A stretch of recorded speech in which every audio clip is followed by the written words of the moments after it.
Test. Ada tak suara? Hello, test.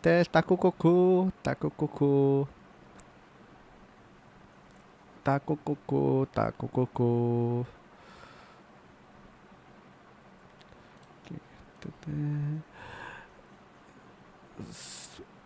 Actually, I just remember something. I forgot to tell you guys the name of the outfit masa debut itu. I mean, okay, this outfit I calling it Vought wear because I see some electricity in the vein dekat design tu. So on the design, so I decided to give a name Vought wear. I mean, the last outfit I call it Luster, right? And the first one, the Biru one, I call it Origin. So this one I call it Volt Wear, VOLT, and then WEAR. And I forget to show you guys that, and yeah, I forgot to tell you guys I have 3 pin in my outfit. I just realized I forget to tell you guys that on debut outfit debut before. Now it's just a small detail, but yeah, I think I should tell that before. But but yeah, okay. Wait, I think I should zoom in a bit dekat model tu kan. Right, tengok ni model ni. Oh, sorry. Komen saya. Okay, tutup ini. I should zoom in. You guys can see the pin detail. Like this is the CPU one. This is the the standard code of 0110 thingy for computer, and my logo become a pin right now. I mean, usually it's here, but now we put in here a pin, a small pin. Okay. Acha, jump scare. Sorry. Penanggal, oh no. Komen na say. Job. I know why. Wait, I know why dia jadi penanggal. So kat sini dia sorry, technical issue. Sorry. Jadi penanggal. Oh no. Takut jadi penanggal.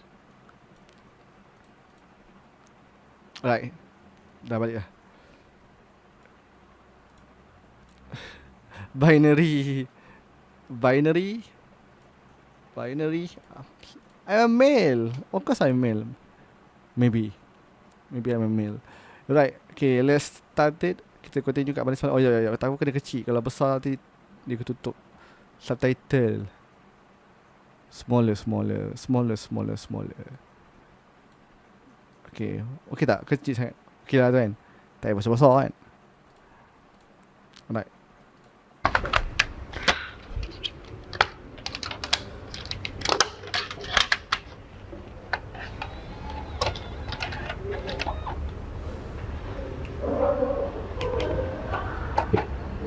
By the way, welcome Adi Muhammad. You're the first one here today. Yeah, so daijoubu.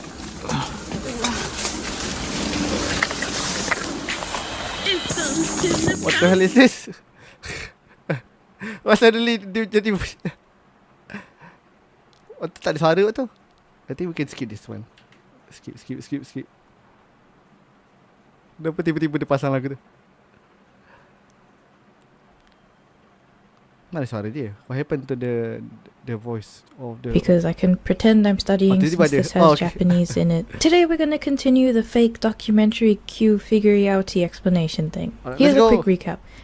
The first episode was Cursed Video, where dudes show up at a VHS rental store to look for a video that kills you when you watch it. They actually find it, and it's recorded over a shitty movie, and there's mysterious footage of funeral portraits, and the dudes who watched it both died afterwards. The video was also linked to weird behavior and disappearance of school kids, as well as a cursed spot where people would eldex and leave their own curses written in notebooks and whatnot. The second one was Strange Messages, where a woman got voicemails about being in a mirror and wanting to call her. The third one is called What the Deceased Left Behind, where a group goes to the mountain to leave flowers where a man died, and they find his camera with ghost pictures taken before he died, even though the camera was missing up until this point. The fourth one is an exorcism, where a man tries to exorcism and he fails. The fifth one is House of Mirrors, where a man takes a video of the mirrors in an abandoned house and captures two ghosts and then shits himself and runs away. Where a woman camps at night while vlogging and there's some Blair Witch things that she sees and she hears a ghost. And I just noticed when I was reading this that I wrote Blair White instead of Blair Witch. I may be stupid. Oh, okay, yeah, I know. I mean, I thought you talk about binary line. Okay. Tadi takut tunjuk pin tadi Okay. Sebaik tak kantoi. I'm going to go through the rest of season 1. And these are actually some of my favorite episodes, and there's a fair few book entries, so this is going to be great. The 7th episode is called Obscure. This is also one of my favorites. It's just so good. This is about a photography blog by a man named Orange Robinson. It started in 2009 and continued until a couple of years later when he disappeared after saying that he saw a creepy image in the sky. He said that something bad was going to happen to him because of this. Now, in this picture, it's just clouds. I don't think there's actually anything in the clouds. I think what this is conveying is that he is seeing something that we don't see because of something that happened to him. But at the beginning, he is just talking about his job. He works in editing and he would edit photos for clients. One day, his boss tells him about a client named X who wants this disfigured woman overlaid over a picture of a seemingly unrelated family. Robinson's attitude is like, well, you know, with these kind of things, it's none of your business about why or who, just get the job done. I mean, it's not really his business, right? But obviously, if something seems really messed up and weird and you lack context, it's gonna get you invested anyway, right? Oh, by the way, some of you did ask me, so he gradually just... what my logo meaning is, right? Actually, to be honest, I'm gonna be honest with you. I don't know. Because I created this logo back in the day when I just teenager. I mean, where I was like, oh no. saya bagi hina besar. I create this logo back in the day. I don't know. I just think it looked cool at that time. I create that logo and it stuck with me for a while and sampai hari ni. To be honest, I don't know what my logo meaning is. It just looks cool and look very like some like cybernetic. I think we look very futuristic. We look very like, I mean, this a wearing headphone. That's it. Like some people think it's a slime, but actually it's not a slime. It's just a logo. Okay, just accept that. I don't know the detail, but it's just my logo. That's it. I just questioning about it, but he keeps doing it because this isn't just a one-off thing. The client starts spamming them with orders, the same haunted photo over different pictures of the same family. 1 month they send over 70 requests with all different pictures of this family that they somehow have access to. We never find out about the identity of anyone involved, but the origin of the pictures is given in a way in the chapter of the book after this. Robinson keeps doing his work until one day his boss says that the company needs to close up for a while because the boss is super stressed out. 先輩の様子がおかしくなったのは少し前のこと。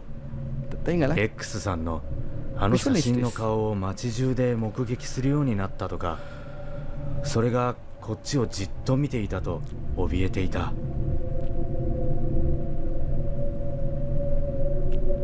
冗談かと思ったけど、先輩は本気で辛そうだ。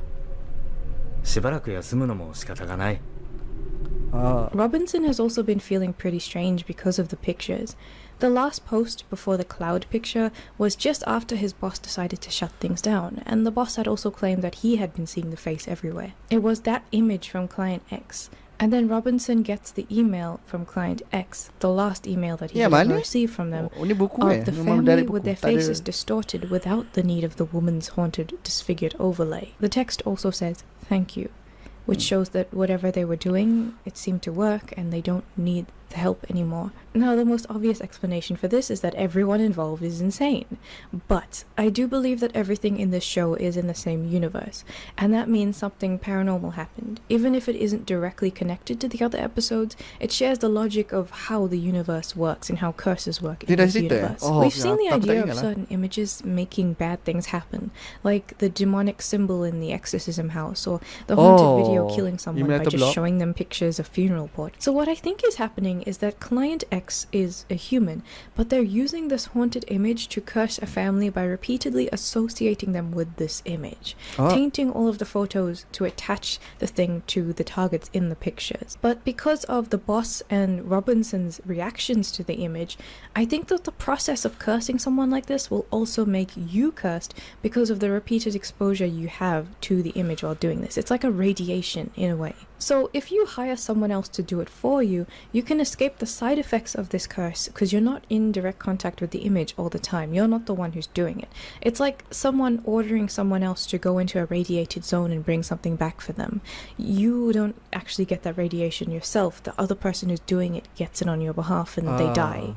But you're safe. The last picture is almost like gloating. It shows that the curse did work and the family is now going to suffer, or maybe they already died or what, but their actual photos were changed to become disfigured without the help of the picture now, and the client is probably very aware of Robinson and the boss's mental anguish after seeing this, and the sickness transferred onto them. So they're kind of like, this is a goodbye to show you that what you did helped me, so, you know, I don't need you anymore, that kind of thing. There's also a theory that I have that maybe this guy is the guy from episode 3, the photographer who had depression and killed himself, but I don't really have evidence. Episode 3? The book chapter starts with this blog being discovered by a horror director of another ghost show called Zozozo. He is a Q member and he was looking for spoopy stuff for content and came across this blog because of the photoshopped face that he found. Zozozo is another channel that you can watch. I acknowledge that it's there. I don't think it's connected. I think this is a separate project that he has, but if it is, I don't know yet. After the video was published, Q was contacted by someone who found a blog called Happy Mother's Diary, which are the English words Happy Mother's Diary written in katakana instead of the Japanese words for it. The blog was from 2009 to 2011, which is around the same time that Robinson's blog was active. The woman who sent this to Q had found this blog at the time because of the strange content that was going around, like spooky ghost rumors, and she had screenshotted it to share with friends. The blog had attracted attention specifically because of this issue, but the blog then got removed, so the only proof of its existence is the screenshots that the woman handed over to Q. Q goes through some of the posts in the screenshots in the YouTube short that's available. こんにちはです。先週末は家族でキャンプ。毎年恒例行事だけど、今年は暖かかったので超快適でした。私は虫が大の苦手なので、夏のキャンプは苦手なんです。お父さんがとても張り切ってくれました。本当にお疲れ様でした。The first one is about birthdays. The young girl in the family is having a party, and in the photo is an older brother and the mum. The dad is also involved, but he's not in the picture, so I guess he's taking the picture. This picture is from Robinson's blog, but before the face is distorted.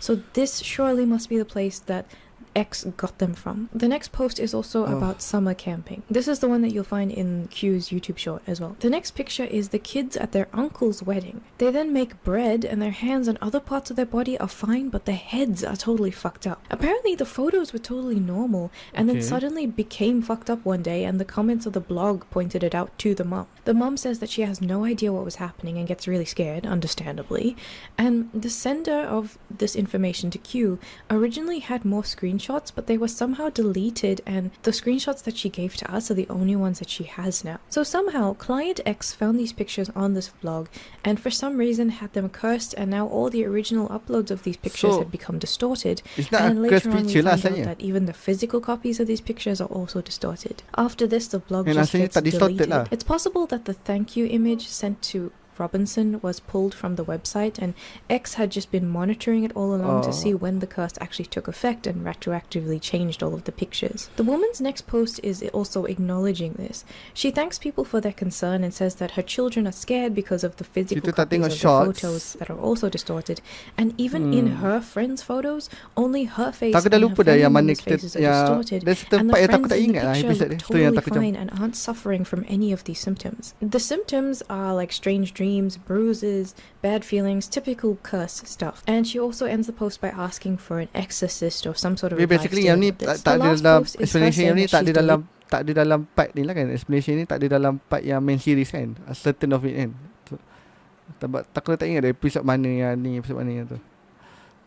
Eating everything because she's contacted someone who is going to help her and her family get rid of the curse, and she needs to delete this stuff. But when she comes back from this apparent curse breaking facility, she'll renew the blog, but it never happened. Episode 8 is called Sanctuary. This is the most deep-fried video of the entire series, featuring fantastic cornflakes and micro-level audio. Ni ada kan? Ni yang okay, ni tak ingat.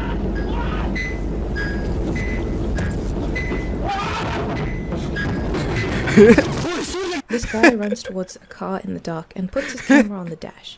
He starts driving very slowly before his friend runs in too. They're missing someone else, but this guy just needs to get out of there, and they say that they'll just call the police and come back for this guy, which I think means he's dead. They're going in reverse very slowly, but it seems like they have to because it's a very narrow mountain road with a sharp drop on the other side. What's weird is that I thought that the driver was panicked while he was running at the start, but afterwards the friend is the one who's really scared and the other guy doesn't seem to care that much. Maybe the guy who's driving has to be quiet because he has to concentrate so the car doesn't drive over a cliff or something, but he does back up on something.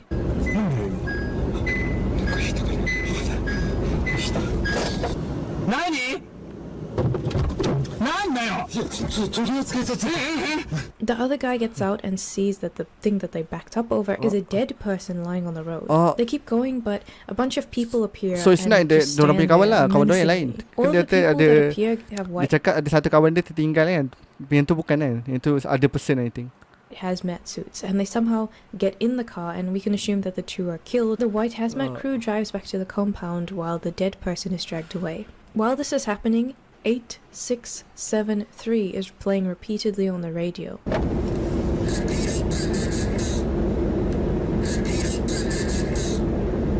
What I find interesting is also the Japanese title. It's a 8? Wait. I thought it's a 6. So it's a 8673, bukan 6, bukan 6 kat depan. What I find interesting is also the Japanese title of the video is Sanctuary of Light, and the English one is just Sanctuary. Another thing is that the person who's dead isn't someone that they know. Like, whoever they're running from, the guy who they left behind, I think if it was him, they would have had a reaction like, oh no, how did he get there, or something. Ya, dia maksudnya yang dia jumpa tu orang lain. Kawan dia tertinggal tapi kat tempat lain kot, bukan yang tu. They seem to allude to the fact that he's in the compound still. And I listen, I know that you have to call the police and ambulances in situations like this anyway, but I just feel like it wouldn't do anything. Like, I always imagine these kind of scenarios when the cops are in on it, like that one grove that Alex Jones kept going on about, you know what I mean? The freaking internet. I mean, kalau kita kalau kita call kan, kalau kita call polis nak datang ke? Like, kita be realistic. I mean, polis akan datang anything, but can polis jumpa bukti? I mean, tak tahulah dalam real life scenario macam ni, tapi kalau kita tengok dalam filem kan, filem selalunya ada je diorang macam report kan, organisasi tertentu diorang report kat authorization tertentu macam polis ke apa, mesti diorang tak jumpa, selalu tak jumpa, dia tak akan jumpa apa-apa. Dia macam bila sampai semua benda tak ada. Macam dalam Squid Game pun kan ada senario yang hampir sama. Ada certain scene yang macam tu juga. Kalau dalam real senario aku tak tahulah. Macam dalam kalau ada court macam ni, susah senang macam mana nak tangkap puak-puak macam ni kan. Mungkin diorang ada route diorang ada cara nak bersihkan. Tapi aku rasa real life lagi senang nak tangkap lah, sebab dekat real life tak ada plot armor. Okay? I'll just say it, make fun of me all you want on CNN or wherever. I mean, obviously you have to try, but still. What I'm saying is that this compound kind of gives me like a doomed feeling, like there's something really big going on that Sebab tu people dia orang stumbled tak across telefon and they polis don't know sebab that dia their orang tengah deaths kena aren't really kejar. going to do anything Yalah. because of something cosmically big happening, like in a Lovecraftian sense. The conversation between the two seemed like they were sneaking in there to document it, and someone just never came out. Maybe that third person got discovered and just got, dealt with, while all of the white hazmat figures went and got the other people. But the people in the white hazmat suits are so calm. It's like they know what happened already, and this has happened before, and they're just standing there waiting for the people to die. I don't know, but like I said, it gives me like a doomed feeling. But now that we have more numbers, this could also be a date. The book chapter begins with the Q team saying that they don't want to reveal how they got this footage, but they're going to expand on other things around this footage. We get a little transcription of the conversation, but it's basically what you already saw, so whatever. Nice confirmation of them saying ambulance like 20 fucking times. They also mention that the body lying on the road is a man, but that it doesn't seem like the man was known to the other guys. They also say that they know the location of the place, but again, they can't tell us. After the video recap, they show some kid's school reports about his hometown from 1984, and I was like, excuse me? Because it just kept going on and on and on and on, but trust me, there's a point, trust me. But it's about his own family tree and the history of the town that he lives in. In his family tree, his grandpa is named Haruyuki, and Haruyuki is being interviewed for this report. This man was a tree feller since he was a kid, and everyone around there in that village was also working as a tree feller all day. They load the trees onto the sled and they pull it, and then when the chainsaws were first introduced, his dad didn't become a tree feller or something. Riveting so far. Here's a comic that he drew about it, also included.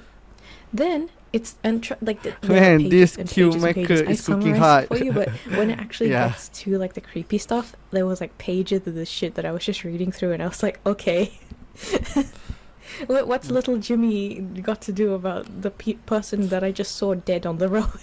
Then it starts to get creepy. So, he mentioned the war period of the 1400s to the 1600s, where people would clean up 10,000 corpses and give the corpses to the cursed mountain god. The way that this is introduced is such a 180. There were people dressed in white who gave themselves to the mountain as a cult and killed people who trespassed so that they could continue performing their mountain devilry, I assume it's devilry, I mean it sounds like it, in peace. So this kid goes to the mountain path that he believes is leading to this stuff, and documents it for his report, and his friends help him out. He and his friend Nori and another friend called Takebo go and find a small mountain hut that reminds me of another thing later on, just hang on to that. And his mom had said that people had made little places in the mountains to worship gods, and that's probably what that was. Nori feels really nervous and bad when he gets near it, so he doesn't want to go near it, and the main kid assumes that this is because this is the cursed mountain and you just get the heebie-jeebies from the demons in there. They come to a dead end and there's a wall and a bunch of earthworms just hanging out, so they turn back and go down another road to find another bigger stone structure that they also don't understand. They dig in the ground, but there's nothing there, and the kid is like, we'll keep digging when we go to these places because they might be corpses, and that's such a kid thing to do. I would have done that when I was a kid. The second day they do another attempt. They make it down a wider path, and the third friend can't make it this time, so it's just him and Nori. They want to go further along the path, but it's blocked off by the river, and there's one path totally cut off by a thick wall of imposing trees. But they go back home because they might be late if they went down there too long, and their parents don't really know what they're doing. On day 3, both of his friends have homework and fuck off, so he's bringing a camera to take pictures of the river path himself. He goes down this path that he knows very well. He visits the shrine there every New Year, but there's a place that goes further after that he's never been through. It requires climbing a fence nearby, and it feels kind of weird doing it, but he does it anyway. Walking makes him tired, and he finds the area really quiet. After a while he sees some bamboo sticks in the ground, but it's so steadfastly quiet. Is this part of the map yang kita nampak selalu tu? The map? Ingat tak map tu? Ada tak bahagian ni? I not remember really, but not sure. After a while he sees some bamboo sticks in the ground, but it's so steadfast in the ground that he can't get them out. It definitely to him looks like someone did it, but he doesn't know why. He then panics because time suddenly just goes so fast that it's already late, and he was placing stones like Hansel and Gretel style to track his way, and he forgot where he did it. So he eventually manages to get home and decides that this river path must lead to the cursed mountain, but he can't go further because, I mean, he's a kid and he'd probably die. The last thing attached to his report is this musical score that seems to be unrelated, and I don't know who it's by, but the writing seems to say something like, "The sky is groaning and the prayer is bright, there is no fear." I have no idea. But everyone already innately knows this. This ends with Q interviewing former classmates of this kid in 2002. The one person doesn't really know the kid, but he remembered the presentation.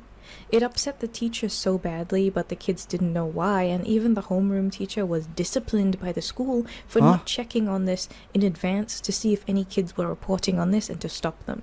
So this is clearly a taboo subject. They also interview a local historian who said that there were records of this mountain god, but it gets particularly culty during famines, but the location and the god's name is not known. They also interview someone who is part of an occult club in a different area, but this is related. Takebo, the third kid, was actually given research from the main kid. That kid has to get rid of it because he was scolded for it, so Takebo took it and then later moved to the area where this occult club was, and then he joins it and the person that they're interviewing gets a hold of it. The club had planned to go and investigate the mountain because they believed that they could get there and they had like a way to go there.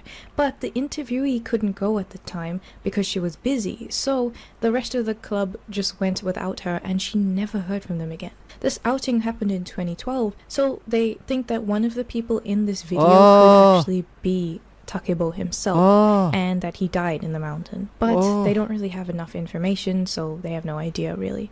But I think it ties it together in a really interesting way, despite all the boring parts of the kids' report. Like, listen, I'm glad that they put them in there because it felt very legitimate, like it felt like an actual kids' report because of all of the, like, yapping. But man, that was a weird experience. The 9th episode is called Flower Offerings.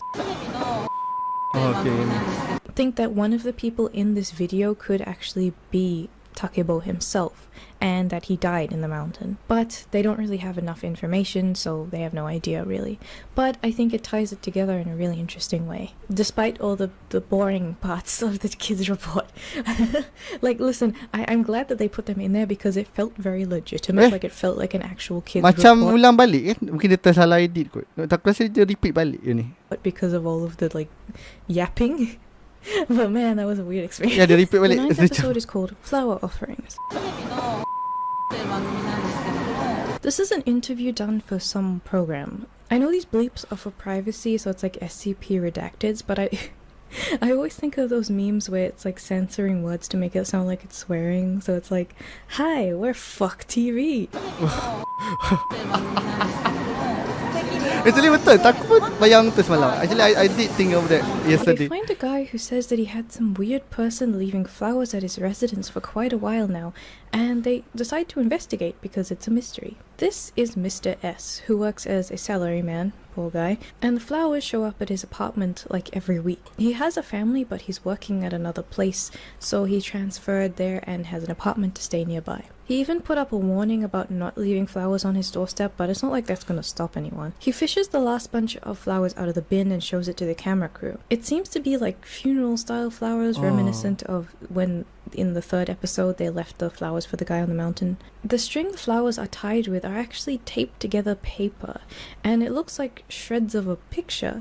It looks like someone's face. ただの写真じゃなくてすごい消してるんですよね、なんかでこすって。 The crew puts up a security camera nearby and leave. The guy then has a really weird series of actions. He doesn't lock his door when he goes out, and the resident above Mr. S looks at the sign strangely as if it hadn't been there before, so maybe he only just put it up before the TV crew got there and then claimed that he had put it up earlier. Also, he doesn't have a briefcase or a bag when he comes back to his apartment, and he unlocks the door despite not locking it in the previous clip. So where did he go? They also visit him and announce that there's no weird people around, and he says that there's no more flowers just magically because the... Boleh ubah warna caption? Sekejap.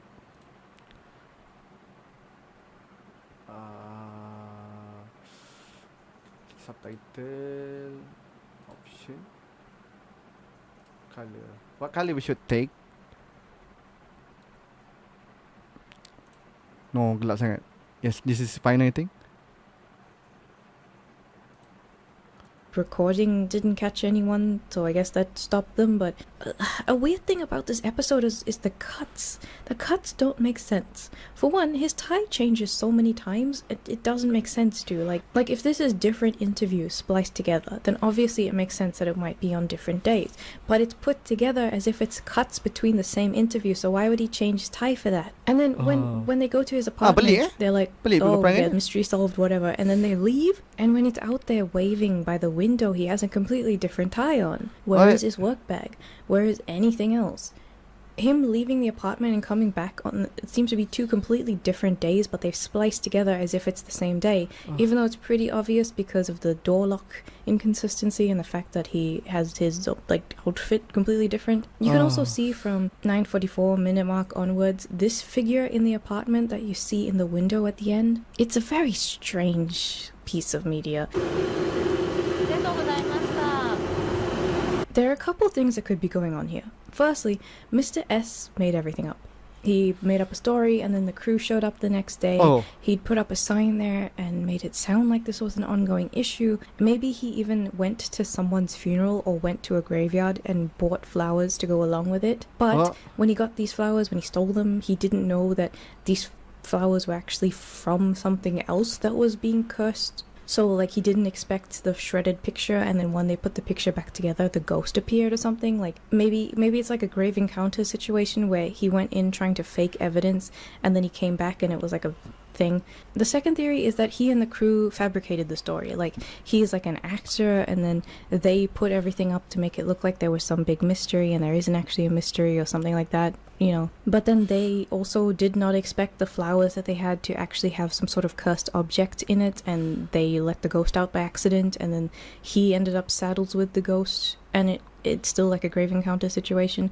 The third theory is that the apartment was the scene of a death, and the relatives were offering flowers to appease the ghost even after they moved out, and it would be confusing for someone who's a total stranger who has no idea about this. For maybe the camera or some other reason they stopped doing it, or maybe it's not because of the camera, but the fact that they could somehow feel that the picture had been undone and put back together. Maybe the picture being tied up like that was acting as kind of like a ward against the ghost or to appease the spirit, and by putting the picture back together, these people unknowingly unleashed the spirit or the demon that was tied to it, and the people sending the flowers somehow knew that, and they didn't bring any more, and they just were like, well, fuck it, I guess. In the comments, some people think the woman on the floor above did it, but I don't think so.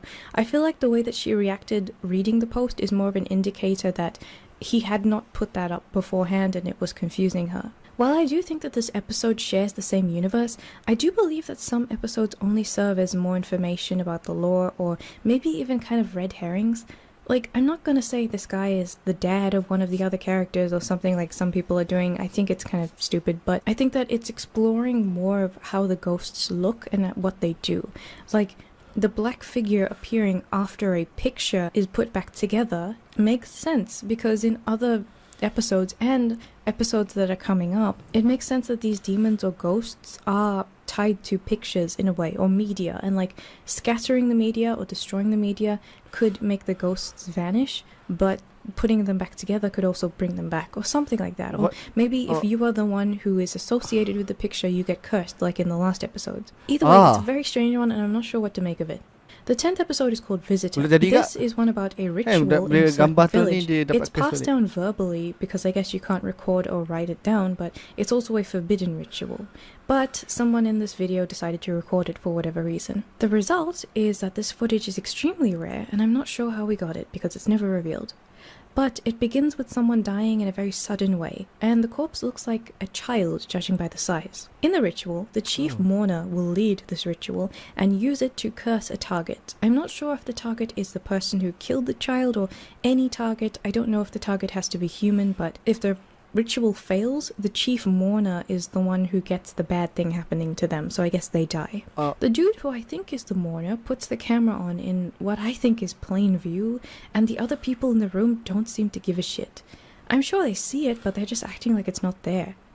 And if this is a forbidden ritual, why don't they give a shit? Anyway, they go away and this guy keeps coming back to check on the corpse and doing what I assume is Chief Mourner business. Okay. It seems like the corpse is even moving at one point, which I wonder if this is part of the ritual or because the ritual is failing, or I don't know, but we're not really getting many details. So I can't really tell what's signs of the ritual failing and what signs of it succeeding, and I don't know if it's failing because of the camera or what.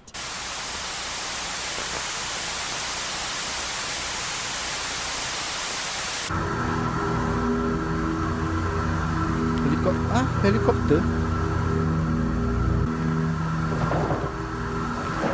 I know everyone mourns differently, but this guy seems more curious than anything. And, like, listen, I'm saying this from personal experience. When family members have died before, I'm one of those people who, at the time, like, bottles it up a bit or compartmentalizes it, and then afterwards, like, even days afterwards, I will process that on my own.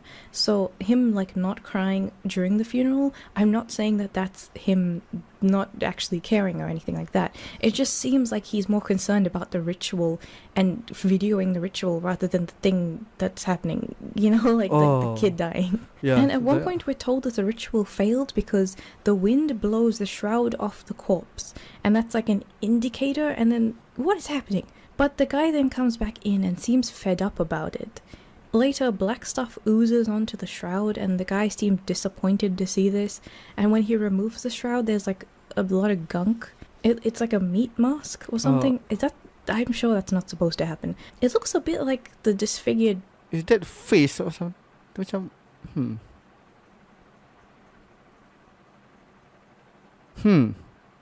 It's a face or something? thing from episode 7, doesn't it? Dia macam... macam... It Topeng looks a bit topeng. like the disfigured thing from episode 7, doesn't it? But it ends with the man coming into the room once more and saying, "It's time, they're coming." He says this in a calm manner, but then immediately becomes frantic once he gets out of the room and actually sees the people coming. It's kind of like the fear where he didn't expect it to be so scary, or maybe he was holding it back for so long that he finally processes that he's going to die, or he's expecting a different group of people to show up, and these guys aren't who he expects, so now he's scared. But he fails to find a way out, and the camera cuts out as something grabs the door frame. Now, I have so many questions. For one, how did we get this footage? If it's forbidden to film, why wouldn't the people in the room tell him to put the camera off? And why wouldn't they destroy the footage or the camera? Because they clearly caught the guy, right? So how did it get leaked? Are we meant to see it? Also, it looks a lot like the exorcism house. And if this is a child, could this be the child that one day possessed that woman in the exorcism video? Maybe this failed ritual is what caused the demons to come into the house in the first place in the exorcist video. I do feel like when we get these older pieces of footage, we're seeing things about the origin of some of the things. Just the fact that this video exists in and of itself is confusing me. Episode 11 called The Portraits, which has a book chapter, and it's also one of my favorites. It's footage from a TV show about savings and people spending their money in their different ways in their lives. It's quite a banal, normal thing, but it's intercut with an interview with the director, signaling that there's something really wrong going on. And I really love how this one's done as well, because it's like a bunch of happy, normal footage, and then the silence in the background as the director speaks, like the sudden indicator that this is serious. I love it when mockumentaries do this. 届いてみました。みちこさんの朝は5時から始まります。ゴミ捨て、洗濯、朝食の準備を。テレビ番組のですね、制作会社に勤め。There's so much like fakeness, like, oh, look at the happy music and the happy people, and it's all manicured and cut properly, and then it cuts so suddenly into the realness of the situation that you can almost hear the echo of the music still playing in your mind as it fades out, and you know that there's something weird happening. The episodes are supposed to be about a minute long and play on the news. The research company introduces the subjects of the show to the producers, and they film up for about 7 days to get enough content to fit in to the minute of video, I guess. So this segment features a wife and husband. The wife took care of the bills and payment because the husband has dementia and he worked as a cop before retiring, specifically sketching suspects and victims. He's currently getting treatment for it, so the wife is just taking care of everything. The wife is super full of life and initially comes across as really wholesome, while the husband is quieter because of his confusion but seems to be living a good life. He goes for walks every day and comes back around 5 p.m. Sometimes these walks are so long that he leaves in the morning and he's just out there for hours. Every night he then sketches a portrait. His wife says that it's a combination of his childhood love of drawing and also his job as a policeman of drawing persons of interest.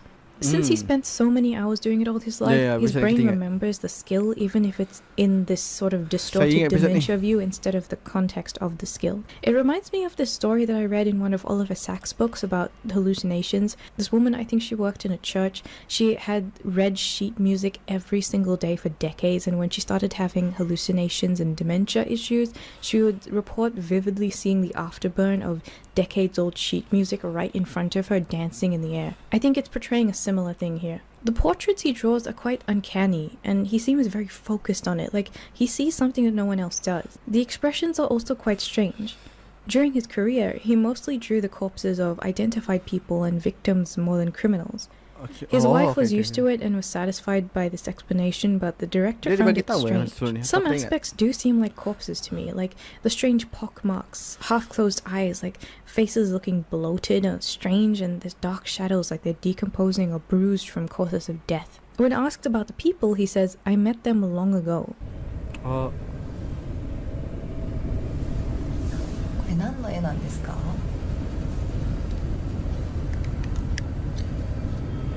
誰を描いた絵なんですか？昔々あった人。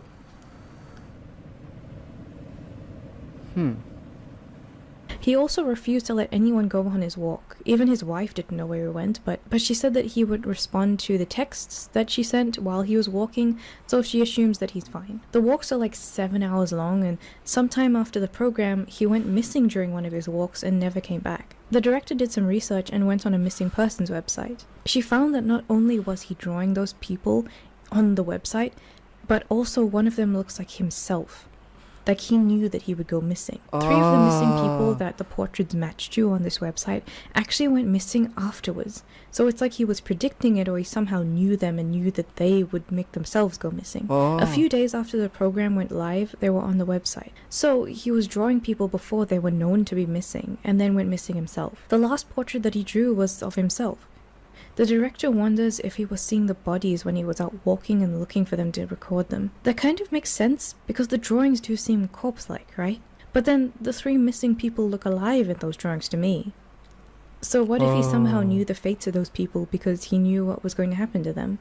Like Lake Mungo style. What if his dementia was a gateway for forbidden knowledge somehow? I tried to see if the pictures match anyone else we've seen, but you can't really be sure. They're so vague that you can kind of match them to anyone. 最後に描かれた絵というのがあって。こ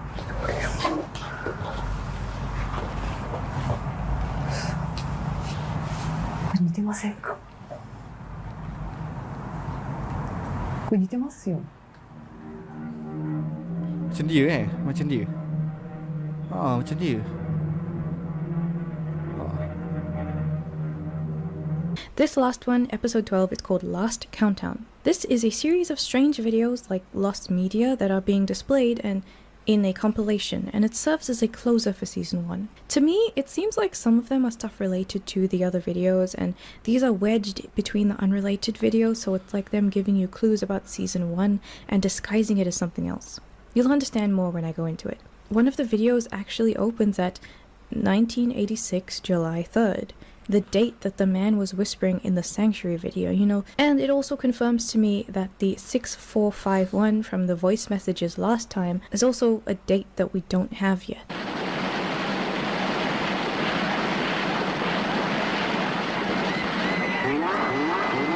Oh, okay. I remember this one.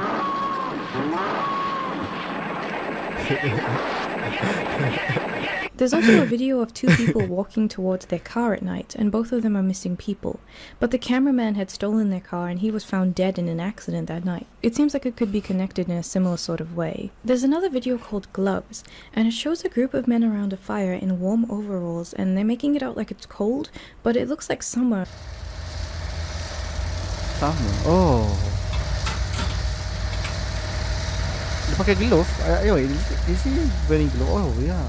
The people in the comments also say that it doesn't seem like winter, and the people in the video, their eyes are cut off by the owner of the footage because he claims that you can't look into their eyes because something bad will happen to you. Oh. This reminds me a bit of the "you met eyes with me in the mirror" thing from Strange Messages. There's also a video meant to calm people, but people had mailed in saying that they found it disgusting and it was pulled from air.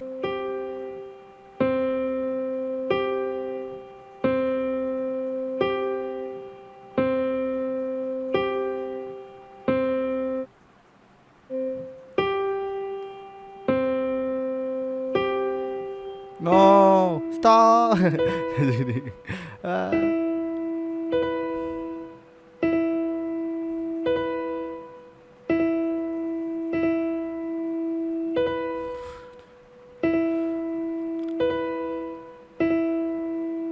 Some people in the comments speculate that this is like noises mimicking a tsunami or earthquake, since it's set in Japan.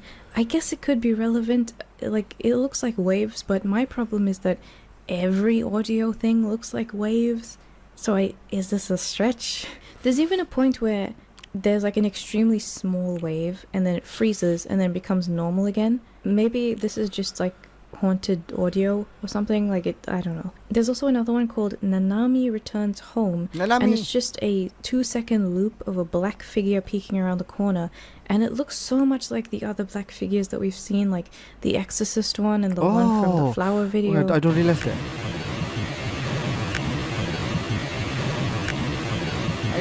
that. This one was sent by Nanami's husband, and he said that she's dead, and he doesn't know if this figure is really her, but none of the people in the area have children that look like that, so it's not them. At the very end of this video, there's a portrait again from Cursed Video 1. This follows another cursed video called Haruta-kun's Laps, or How Many Laps Until Haruta. This kanji means laps or circuits, so I think that it's supposed to mean how many loops or repeats until Haruta-kun, whoever that is. That also makes more sense to me, like not literal laps in a pool or something, more like laps of a video, loops of footage. And since there's a portrait at the end of the footage, it's like kanji, this so may be the origin of a cursed video. Like, it's trying to say that you can make a cursed video by replaying it until the ghost is summoned. Or you can associate a creepy image with like a certain person by pasting it over their pictures over and over again until the ghost is summoned, right? But it also says how many, so maybe it's like depending on what you're cursing, the repetition is not a fixed amount and you have to just keep doing it. I think that this is trying to convey that there's a way to turn something into a haunted footage or haunted object through repetition. Like, let's go back to the examples again. Client X repeatedly making haunted photos until the curse actually becomes real. There's an example in season 2 called Take 100 where like footage is played over and over again, but I'll get to that. Even the phone recordings in the second episode of the first season, it's constantly, I think there were like 67 voicemails recorded, so the woman kept trying over and over and over again to talk to her through the mirror, and then became clear because she repeated it. There's also a sense of intention as well. Like, remember in the very first video of this season, the intention is also there as well. Like, we see some kids watching the video and then they died, or someone got turned into a depressed husk of their former selves, some just got sick. It seems like some people are more compatible with the curse than others, or the curse is choosing them for a specific reason. And somehow the cult is connected to this. Maybe they even released that visit video themselves and acted like it was leaked because they're trying to see what happens when the video gets revealed to a wider population. It's a good strategy actually. I mean, they can do that. There's this episode called X. It's not counted as a season 1 episode, but it's called Film Inferno, and it's seems like it's important, so we're gonna go through it now instead because I just decided that I feel like it while I'm recording, and then season 2 will start fresh. So there's a reporter being interviewed by Q. He got some footage and evidence from the police about a missing couple that ended up in some weird supernatural cave. And the footage is old enough that they're using tapes instead of a digital camera, I guess, so that with the bag being found 15 kilometers away from the place that the couple is in this video. So it starts off with a normal picnic. They got a hot pot, they're talking about some shit that we can't really hear because the video is distorted. Immediately, this footage, and coupled with the fact that the bag was found in such a different location, reminds me of how Naoto, the guy who killed himself from an overdose, was discovered, and then 10 years later his bag was discovered, even though it should have been easily found because it was in the same place. There's 3 tapes in total, with the video, a picture, and 1 cassette of a woman's voice giving instructions like a GPS. これはポラロイドカメラで撮られたものだと思われます。で、発見された時はもうかなり汚れた状態で何を撮影されているかは全く分かりません。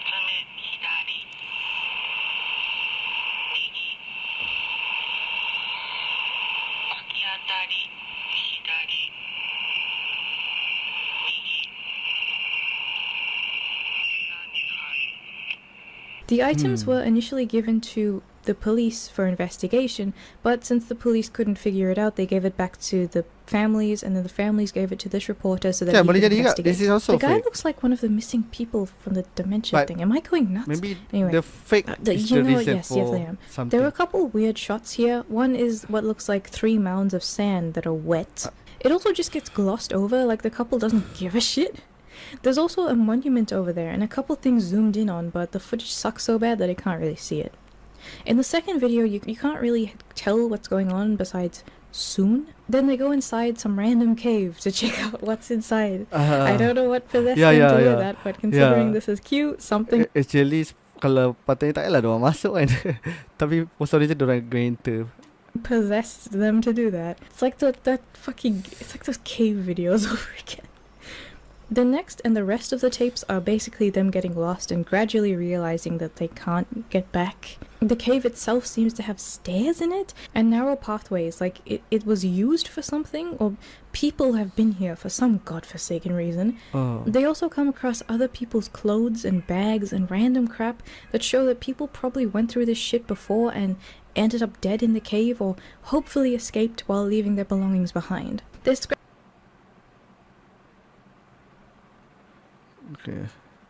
Okay, I think it's okay now. Right. Yeah, I think they're okay. Hopefully escaped while leaving their belongings behind. There's scraps of paper with nonsensical shit that I can't read, and after all of this shit, only now are the couple like, maybe there's something wrong.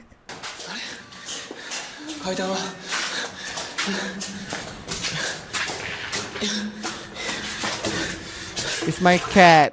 My cat meow meow. It's my cat. Muiza.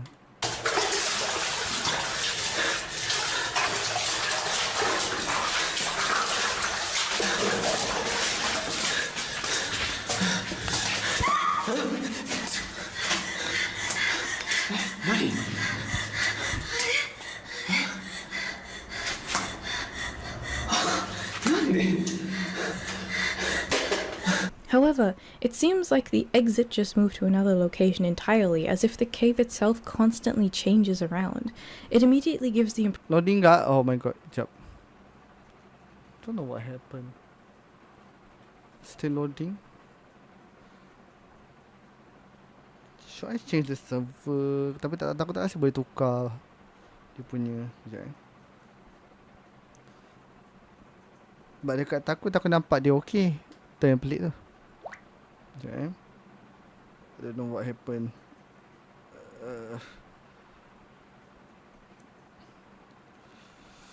I need to, buy the parabolic faster.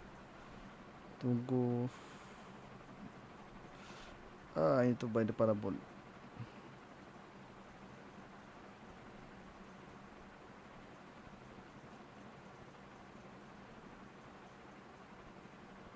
Sekejap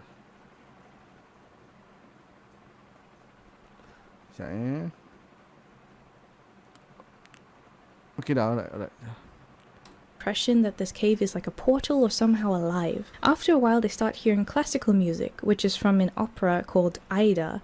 The opera is about two people who fall into forbidden love and they're going to commit suicide by the sea because the woman is pregnant. And then they get buried alive in a cave instead. I looked at the movie adaptation. I'm not sure if it's entirely accurate, but what I got from the movie is that the princess of Nubia and the future pharaoh are falling in love and then getting buried alive together and vowing to reincarnate into a better time so that they can fall in love and actually live together.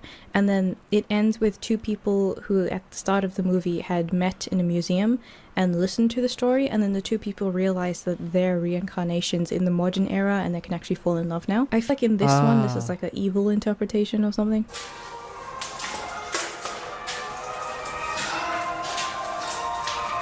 Boleh kan ni?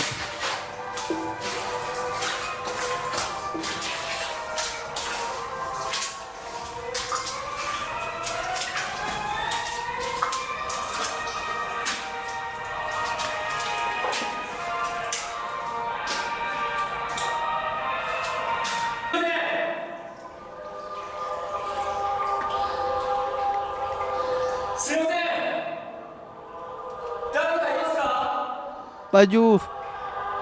Tu baju lo. Baju lo.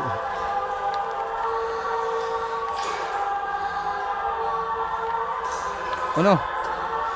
Okey tak? Live stream okey tak? Tak kenapa macam tak okey. Okey ke? Okey ke? Ada gangguan tak? Okey tak ke? Tak okey. Okey ke tak okey? Okey ke tak okey?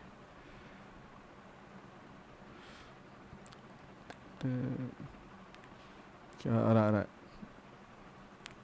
Oh, bila takut tengok dia merah, okey bila dia hijau tu apa pelik kan Tak tahu kenapa benda ni.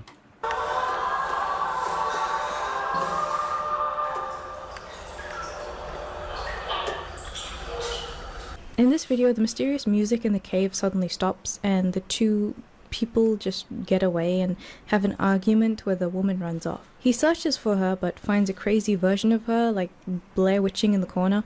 Eventually, the guy hears music again and follows it via a rope in the mud. There's lots of trash and portraits and it looks so much like the missing people, like maybe the dementia grandpa ended up here. It looks so similar. Oh.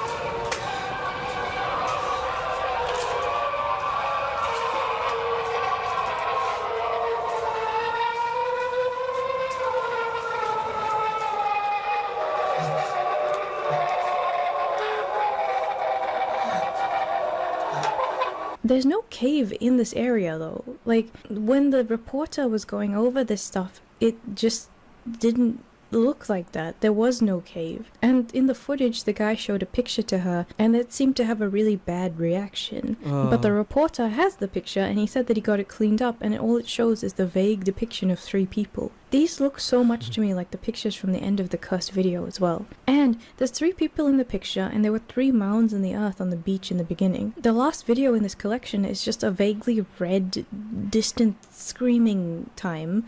And the camera operator is totally silent besides a couple breaths, like he just doesn't give a shit about the screaming.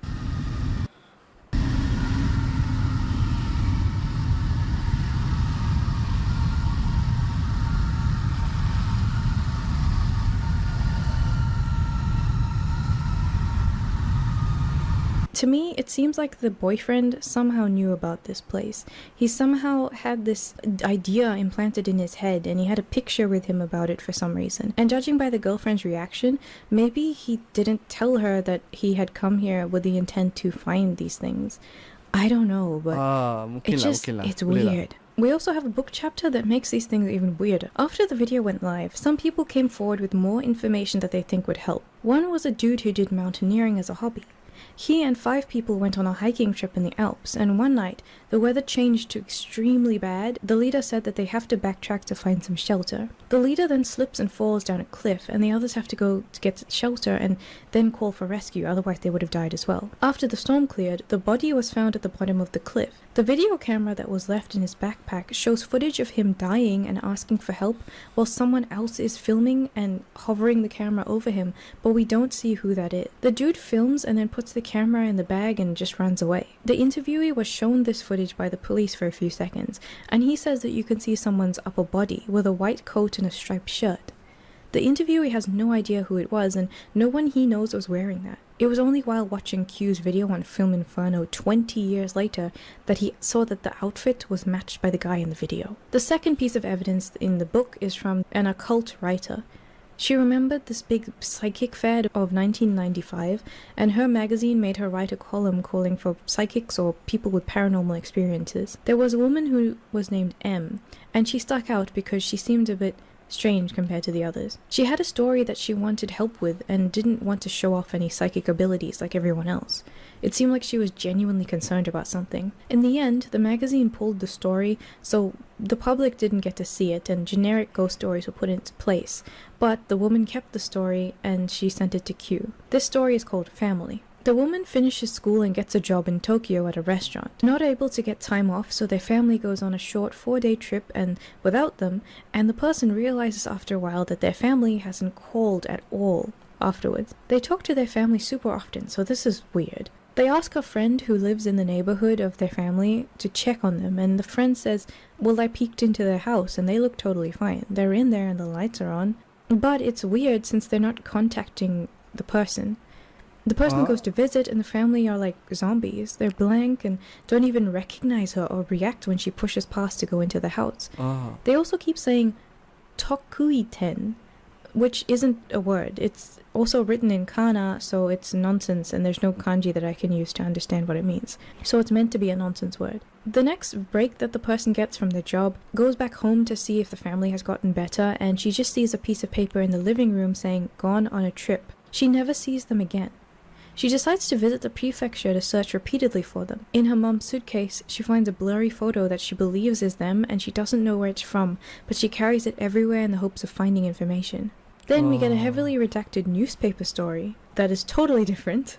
It's a really weird story of a guy who's hiking in the mountain, drops a rope into a hole by accident, and then he finds that it's disappeared into a really deep well in the ground, and for some reason he can't pull it out. The well was reported to be like 6 meters long, but for some reason it seemed like 4 times the size, somehow deeper, like it had changed, and the rope was even longer than it should be because he kept pulling and pulling and pulling and it wasn't coming out. The end of it wasn't coming out. He even called rescue service because he could hear someone down there and they were pulling for over an hour to try and find the end of the rope to maybe find that person, but then they had to quit to come back the next day with heavy machinery, and they even tied the rope down so it didn't go anywhere. When they came back, the rope was totally gone. This is a very strange story. The next story also has a familiar here, here phrase from That Mountain video. This woman is buying dinner and her daughter keeps tugging her hand saying here, here, wanting to lead her somewhere and saying nothing else. The woman tries to keep going on about her night and buying groceries, but the daughter insists and keeps trying to lead her away somewhere. The woman follows the child and ends up down some weird back road that she doesn't know, and there's an old house and a garden in it. It's gross, broken down, abandoned, it's clearly trash everywhere, very dangerous. But the girl just keeps saying the phrase, here, here, and runs in and goes down the hall to one of the rooms, as if she's been in this house before and knows the layout. Inside is a traditional style room with tatami mats and a mountain of rolled up papers. The girl... Tak tahu lah ada kaitan ke tak dengan yang apa, that one ghost yang dekat video mountain perempuan yang kita nampak tu, yang video yang perempuan tu kan, yang kan Kochi yang tu kan. Starts unfolding them and they're all people's faces. The girl has come here a few times out of curiosity and even took some of the pictures which she thought were interesting. No matter how much she took, there was always more to replace it, so the pile kept replenishing itself and never ran out. The woman, understandably, wrestles her daughter away from the pile and makes her throw out all of the pictures she collected. The daughter refused to throw one away. The picture that she refused to throw away is included here. When she was asked why, the girl said, I don't want to throw it away because it looks just like you, Mum. When the mum watched film Inferno, there was no doubt in her mind that those were of the same portrait. What? What? The final story in this chapter is about a man whose dad worked in the fishing industry. His dad never told weird stories and basically had no imagination for that kind of thing, so it's weird that he told this story, and he told it with much conviction. It happened in 1992, and the son found out about it in 2004. The man was looking out from his boat, and he saw 3 people standing on the shore of an island that he's never seen on this route before. There were parents and a girl, 3 figures. He had never seen this island before, and it was weird because he knew this route pretty well. Some people came to visit islands on vacation, but it was too early for that kind of thing anyway, and there's no boat there with them, so maybe someone had dropped them off and just went away. But they were also dressed formally, like some sort of Sunday best church outfits instead of a vacation outfit on an island. He ignores it and goes to his fishing location. On the way back, he sees the same island, but instead of the 3 people, there's 1 woman standing there instead. He goes and tells other fishermen, but they never saw anything like that and they just dismiss it. Another day, he goes in a totally different direction and somehow comes across the exact same island. He's really confused, but he stops and swims to the shore to see what's there. He finds this shady place in the trees and there's a mound of dirt that's definitely man-made. Turns around and sees the same weird woman just staring at him. There's no other boats nearby and there's no way for her to sneak up on him because the island is so small. So it's like she just appeared there. He escapes, thoroughly freaked out, and throughout the rest of his career, he would see the island in the distance. He would see people, a dilapidated house, hear music, or loud voices, weird buzzing noises, an assortment of things that would kind of cycle depending on when he saw it, and he wouldn't have any rhyme or reason for why. No other fishermen saw it, and none of it made sense. But he hadn't seen it for a long period of time, and suddenly saw it again, and the woman was there too. It made him think about the locations of the island throughout the years. He plots them and realizes it's like a fan shape, like the island is slowly sweeping towards his fishing village in semicircles. This is kind of a weird visual, so I drew this and I put it on the screen so maybe you can see that it makes sense. This is the way that I interpreted what he was saying. It could be wrong, but I think that the intent of it still makes sense. Since their mother died, the son visits every death anniversary, and in that visit in 2004, the dad tells him the story. The dad says, "It's coming to the village. You shouldn't come back here again, because I don't know what's happening, but I know something bad's gonna happen." And then the son says, "Why does this island only move in a semicircle?" And the dad says that he thinks that it's actually moving in a spiral, so it's appearing on land in different places and moving closer over the decades, but as a fisherman, he only saw it in the sea. And again, I drew an updated version of what I think he's saying. I hope that this makes sense. But you get the idea that somehow this thing is moving closer and closer to the village, and it's something bad. After that, the dad disappeared. In the photo album, the son sees a photo of this blurry family and doesn't understand what it means, but thinks that it's connected to film Inferno. And that is the end of season 1. So let's just do a really quick recap before I get into more of the explanation stuff in season 2 for the next video. So we've got this clear thing about repeated curses, and they all seem to involve taking something like someone's fate to someone else repeatedly, associating them with it, and they become cursed by it.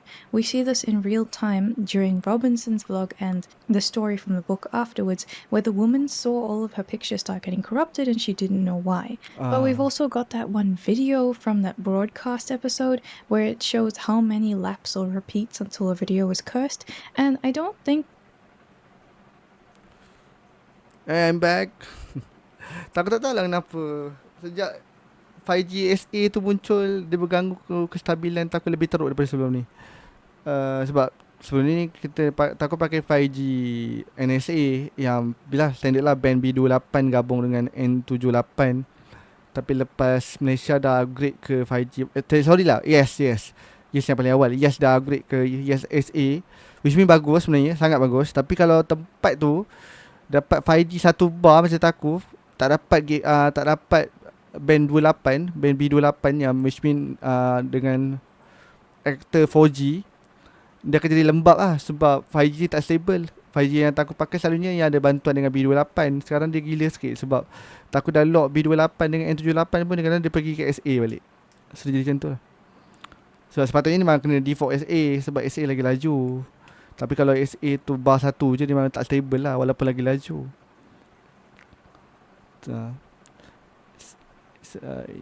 Ni benda-benda tech sikit lah. Ternyata aku ingat nak kena beli parabolik tu. Tapi tak tahu lah nak lekat mana kat bilik ni. Sebab tak rasa ada orang yang nak panjat pasang. Tak boleh letak dalam bilik. Tapi nak kena beli kamera mount tu lah yang letak kat bilik tu. Apa kamera punya stand tu letak antena boleh kot. Tak tahu posisi ni nak tarik ke mana dalam bilik. Tu cara boleh buat. Okay. All the explanation stuff in season 2 for the next video. So we've got this clear thing about repetition. We've got a bunch of curses and they all seem to involve taking something like someone's face, usually disfigured, and then matching it to someone else repeatedly, associating them with it, and they become cursed by it. We see this in real time during Robinson's vlog and the story from the book afterwards, where the woman saw all of her pictures start getting corrupted and she didn't know why.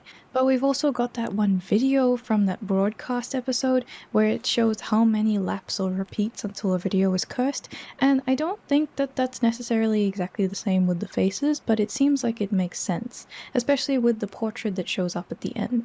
We've also got this weird teleporting cave that seems to have something to do with these faces, that is also hand-drawn portraits that one grandpa was drawing, and these portraits are linked in all these different haunted spaces, especially when the book chapter shows that there was a kid found a portrait of her own mother in one of these urbex haunted places, and those were also found in the cave where it seems like a lot of missing people and items go. Lastly, we seem to have some sort of weird base in the mountains where there's a cult. This cult has apparently been in operation in various parts of the whole country for hundreds of years, maybe, sacrificing things, doing, I don't know. But it seems like some people do know about them, where if a kid tries to talk about it for their school, they're gonna get told off, and the people will disappear when they start talking about it. Does this sound like some sort of weird Alex Jones rant? Yes, but it's gonna get worse. I could wear this as a onesie, okay? What the hell? I can wear this as... Actually, I do want to watch one more thing with you guys. This video, actually. I want to watch this video. Sorry. This one. It's look interesting. This looks interesting. I think I did watching this video before, but I not remember anything about it. It's been too long. I want to watch the video before I end the stream. Today's stream is gonna be short. First, because I kinda sleepy. Second, I need to rest. Then the third, I think with current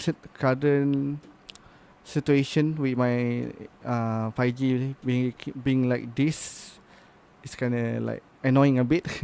Tapi nak kena fix sikit lah. Takut tak tahu lah, nak kena alihkan ke, sebab sebelum ni okey sikit, taklah teruk macam ni. Sementara tunggu parabolik tu takut tak ni lagi, tak beli lagi. So video ni dia explain, tapi dia cerita sekali lah benda ni. The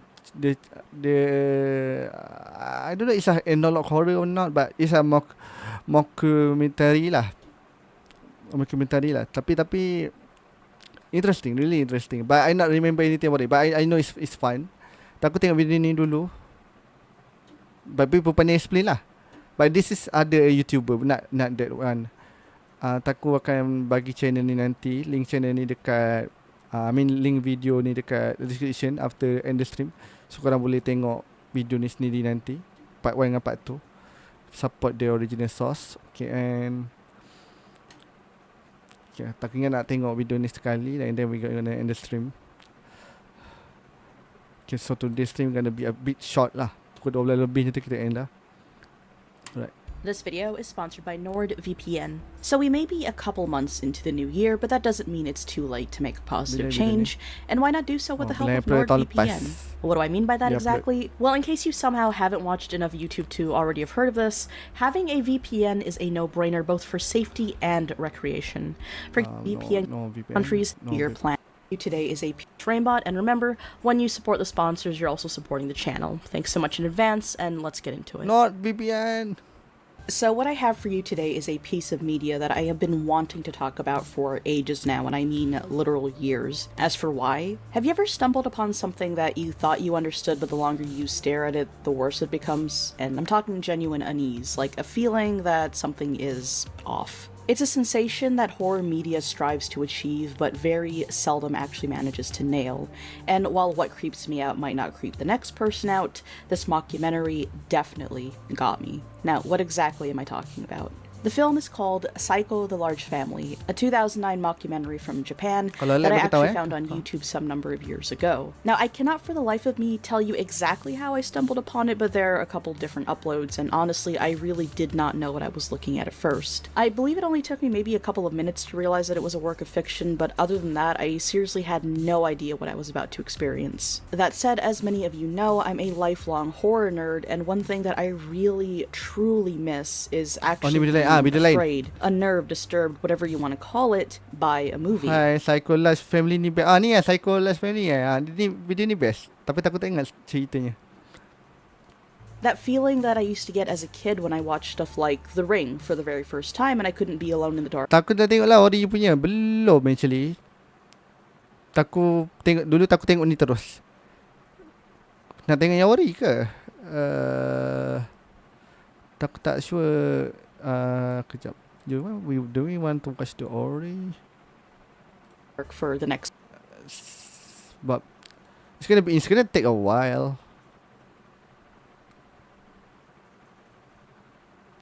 Upload internet aku slow ke, download okey, upload tak okey.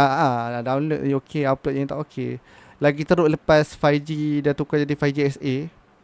Sebab sebelum ni pakai NSA. Patutnya 5G SA tu lagi laju, tapi sebabkan tempat aku cuma satu bar je 5G. Bila dah jadi SA, B28 tu gila. Band B28 tu tak dapat nak ni sangat. Kadang-kadang kena tolak keluar. So bila dia jadi 5G pure tu lembab. Sebab satu bar tak tengok lagi. Right. Kita boleh tengok yang tu, but it's gonna take a while. It's gonna be another series lah, panjang gak. I mean it's fine. Kalau nak tengok yang tu pun okay, but kejap we can try, I think. Apa nama tadi? Jadi semakin slow sebab queue sebab tak. No. Apa nama tadi? Saiko Last Family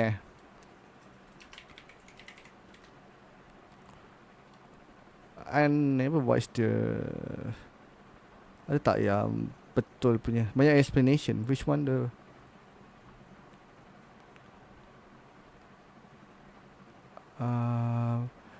Wait, dia bukan kat YouTube Kat mana series dia? I never tried to search it before. I just watched the explanation.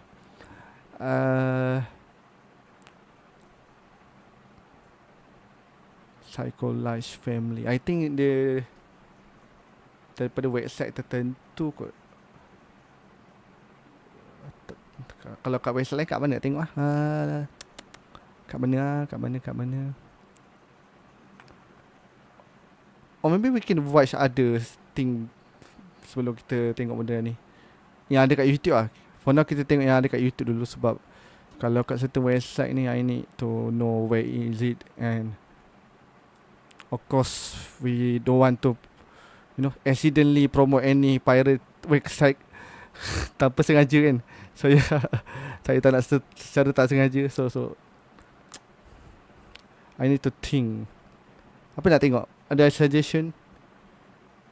But about Q fake documentary, I think I need to rewatch later lah kot, untuk lagi faham. Otak aku agak blur sebenarnya lepas tengok dia punya tu, sebab otak aku tak dapat nak proses 100%. Saya kena rewatch balik, I think nanti. Rewatch balik and then mungkin faham lagi lah.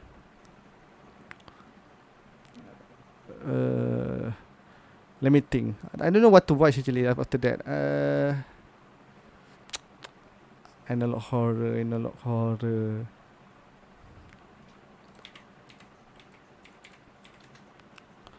Let me see apa yang ada. We will try to watch. Kebanyakan for me, kebanyakan animal horror yang aku tengok, it's not really that fun. So susah nak ni. A very underrated animal horror gem.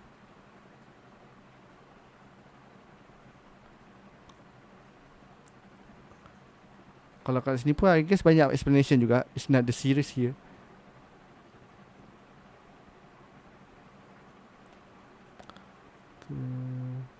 What video we should watch? Let me search it.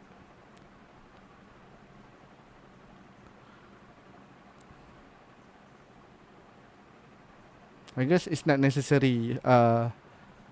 Analog horror. I think we can watch any horror video, right? I think we can watch this guy. I mean, takut saya tengok dia actually. But recently I not watch the video, so we can watch this. I think. Yang first story? Really? Wait. Yang first story Jom. Oh, you mean ini apa? Saiko? Saiko? Saiko Last Family? The first yang ni ke? Ni Ori? Bukan, ni dokumentari. This one? Oh ni, this one. I think this is the tak tahulah. Really? Kita tengok.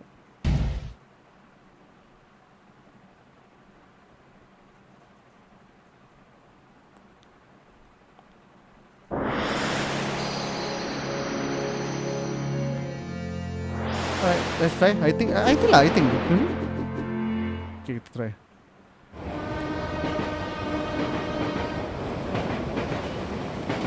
Toraoki is a city of Japan which is sebab ada kat YouTube, takut dia punya series ni kat website mana-mana kan. Tu kita kena cari pula.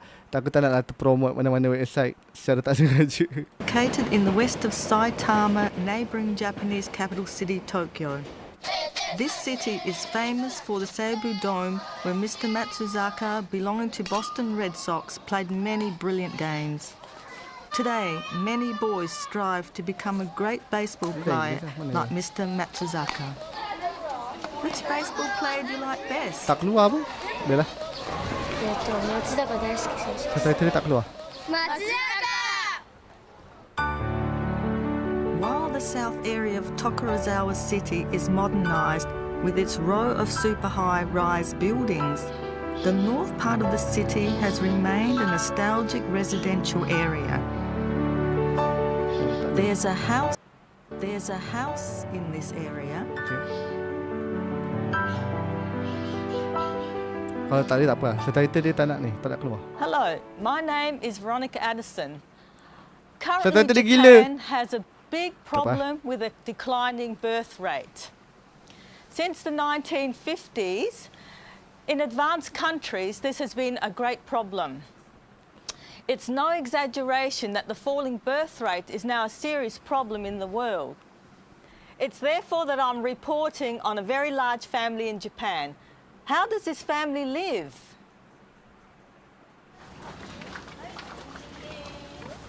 Good morning. おはようございます。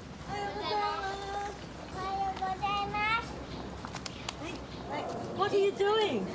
何してるんですか？朝ごはんのための野菜を取ってます。I picked the vegetable for the breakfast. Sorry, ada alarm. Guna saya, tu tak alarm sekejap.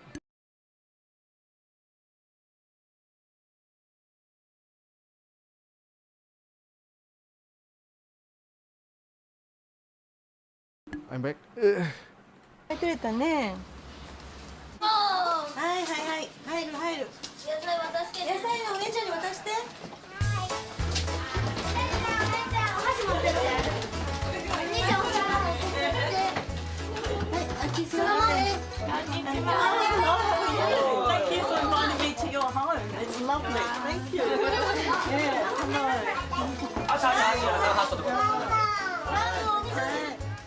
All the children make breakfast together. It's a really smile-provoking scene. Hello everyone. Can I just introduce myself. I'm Veronica Addison, and I've come to After your we watch home, we're and gonna I'd watch like the to thank you explanation. very much for letting me come here and spend time with your family. Thank you very much. I really appreciate it. Thank you.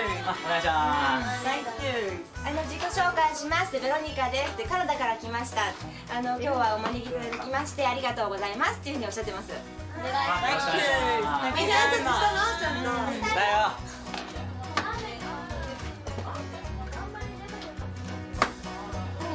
What are you doing? What are you doing? 何してるんですかって。今日庭で採れたお野菜をちょっと刻んでサラダに。Salad. Oh, salad. Oh, very nice. And that's from your... Oh, boah. I love boah. どれ食べるの？どれ食べる？味噌汁食べるから。スプーンがいいの？あ、じゃあ食べていいよ。みんなは？美味しそうじゃない？みんな食べないの？豆腐が多いんだもん。これは何って。これ？あ、これ納豆です。これ。これです。fermented soybeans。食べます。Oh, okay. I'll try some. Thank you. 美味しいです。Very Ni apa nama dia, lupa dah nama dia. Dia kacang dah. Bau dia busuk. Ramai yang nak. Dia nama series ni pun Saiko The Large Family. Ini tadi kita dah habis tengok Q dokumentari. Ni kita tengok Saiko Large Family. Saiko Large Family ni CD lain pula lah. Pendek sangat kalau kita end tadi 1 jam dia stream. So continue tengok ni.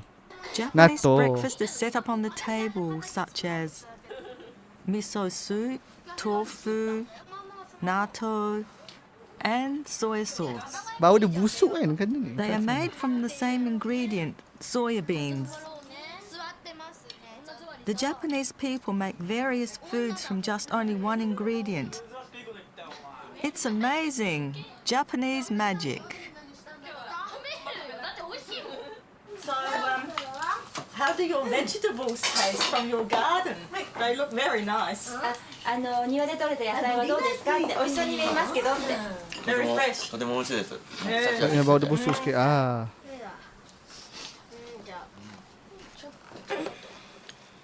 ゃんと座れない。いいじゃん。あぐらいい。お母さんあぐらいいよね。団子みたいになってる。Every morning in the Ura family, the father, mother, and the children gather together and have breakfast in a very lively way. Daughter. It seems pleasant to have breakfast with so many lively children.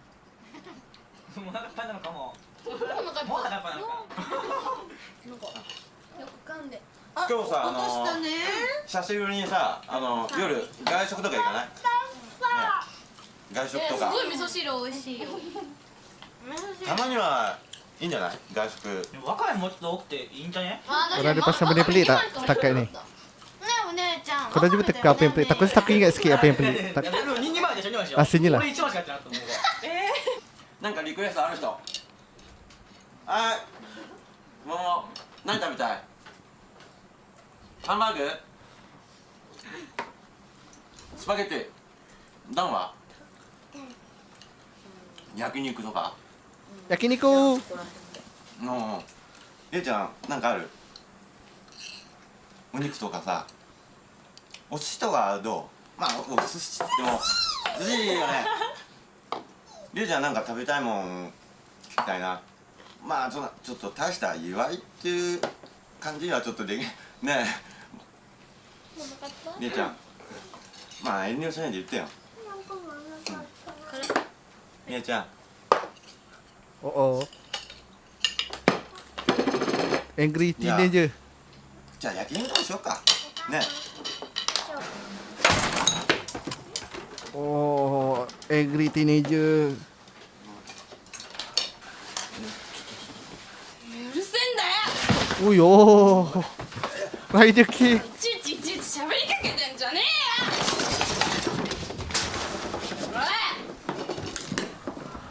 なんだよお前は。ほら、Gusti。なんだよお前うるせえんだよ。dapat crew member tu. Dapat crew member.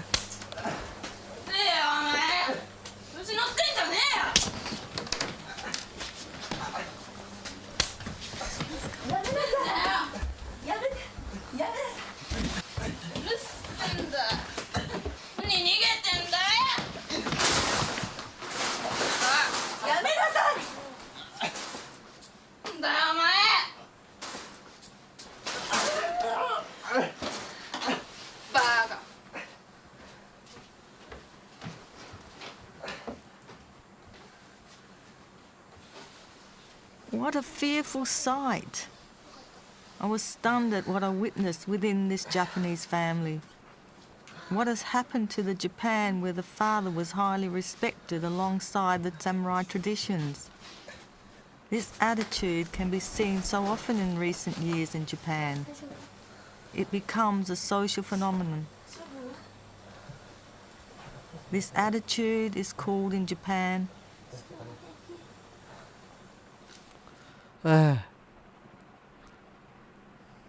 家庭内暴力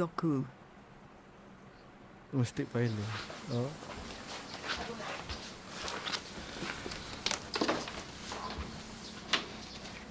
Are you okay? It's okay, excuse me. There was a reason why Sumio suddenly suffered at the hands of his daughter. Are you badly hurt?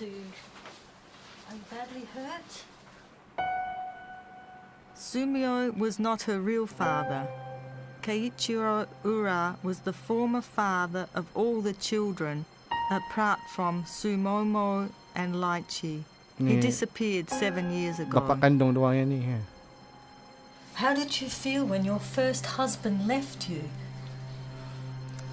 途方に暮れました。まあ見ていただければわかると思うんですけども、あれだけの子供を抱えて、私はもうその頃はパートだったんですね。収入の面でも自信がなかったし、すごい不安でした。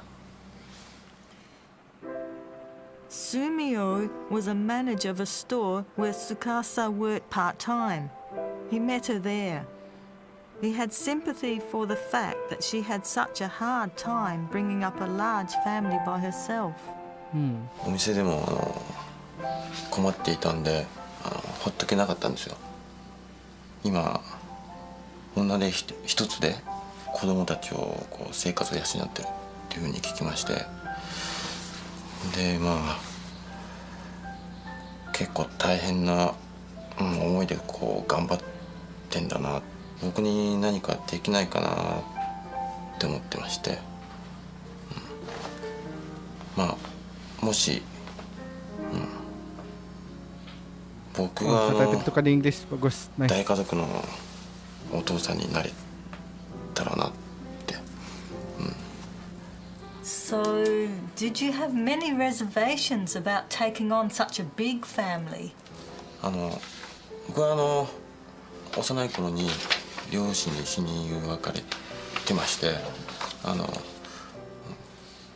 家族と一緒に暮らした経験があんまりほとんどなかったんですよ。だから、最初この家に来た時はびっくりしましたけど、だけど何ですか、家族っていうものにもすごい憧れてまして、まあそういった僕の気持ちの中では全然抵抗はなかったです。After that, Sumomo and Reichi were born to Sumio and Tsukasa. The large family was getting more lively, but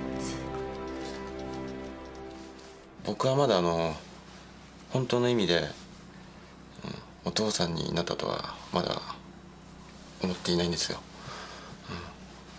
僕たちはまだね正式に籍も入れてませんし、子供たちも僕のことをお父さんって思ってないと思うんです。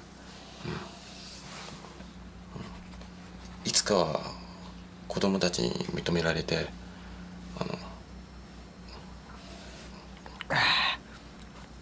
minum guys, minum air お父さんって呼んでほしいなって、そう思います。まあそのためにも僕はどんなことされても頑張りたいと思っています。So what do you think of your father? お父さんについてどう思いますかって。なんかキモい。私はまだお父さんと思ってないんだけど、私生活とかどんなんって話しかけてくるから。前のお父さんの方がいっぱい遊んでくれて優しいからいい。すごいイライラするかな。すごい慣れ慣れしいのが自分の中ですごい頭にくるというか腹にくるんで、まあちょっと。よく噛んで食べます。ライト君よく噛んで食べます。お口入れたら10回噛みます。 Siapa bagi love tu? Hello everyone. Welcome to the stream. Or do you stay at home looking after the children? We're watching some Saiko large 前はパートに出 family. てたんですけど、今ちょっと家を開けられない After 事 we 情があっ watch て、で explanation もやっ of ぱりすみおさんとみかんの収入だけではこれだけの Q fake 家族 documentary. だとちょっと足りなくて、 How are you by the way? 本当は私も働きに出た方がいいと思うんですけど、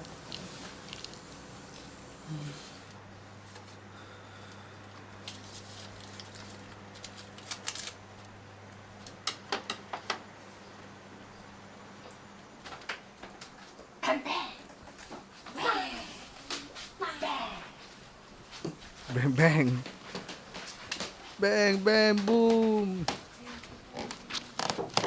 Anda dah terkena bang bang boom. ご飯置いとくよ。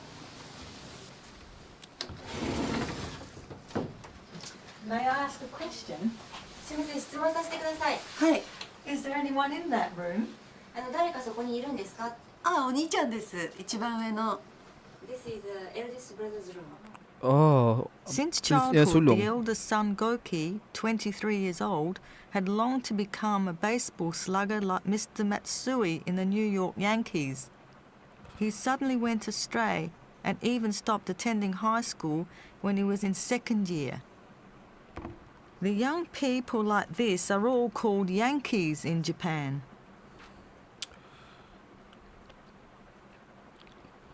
Yankees. After that, he changed. He withdrew from society and never came out of his house. This youth problem can be seen so often in recent Japan. This is called Hikikomori or something? Yes. hikikomori. Mata wa hiki. Why doesn't he ever come out of his room? Is there a reason why he stays in his room for so long? いや、わかりません。もう何年もこの状態なんで、でもまるっきり部屋の中だけっていうわけではなくて、そうたまにねお風呂に入 Oh, った untuk mandi り dia と keluar lah. か。 For take a bath, he gonna get out from the room. At least. わからないです。 What do these characters mean? This and this. What do they mean? これはゴーキがたまに書いてここに貼ってるんですけど、あの子は野球が大好きだったんで、やっぱりバットとか三振とか野球に未練があるんじゃないでしょうかね。And Yes. baseball terms. Yeah. I see. At 7 p.m., Sumio finishes his work and came home. いただきます。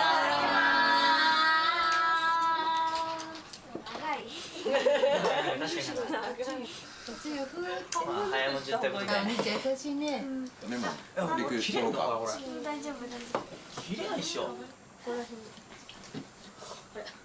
Apart from the withdrawal of the eldest son, the domestic violence of the third daughter, and the children who never became attached to the new father, there was another worry in this family.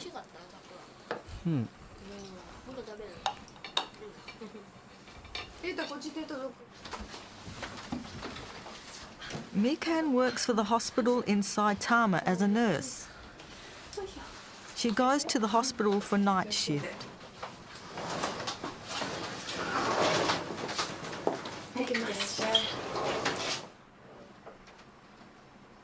At 11 p.m, the youngest children go to bed in a room on the second floor.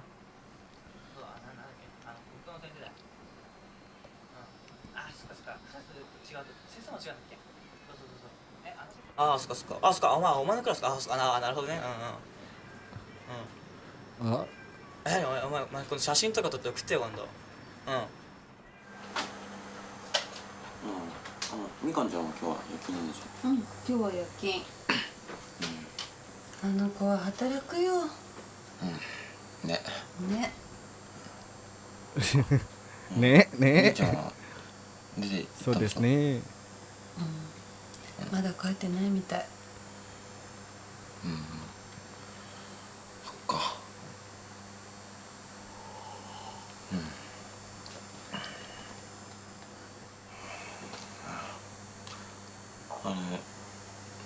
りんごちゃんとはなんか連絡つけた？わ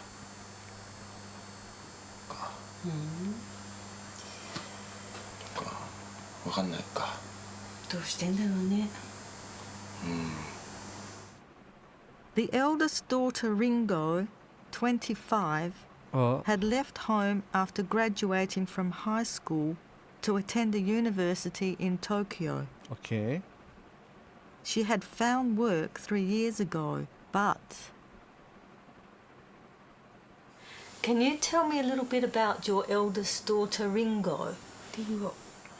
リンゴとは半年前くらいから連絡が取れなくなっていて、引っ越したのか電話をかけてもつながらなくなって、職場も辞めてしまったみたいで、職場の人に聞いても行く先もわからないし、携帯も変わってしまったみたいで。What do you think happened to Ringo? りんごちゃんは僕たちの結婚に反対だったんですよ。だからそれで出て行ったんです。とても僕は責任を感じています。父としても心配です。He said, Ringo.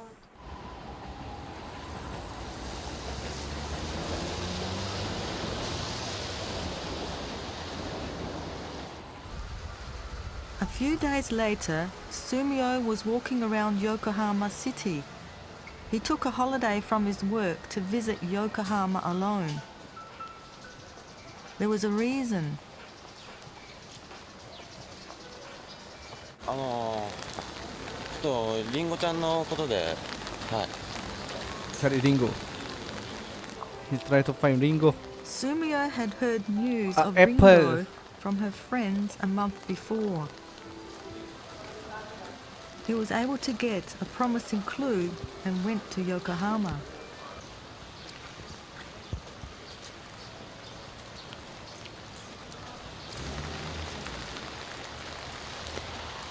He was going to a back alley from a center street.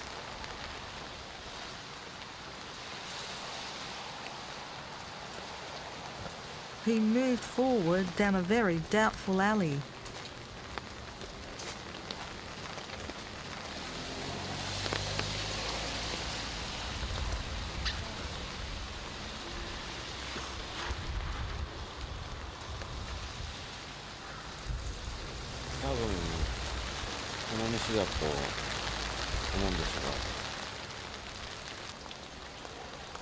It was a dirty shop.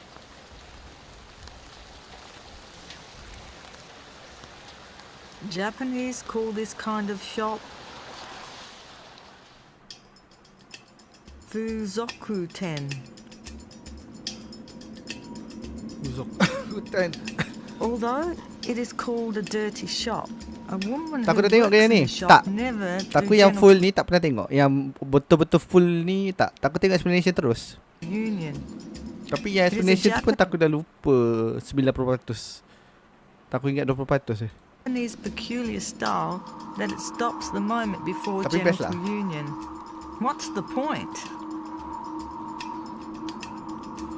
He got information that Ringo might work in this shop. According to the homepage of the shop, Apple? Ringo! 今日そちらに予約入れたいんですけど、アップルちゃんってこういますか？はい。アップルちゃんを予約したいんですけども、やっぱし自分の娘がああいうところでもし働いていたら、なんか想像するだけでもなんか。Apple だけど Steve Jobs 早く近いうちに探しに行きたいなっていう気持ちとなんか両方ごちゃ混ざって、なんかちょっと複雑な気分で今います。 Is this woman in the photograph really Ringo? Kenapa 22? Oh sebab 3 tahun lepas kan dia. He became worried, thinking about his precious daughter carrying out sexual acts with strangers. So he was going to visit Apple by pretending to be a customer.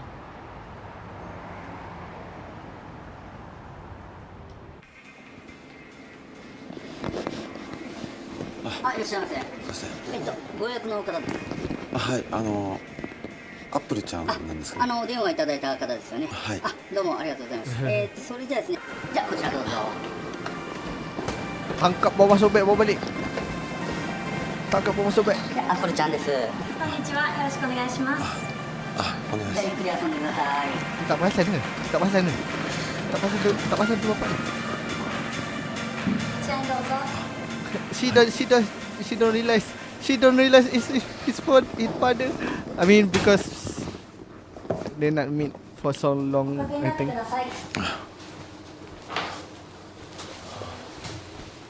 失礼します。アップルです。よろしくお願いします。よろしく。This is gonna be awkward. このお店って初めて来られたんですか？はい。初めてです。そうなんだ。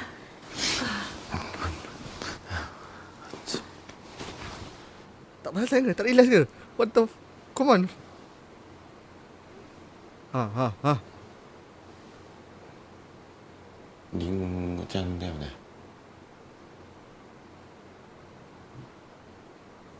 ね。なん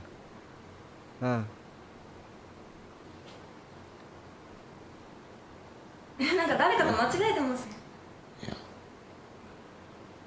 リンゴちゃんでしょ。Nama dah Ringo dah, kata Apple sama lah. やめてくださいよなんか。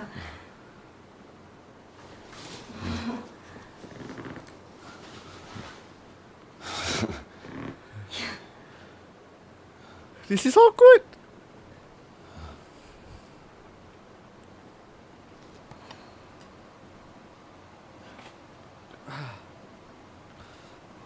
Whatしに来た？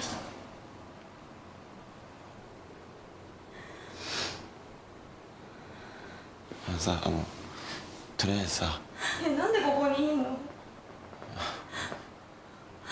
こんなとこ来てんの？帰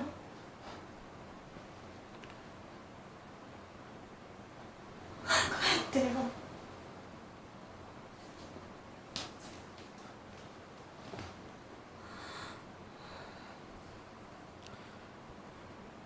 お母さんも心配してる。帰ってよ。一緒に帰ろう。ね。早く帰ってよ。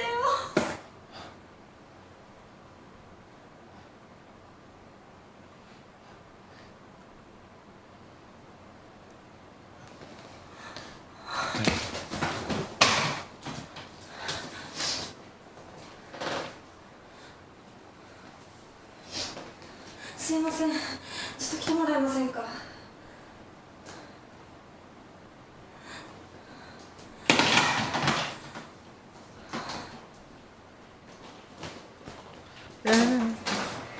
もしもし。すいません。もう一度思い出してください。リンゴちゃん。いや。変態なんです。いや違います。この子のお父さんなんですよ。そういうことしても結構いるんですけどね。そういうプレーないから。いやそれ違うんです。いやいいからはい違うんですよ。ダメだからねそれね。そういうプレーだと他のお店でやったら。はいすいませんどうも。もうできんだからうち。はいおやすみなさい。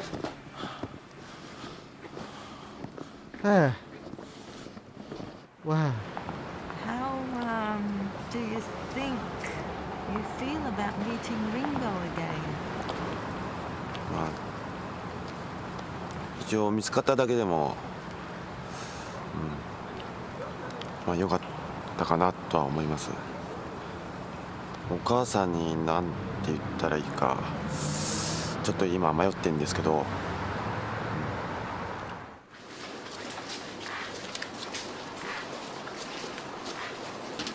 ただいま。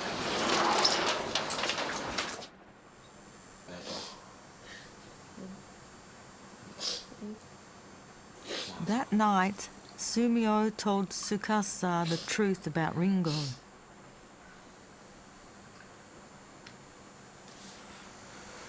なんとかね、リンゴちゃんを救ってあげないと。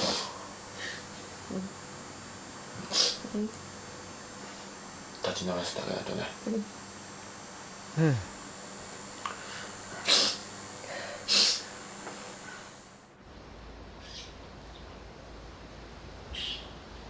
One week later. はい、それじゃあいただきます。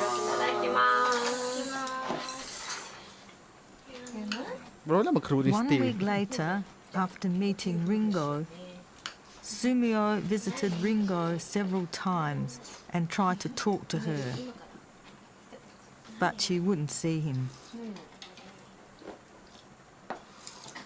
Besides the eldest son's withdrawal from society, domestic violence by the daughter, and the eldest daughter working for adult entertainment, another unfortunate incident befell the Ura family. Oh my god. I don't remember this. I don't remember this. It happened suddenly. Sumio found that the second son, Ruta, had fallen from the second floor veranda. An ambulance was called immediately, but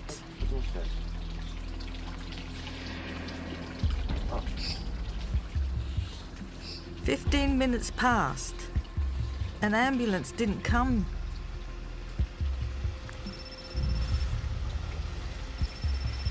Whyないですか? はい。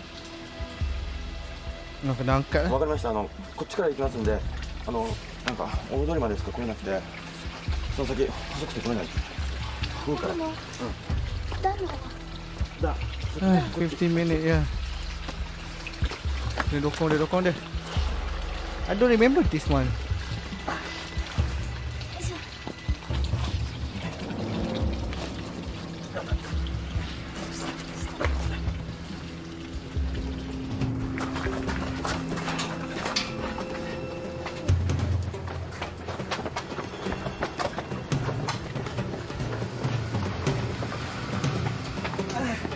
Paranormal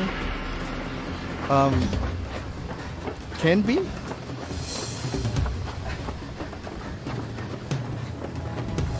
jauh dia naik dia bagi tahu dia ada kereta please. Tak ada jalan kaki kan? Oh okey. Oh kat sini lari ke apa? Okey.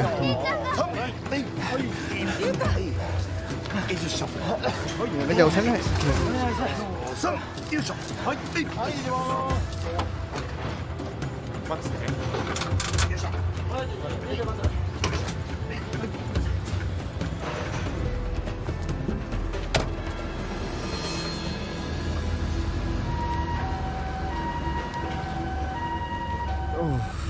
Ruta suffered several head injuries as a result of his fall.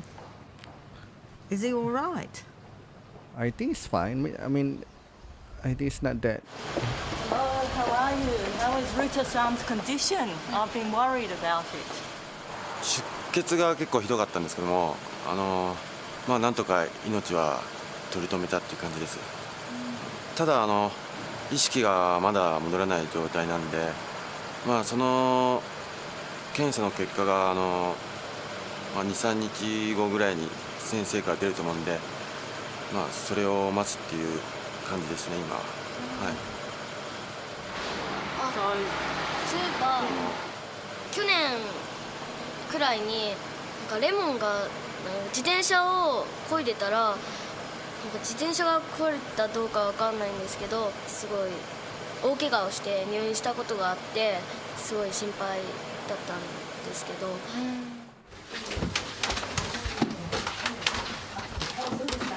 い、また改めてお願いします。はい、失礼いたします。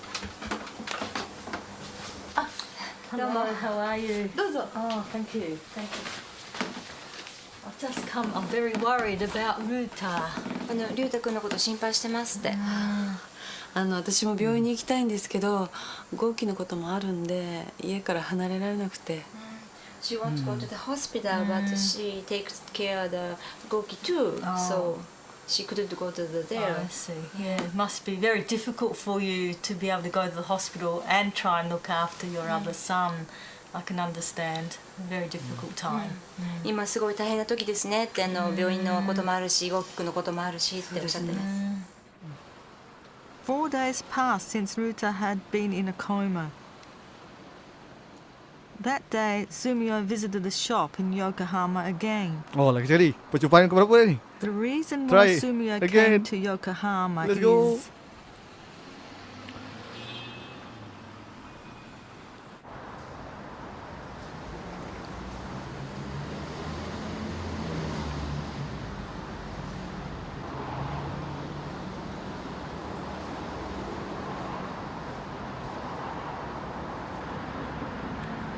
Tangkap dia masuk dalam guni.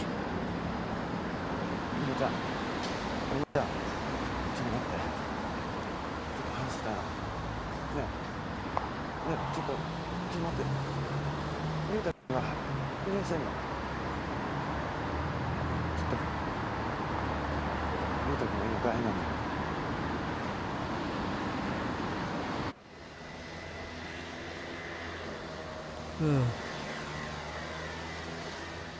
久しぶりだよね。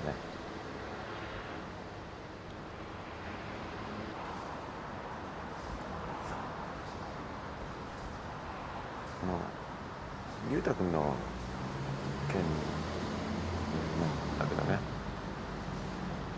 頭打って今意識ないんだよね。ちょっとそれだけはりんごちゃんにも知らせた方がいいかなと思って。2階から落ちたんだよね。ゆうたくんよくベランダでさ電話してるか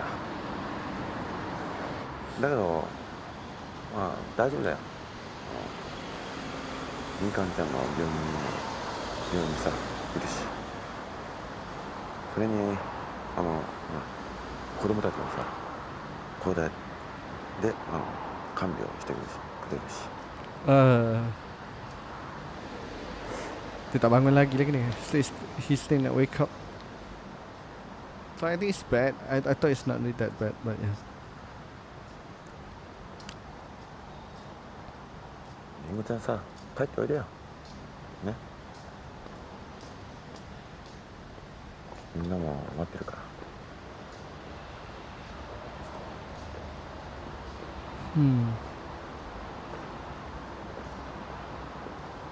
言いたくなかったら何も言わなくていいしさ、何も聞かないし。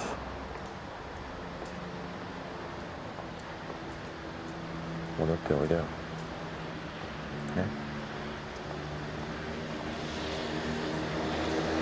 無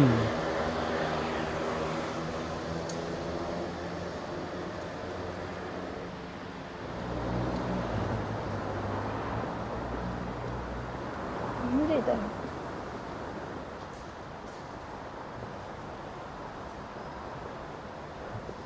なんで？今更帰れるわけないでしょ。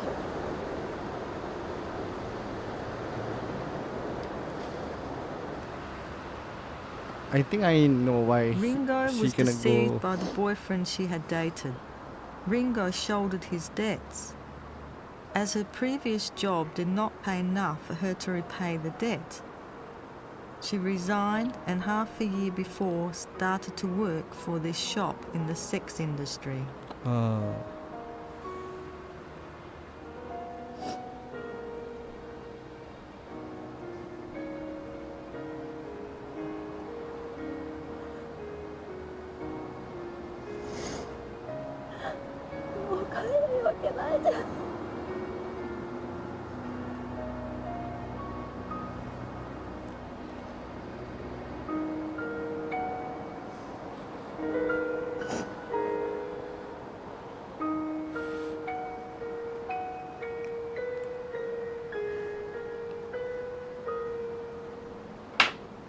Jom.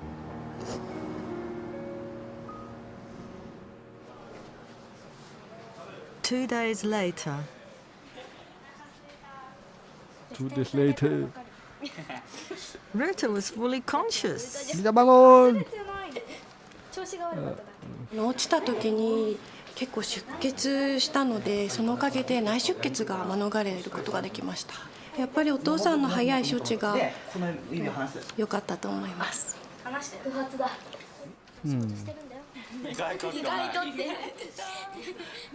Ruta hovered between life and death.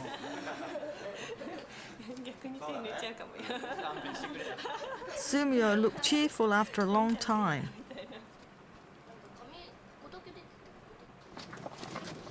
This weekend, a woman visited the Ura family. Oh. The woman was Ringo. Hey, apple. How do you feel about coming home after such a long time away? そうですね。やっぱりずっとみんなのことは心配だったので、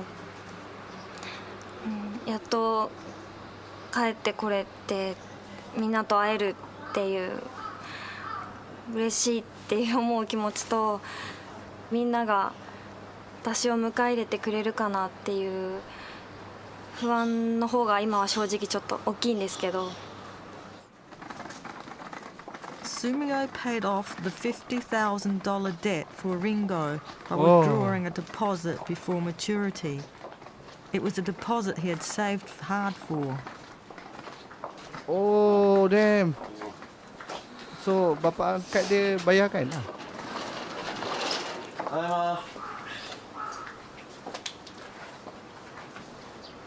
Tadaima.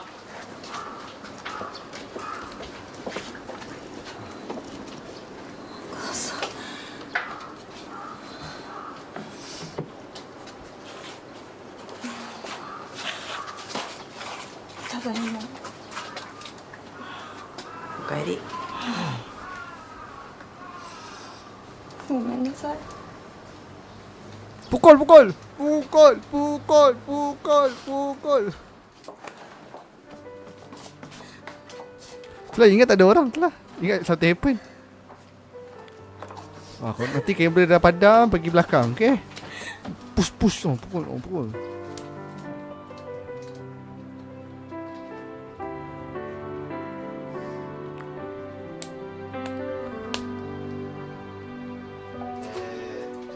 One week later, Ruta left the hospital. Ringo came back to the family. The family gathered together for the first time in 7 years. これで家族全員が揃いました。 Kecuali abang dia dalam bilik tadi. 祝いたいと思います。みんな持って。じゃあジュース持ってジュース持って乾杯しよう。それじゃあ乾杯。乾杯。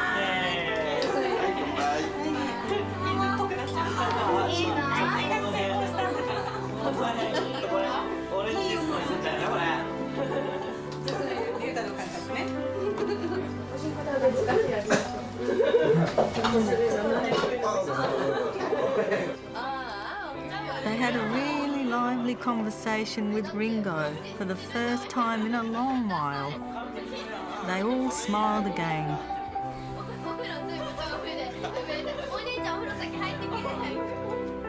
ゆうたくんどう？美容室と全然違うでしょ。まあ美容室100倍うまいかなこれね。おなもちゃん帰ってきてくれてよかった。ずっと言ってたんだよ。だからモテないんだよ。そうだよそうだよ。お姉ちゃんねラブしてるでしょ。うるさい。これで強敵2人強敵。何の笑い？なんで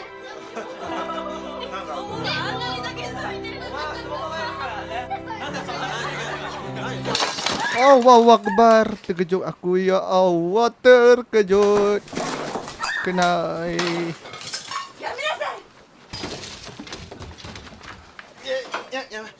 やめろ。お前に呼び捨てされる覚えないんですけど。やめなさいよ。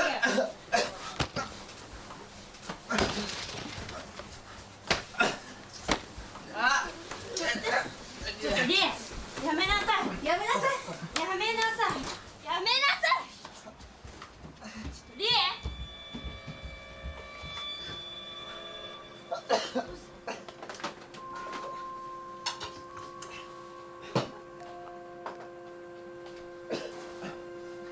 Ruta recovered. Ringo came back to Ura family, but there were still many problems.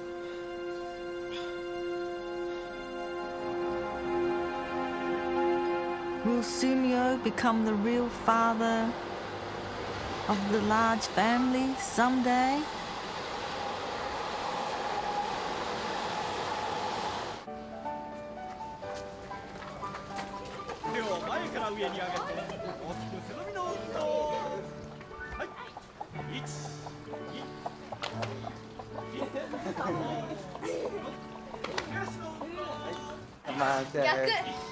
Dia ke yang jatuh basikal?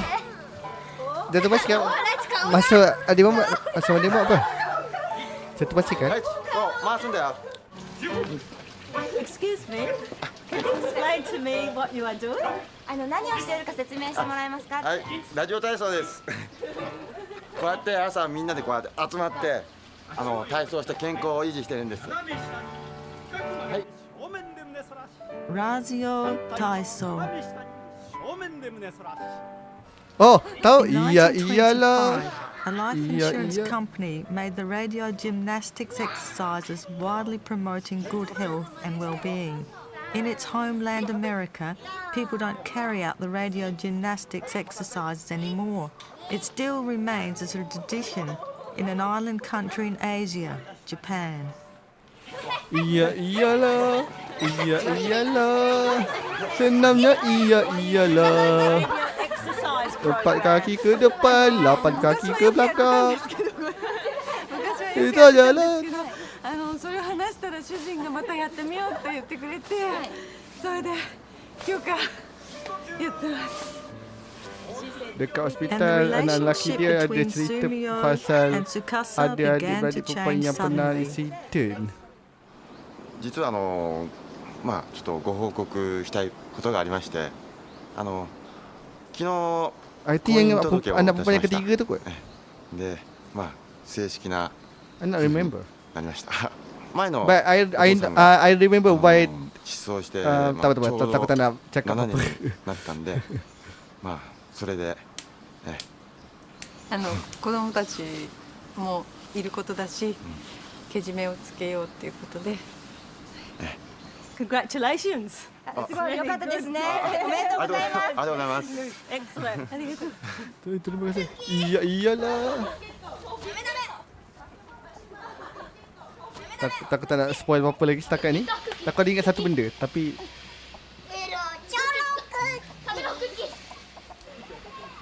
yang basikal tu takut tak ingat.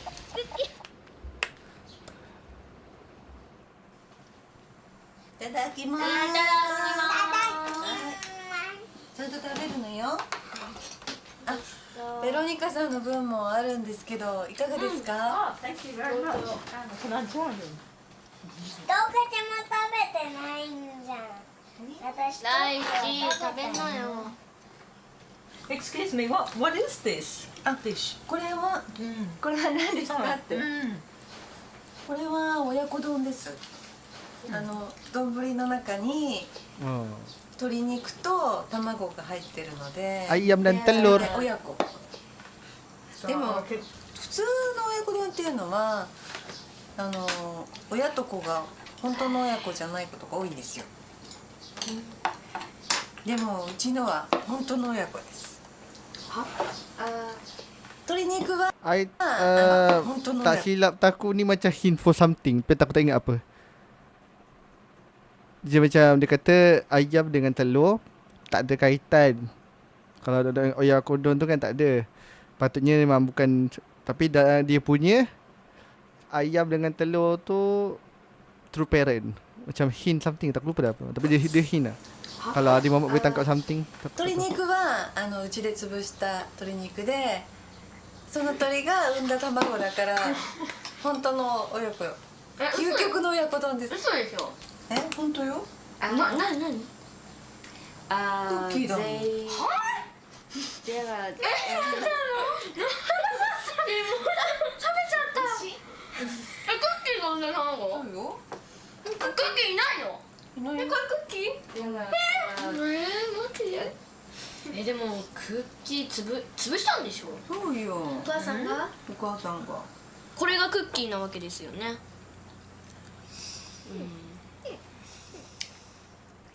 部分にもよりますよね。足はいいんですけど、やっぱり腹部とか。マーキー。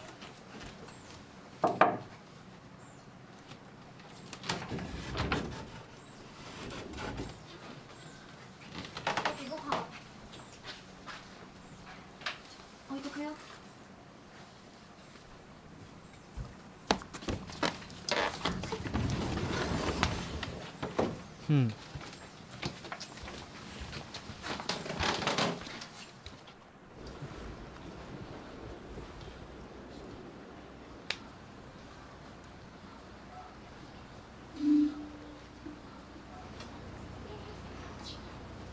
ここで遊んじゃいけないっつったでしょ。あんたたちの一人ぐらいいなくなったって困らないんだからね。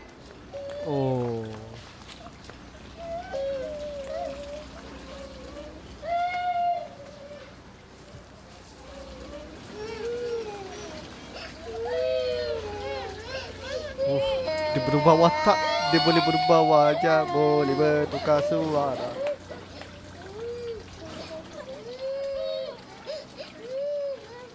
Ini bukan cerita hantu. What are you drawing?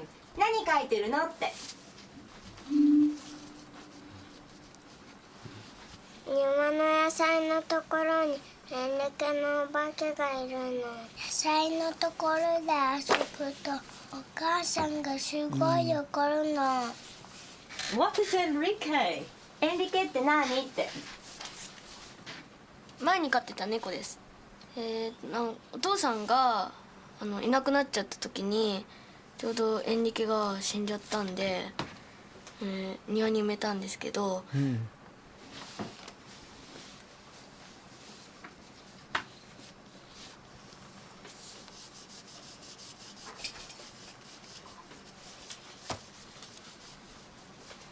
Hi Dan, what are you studying? ダン君何の勉強してるのって。保健体育です。お母さんがいつも保健って言ってるんで保健体育頑張んないといけないのかなって思って言ってます。So 保健Okay.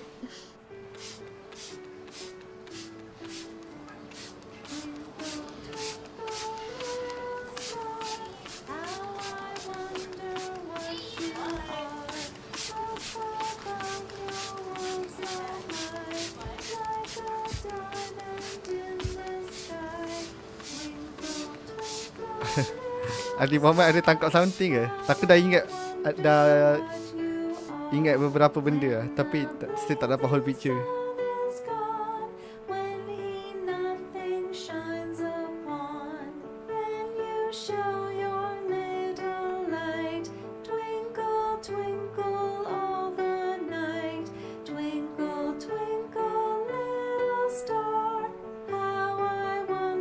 Na na na. Woo! Twinkle, twinkle, little star.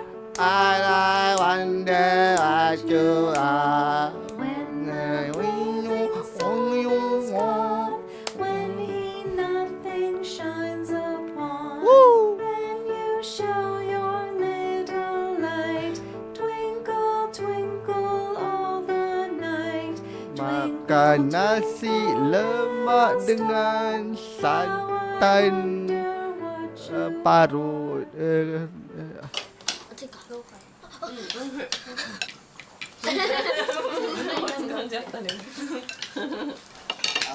さみんなにちょっと聞きたいんだけどこの家から引っ越しした人かわいい。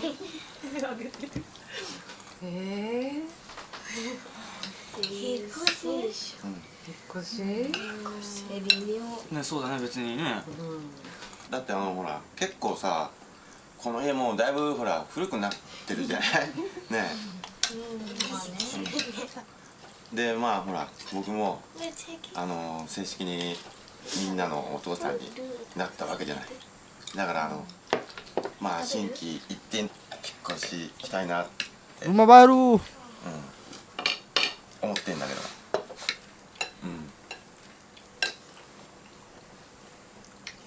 まだいいんじゃない？みんな学校も近いしね。またでかいとこ買わないとお金かかるしね。ここのままでいいよ。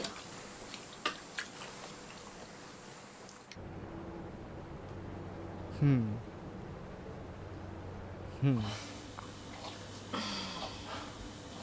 んな寝た？寝た。そっか。ちょっとスマホもうすぐだよ。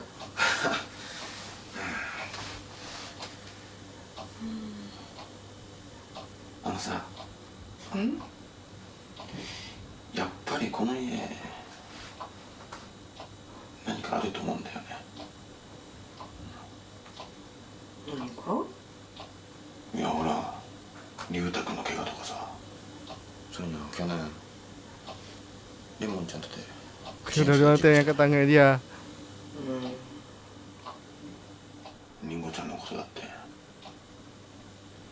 豪輝君もあの通り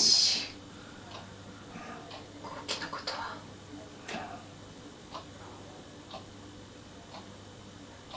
だからさそういうのもいろいろ考えて引っ越しした方がいいと思ったんだよだってさそんなお金ないでしょあなたの貯金はリンゴに使ったんだしそんなのはなんとかするよそれにさあのお金もう少ししたら入るんでしょ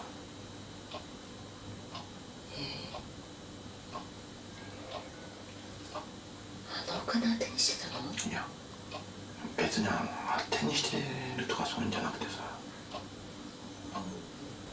ただツンとかライチとかこの家を化けてるって怖がってるしさそれに高原君のこととか毎日そうしたお父さんがちょっと高原とあの人のことはあなたに関係ないでしょそうだけど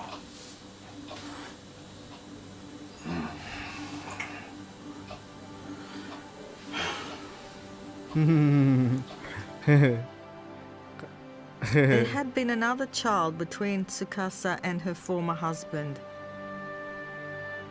The third son, Takaharu, who died at the age of 9.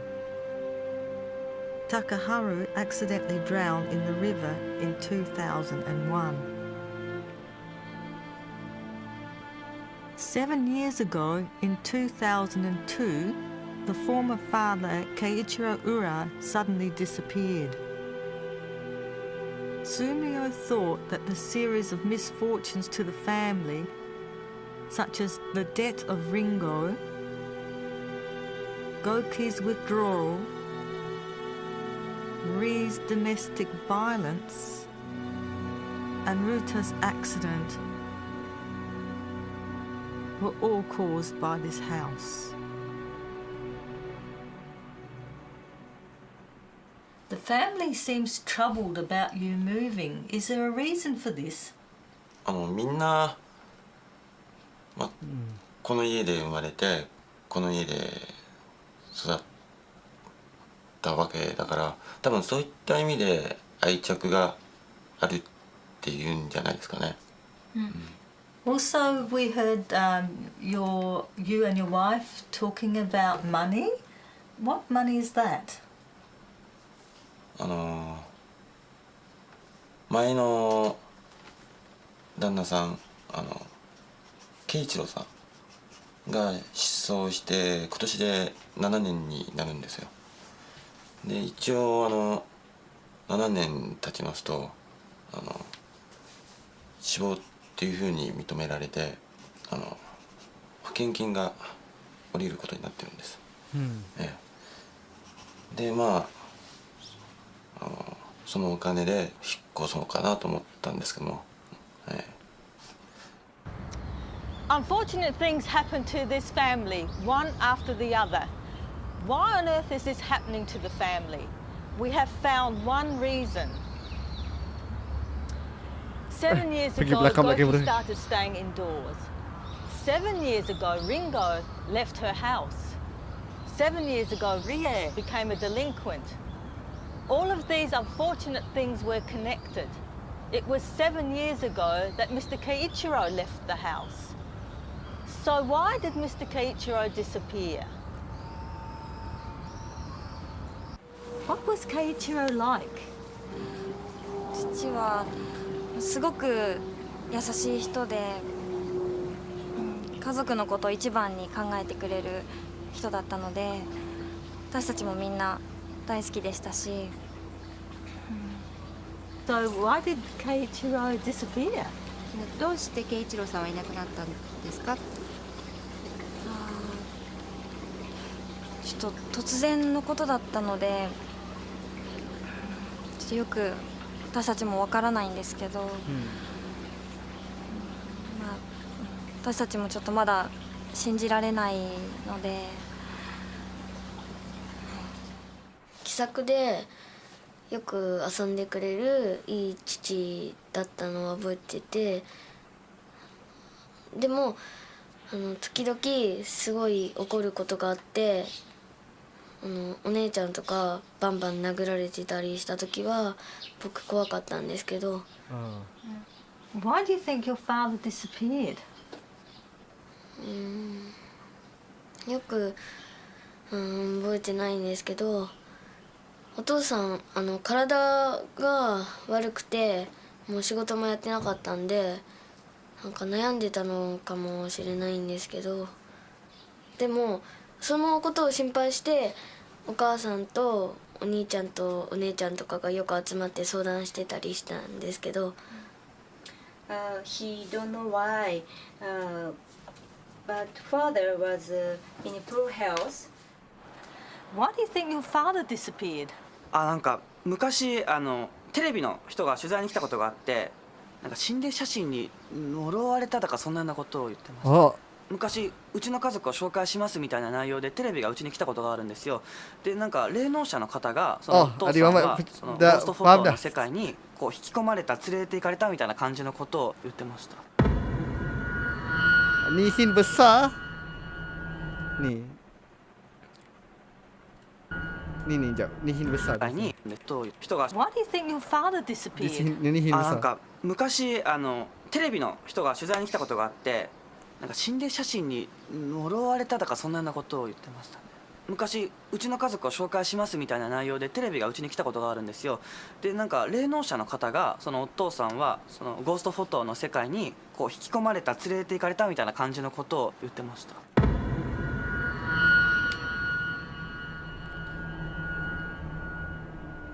すごく気味が悪くて、見ているだけでこう鳥肌が立つような、その写真を見た時にどこかにしまおうということでしまったんですけど、翌朝郵便受けの中にその写真が入っていたりとか、それですごくもうゾッとしてしまったので、その後にまたも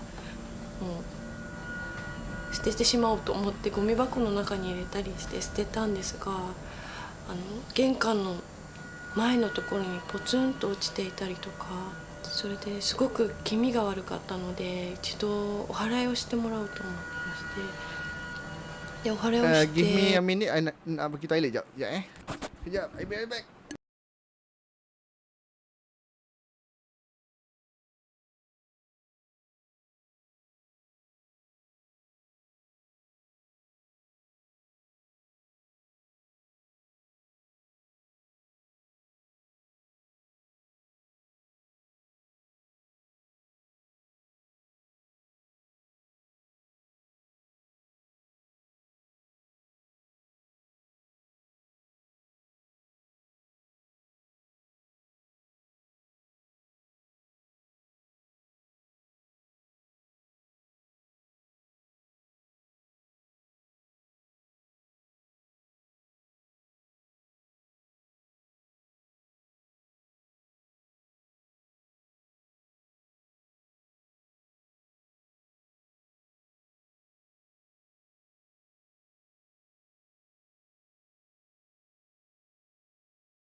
I'm back.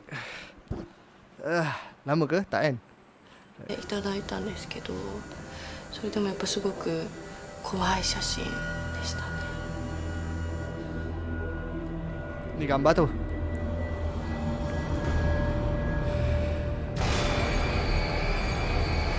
Aku tengah idol meeting. Ya, idol meeting.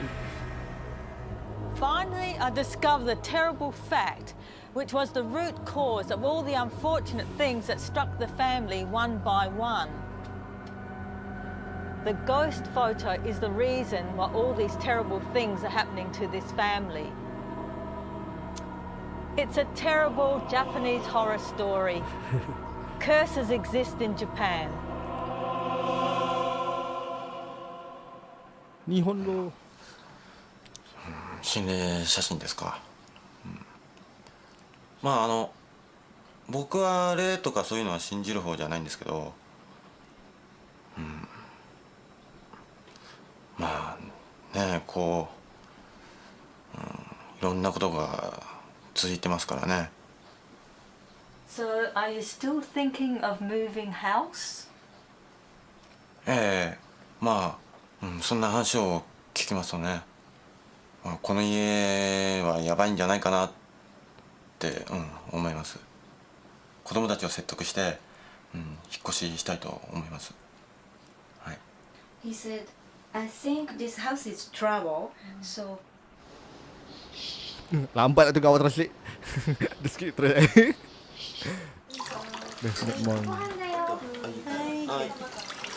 Nasi telur dengan apa tu? Ni untuk rumah Jepun ni agak besar tau, sebab family dia besar kan. So rumah ni agak besar ni.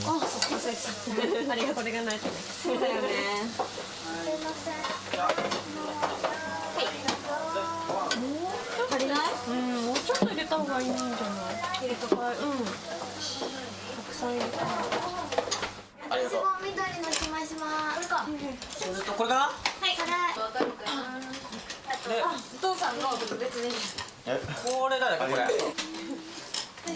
これだ。はい、じゃあいただきます。いただきます。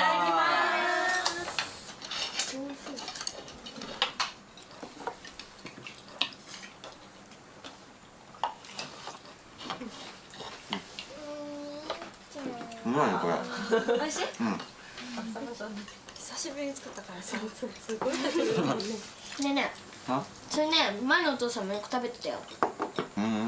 それとねエンリケも。黙って食べなさい。おお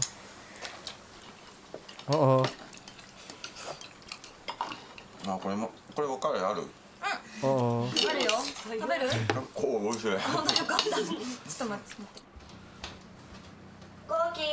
ゴキ食べよう食べ。開けるよ。ゴーキご飯。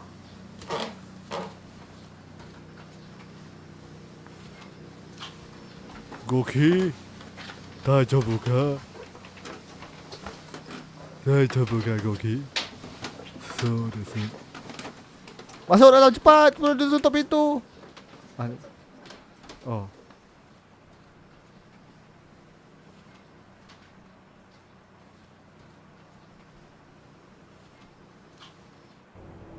Dia bisik-bisik. Dia bisik-bisik. Dia bisik-bisik.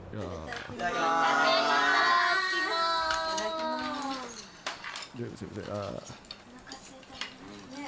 なんかだんだんさ豆腐がさだんだん出てくる。この唐揚げは誰が揚げたの？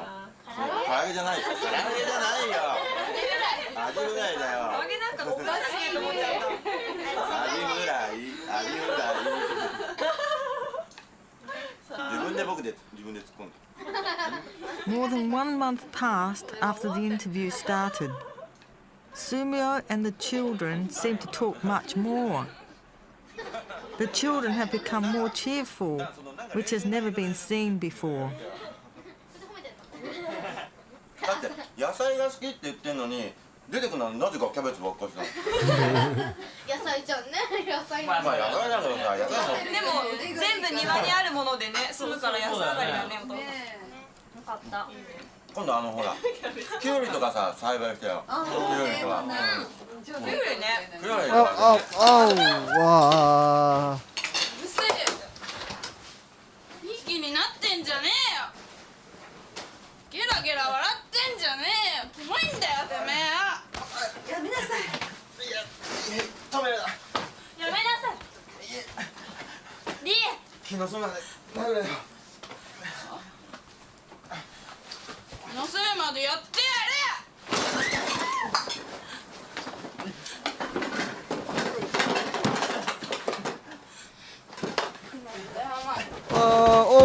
watch out, RKO.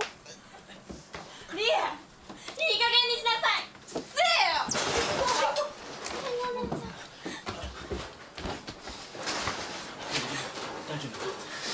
大丈夫、怪我ない。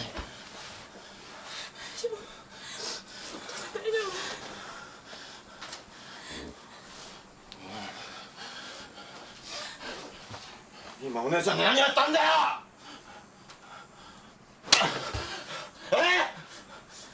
お前とりあえずも言い返しろ。そんなに殴りたけりゃな、お父さん殴れよ。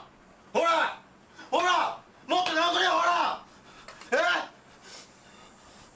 だけどな、お姉さんに手を出そうだけでは絶対許さねえからな。ほら殴れよ。殴りたいんだろ。殴れよ。気が済むんだろ。ほら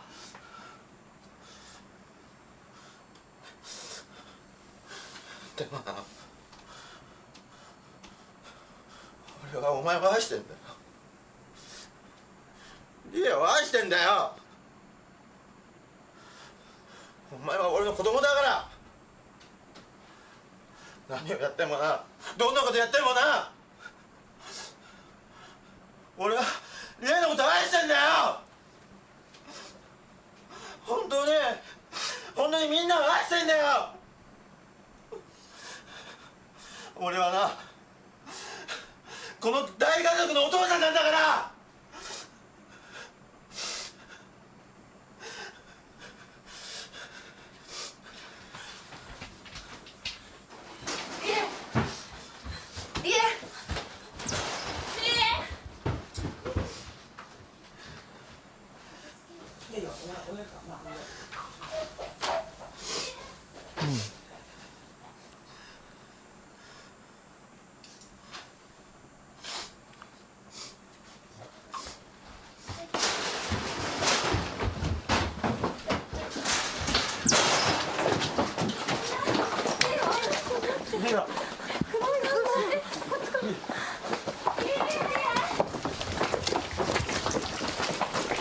Hai Taku, hai Mijo, welcome to the stream.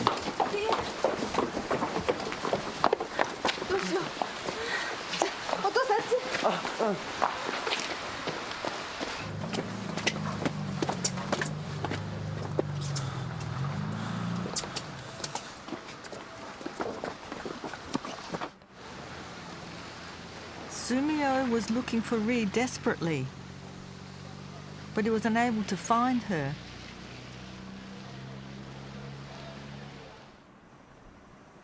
More than 3 hours passed after Ri had run out. Sumio continued looking for Ri in spite of it getting late.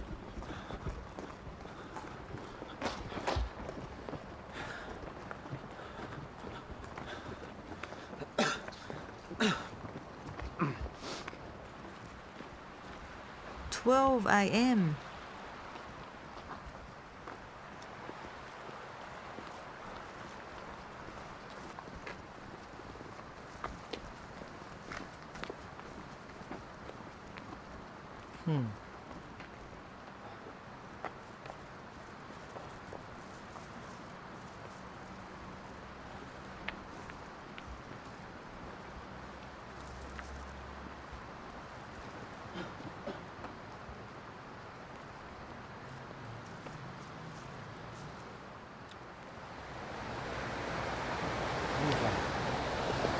Bani Mijo ini Taku tengah tengok Saiko Last Family. Dia ke apa orang panggil, dokumentari. Dia belah horror juga. Dia horror juga.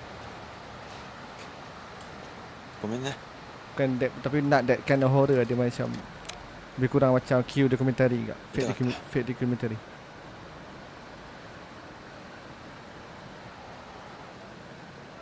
Kairo. Ne.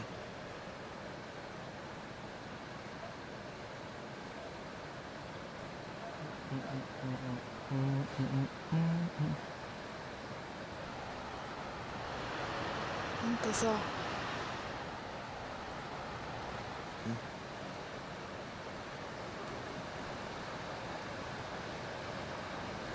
Ay. 何言ってよ。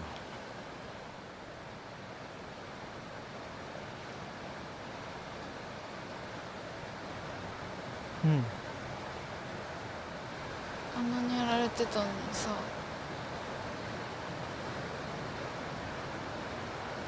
なんで今までやり返してこなかったの？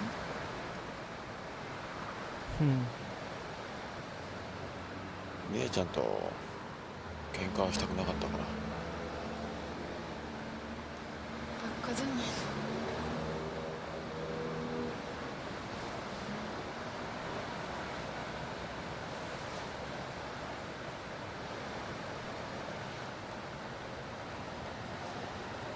ほんとさ、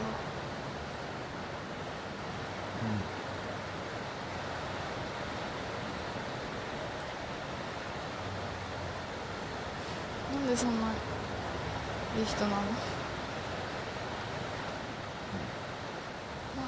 なんでうちみたいなさわけわかんない家の親父になろうって思ったの。本当にあんたばっかじゃないの。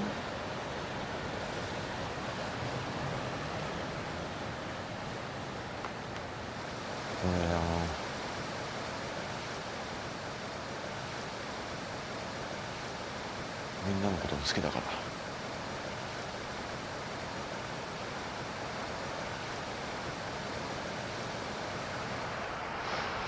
Sayur tak ada kaitan, saya lalu. Okay.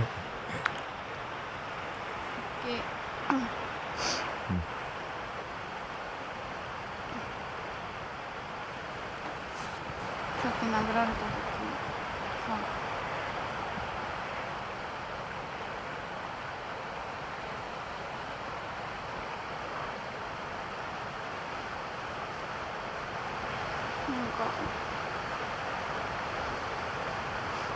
なんかすごい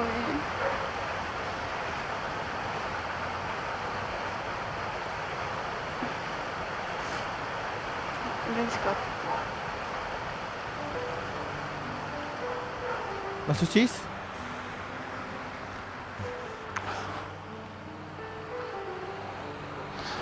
Soっか。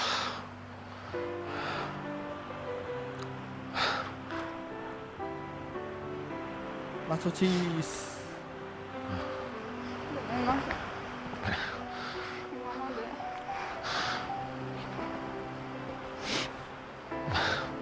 今までごめんなさい。いいよ。ごめんなさい。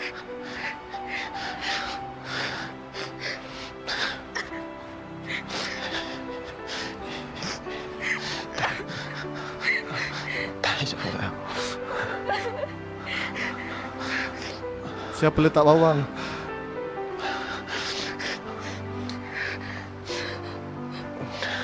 大丈夫だよ。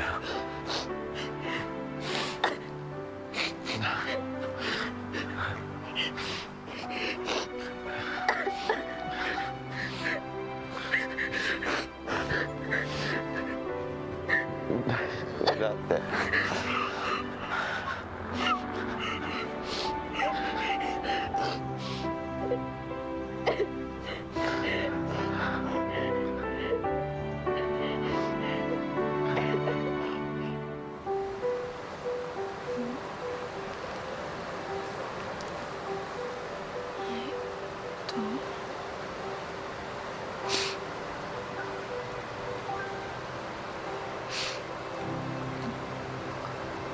殴られて怒られていろいろ考えたらなんか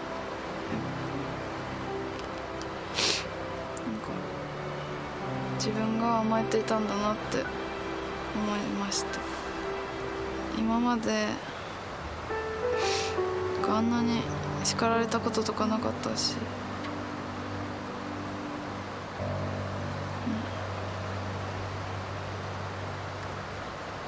Can you call Sumio father?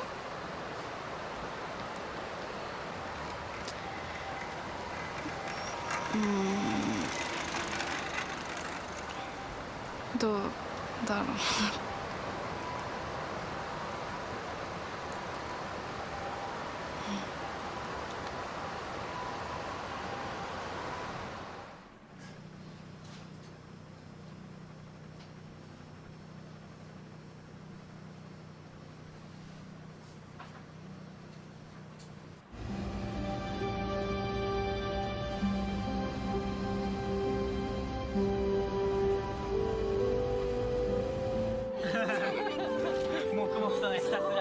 A few days later, Sumio rented a car to take the children to a camp.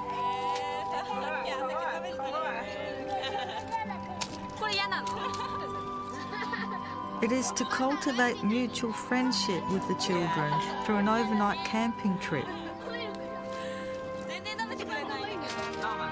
Goki, who had withdrawn from society, was seen in the bus.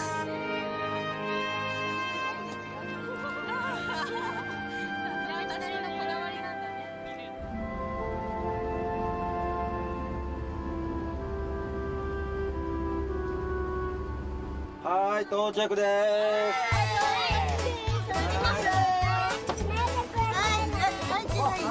降りるよ。お姉ちゃん、お姉ちゃん、お姉ちゃん。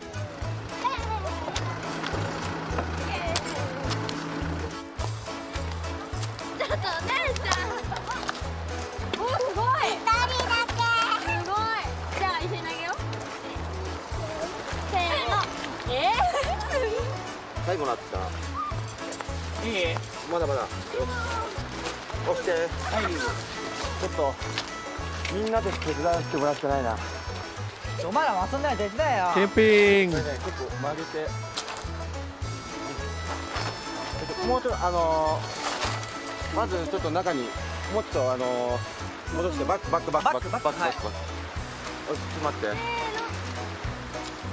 よし、曲げるよ。せーの。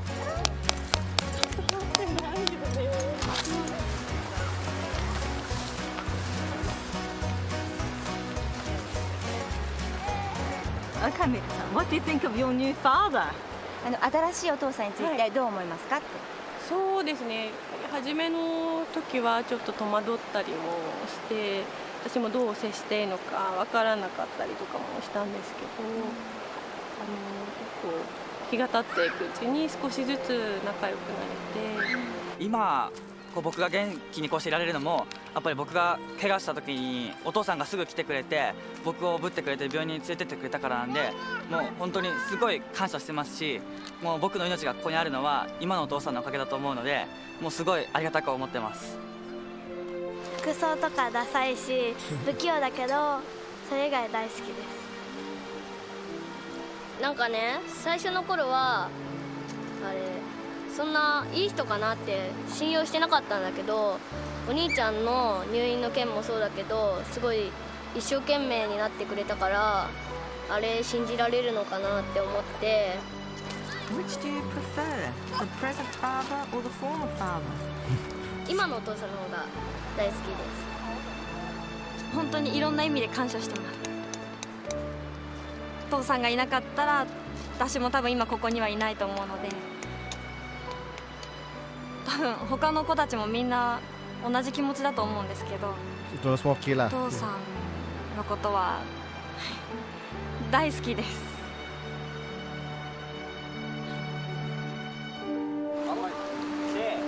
離してこうやってそうオッケーで戻す。あ、来た。よかった。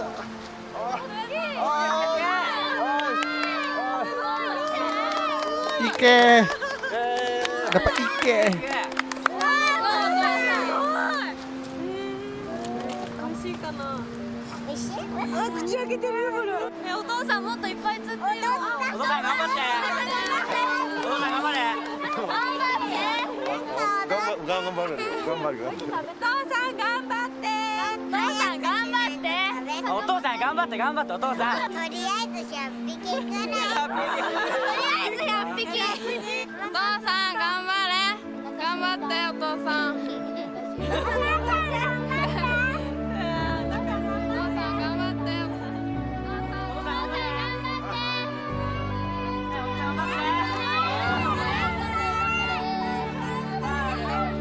Seratus ikan.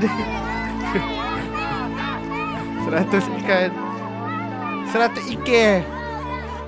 Buat kumpul lekor.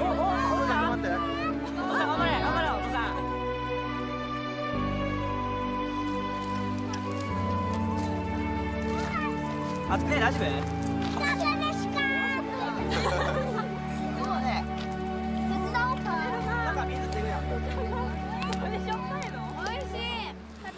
はい。気持ちいい。上手だね。大ちゃんありがとう。多分ね、一応決まってるんだよ。だけどさ、今日さ、豪輝もさ参加してくれてさ、ね。やっぱりほら、大ちもこんな元気で、ね。やっぱり家族はやっぱりみんなが一緒が一番だななんて思ったんだけど。な。大輝はどう思う？大輝はどう思う？雨降ってきたよ。テントに撤収だ。おいしょ、火どうすんのこれ。雨に消してもらうっていうタイプこれ。後で消そう。後で消すか。子供たちもうやーいすごく嬉しそうだったし、なんかお父さんとねこんなに遊んでる姿も初めて見られたし、感動してます。すごい感動してます。新しいお父さんと子供たちが仲良くなってくれて、すみおさんが新しいお父さんになってくれて、私はとっても良かったと思います。You look very happy today. You obviously had an excellent time. You look very happy. はい、すごいいい日でした。子供たちもすごい楽しんでくれて、はい。The fact that the children called you father today must have made it even better. 本当に嬉しかったですね。なんていうんですかね、本当に諦めないで頑張ってきてよかったなって、いろいろ悩んでいたけど、やっぱり一生懸命家族のために頑張れば心を開いてくれるんだなって思いました。僕はこれからも子供たちをずっと愛し続けます。はい、精一杯頑張ります。皆さんに挨拶したいということなので。We finished the shots. It is time to leave the campground and say goodbye to this family. Sumio finally became the real father of the family.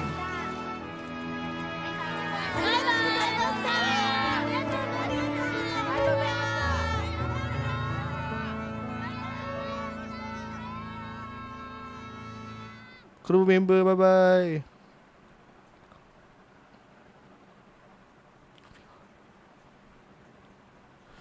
We hour to have but unexpected thing happened after the just after the what? Just after the reporter finished full film. Okay, something happened. A few days later, we visit Ura family again. Okay. A few days later.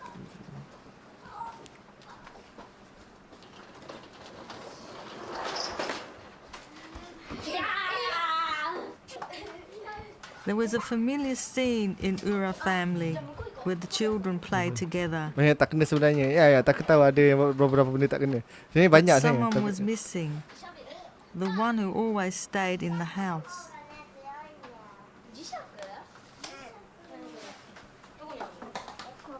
Hello.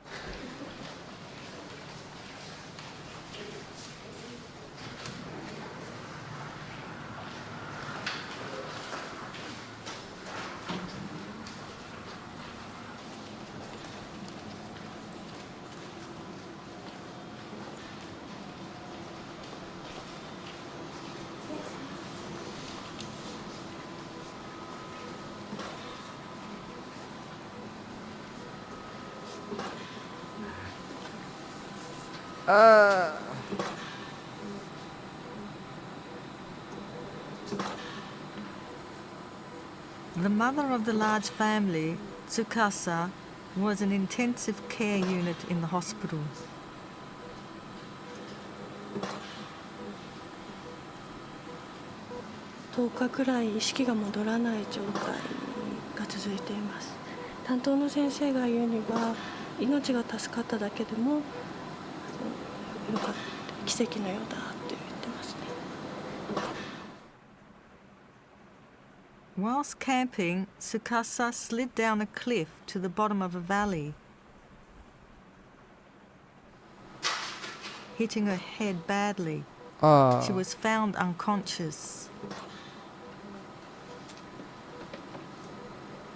警察の人の話なんですけど、なんか夜に一人でトイレに行こうとしたみたいで、その時になんか足を滑らしたっていう風に聞いてるんですけど。Tsukasa hovered between life and death. Her life was saved, but she was in a vegetative state. It will be difficult for her to recover.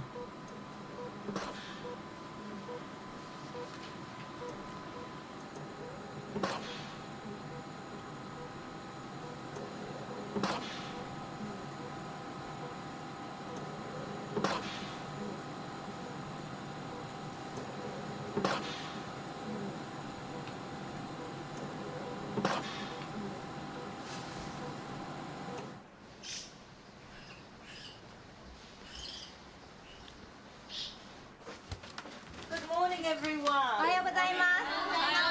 You're having breakfast, I see. So, what are you making this morning? 何を作ってるんですかって。あ、お肉の佃煮です。 She made a meat boiled in sweet soy sauce.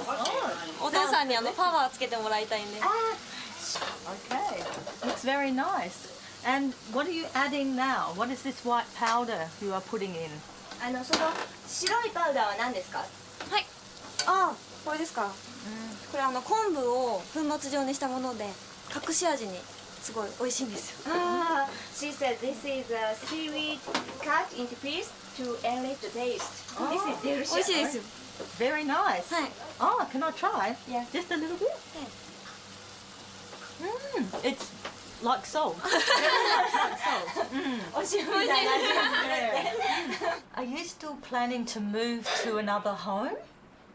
まあ司がああいう状態なんで、まあ引っ越しの方はちょっとしばらく当分見送りたいと思っています。お母さんが戻ってくるまではしばらくはこの家で、過ごしたいと思っています。はい。じゃあすみません。はい。Thank you. Meal is ready. So yes. これどこ持ってきたの？はい。boleh bagi nasi makanan kan? じゃあいただきます。いただきます。Lapar. Oh, tidak.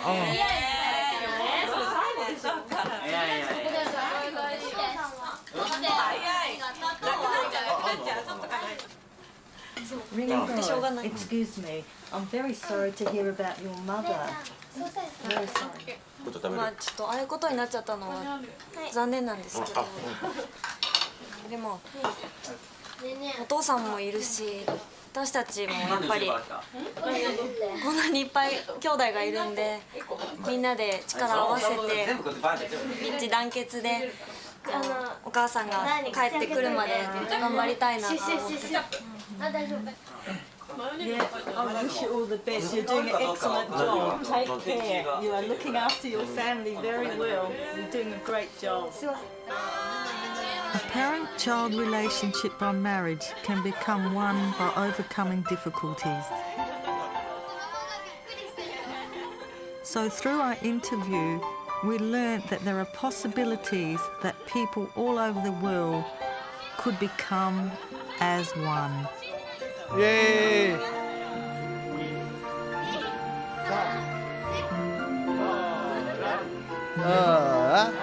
A magnificent large family, Ura family. You are Saiko. Thank you for the Ura family. Thank you for the large family in Japan. Yay! Saiko, the large family.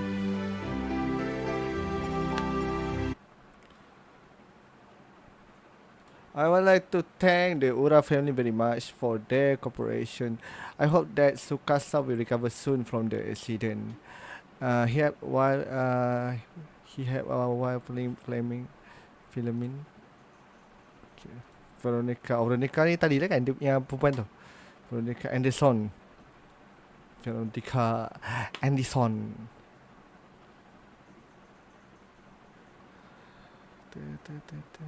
Ni gambar kat sungai tadi. Okey dah keluar bilik ah. Ten ten ten ten ten ten ten ten ten calling. Saiko!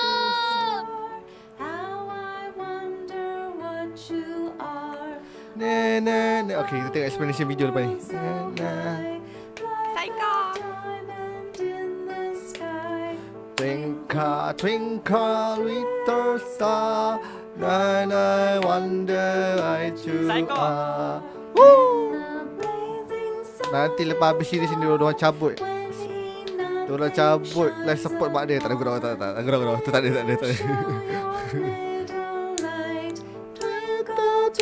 Saiko. Saiko.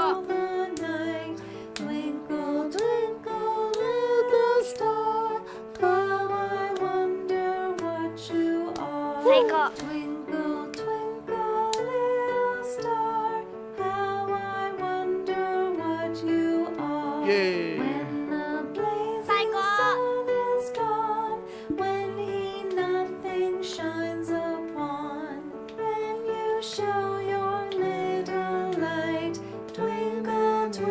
Saja takut nak biar, tak tengok ada hip apa tak. Ada apa-apa hint tak.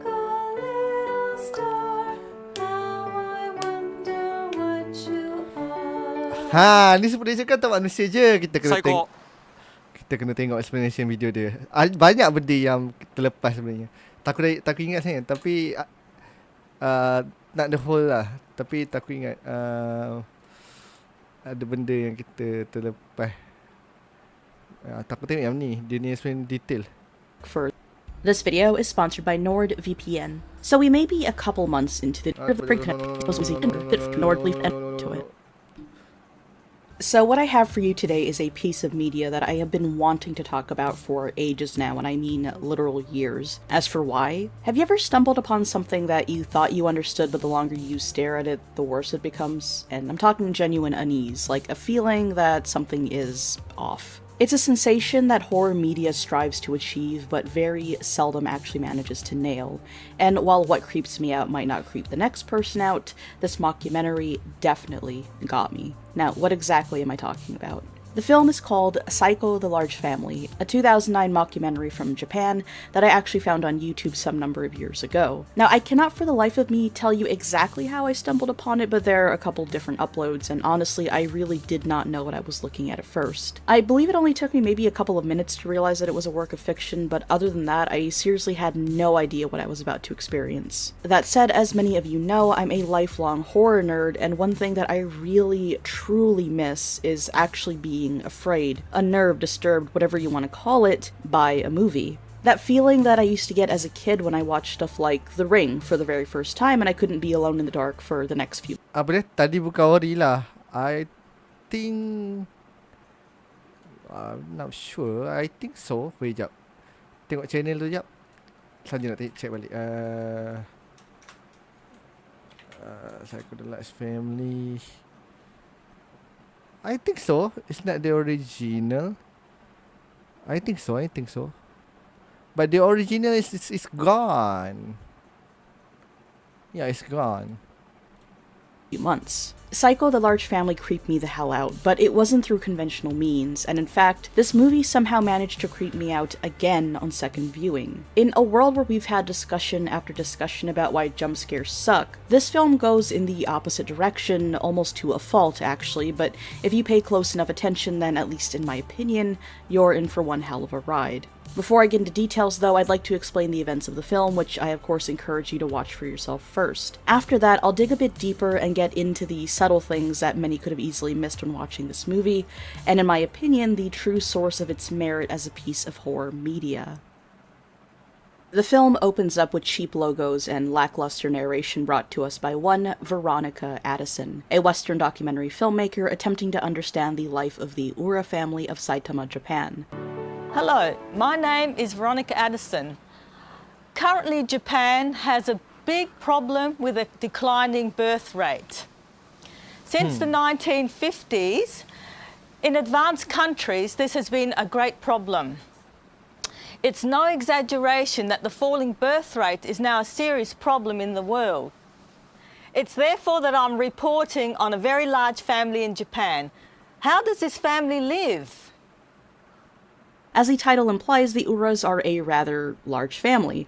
Instead of 2 parents and say 1 or 2 kids, they have several. The premise is interesting enough. After all, whole TV shows have centered around much the same thing, but Veronica presents the Uras as especially unique in Japan given its reputation for having an aging population and declining birth rate. A little side note before we continue. The vibe this film gives off reminds me a lot of this NHK World docuseries called Japanology. I've never heard anyone else talk about it before, but it's presented by this little old British man that's been living there since the 70s or so, and especially in earlier seasons, the presentation, editing, and just everything about the show was delightfully awkward and low budget. When I first stumbled upon this series, it was tough getting through episodes without at least a little secondhand embarrassment, but the saving grace of this show is just how truly dedicated it's been to documenting as much as possible. Sure, you'll get your usual episodes talking about samurai, Tokyo temples, all the things you'd expect, but they even cover often overlooked but nonetheless timeless Japanese cultural staples such as moss, male aesthetics, scissors, unused fish, cardboard, and much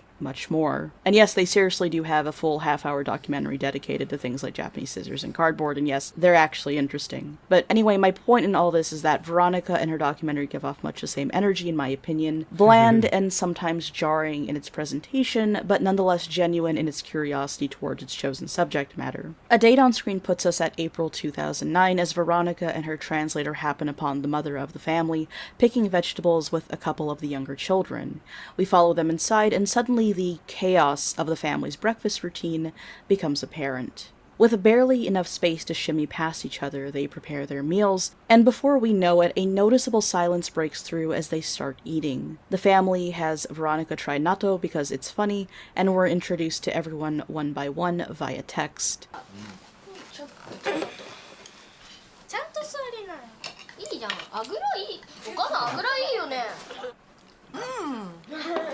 Oh, dia makan sayur tadi kan? Macam dia kata dia makan cabbage je. Every morning in the Ura family, the father, mother, and the children gather together and have breakfast in a very lively way. It seems pleasant to have breakfast with so many lively children.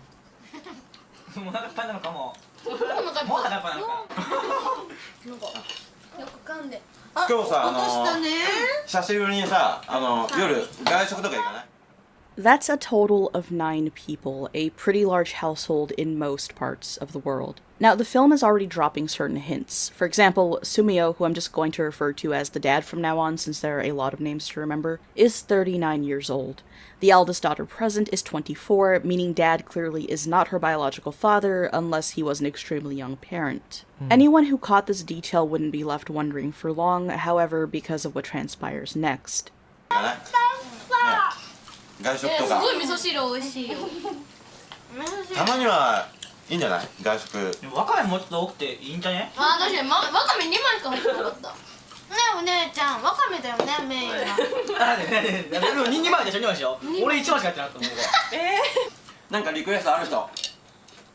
はい。もう何食べたい？ハンバーグ？スパゲッティ？ダンは？焼肉とか？じゃあそこら辺で。のりえちゃんなんかある？お肉とかさ、お寿司とかどう？まあお寿司っても寿司いいよね。りえちゃんなんか食べたいもん聞きたいな。まあそんなちょっと大した祝いっていう感じにはちょっとできねえ。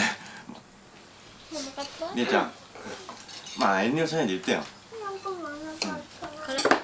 りえちゃん。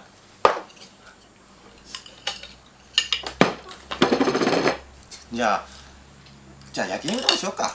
ね。Tak kena tengok tak mesti ni. Tak tengok pun tak mesti ni.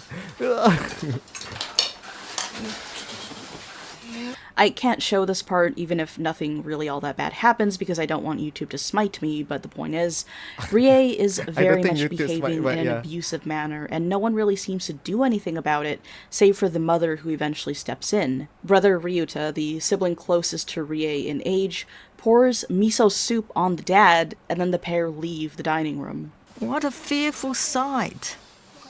I was stunned at what I witnessed within this Japanese family. What has happened to the Japan where the father was highly respected alongside the samurai traditions? This attitude can be seen so often in recent years in Japan. It becomes a social phenomenon. This attitude is called in Japan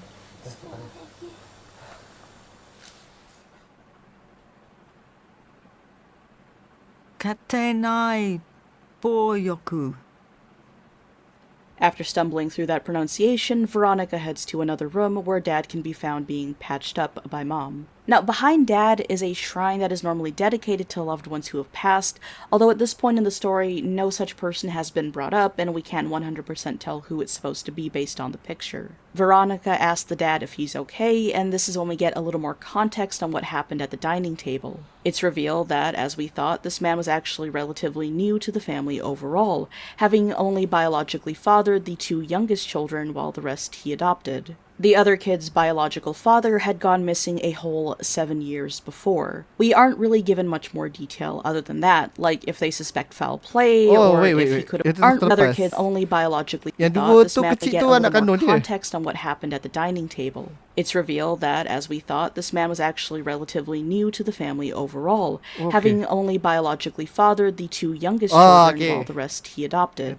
The other kid's biological father had gone missing a whole 7 years before. We aren't really given much more detail other than that, like if they suspect foul play or if he could have wanted to disappear. What happened the day he went missing? Veronica doesn't really pry, and while it's a bit disappointing right now, it also makes sense given that the documentary is supposed to be about the family now, and not a true crime piece about a missing father. Of course, the mother of the family says that it was a struggle once her first husband had vanished. She was a single mom to several children who only had a part-time job, and speaking of said job, that's actually where she met the now acting stepdad of the family. He tells the camera of the respect that he had for the mother, knowing that she was struggling through raising her kids all on her own. He then continues explaining how he was orphaned at a young age and always wanted a family of his own. Overall, it's all quite heartfelt, and at this point in the story, we do get the feeling that this new father figure to the family is just genuinely a nice guy who wants to be as good a dad as he can be. This cuts deep because the kids, especially the older ones, have beyond rejected him. Now, having said that, the parents of the household do also mention how, despite having children together, they're not yet officially married. We cut to quick interviews with some of the children who describe their new dad in a negative light, saying things that I'm sure anyone who has dealt with a step-parent situation has already heard. It's your standard, he's not my real dad, or he's annoying type things. Next, we find Mom with the 2 youngest children, the rest of the household seemingly cleared out for either school or work. Veronica asks if Mom still works herself, and to that she expresses that she wishes that she could but can't, and although she doesn't say why, we can assume the next scene has something to do with it. Mom prepares food in the kitchen, plates it up, and then carries it down the hallway to a room. She knocks and then says, "Here's your meal," to someone off screen who we don't get to see. Veronica asks about it, and this is when we learn that there was someone else at the house all along, who we simply have not been introduced to yet. Goki, the eldest son at age 23, is a shut-in, someone who insists on staying in his room unless he needs to use the bathroom or bathe. He doesn't work, nor attend school or socialize at all. In fact, it seems the only human contact he gets is when his mother brings him his meals. Through voiceover, Veronica explains that Goki is a high school dropout.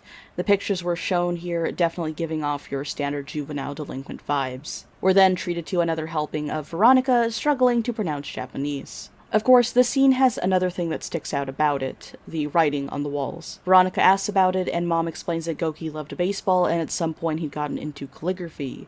The stuff on the walls allegedly saying things like 10 strikeouts or bat a ball. More on why any of that matters later, but for now we cut over to dinner, where the family is once again united. We see Mika and the 24-year-old daughter leave for her hospital night shift, then jump over to 11 p.m. where some of the younger children have gone to sleep. Meanwhile, Mom and Dad are spotted talking alone. They mention Rie, who again is only 16, and how she still has not come home for the night. They of course sounded concerned, but nothing seemed to imply that this was unusual for Rie, even if the parents didn't prefer it. The father then asks Mom about someone by the name of Ringo, and just like that, yet another family member is revealed to us. If you recall, when the children of the household were introduced, their birth order was also listed alongside their names. We started with the second son and second daughter. We've learned that the first son is a shut-in living at the house this whole time, but what about the first daughter? Well, much like her father, the eldest daughter Ringo is missing. She's 25 years old and left for Tokyo 3 years prior for university. At first things seem fine, but for the last 6 months,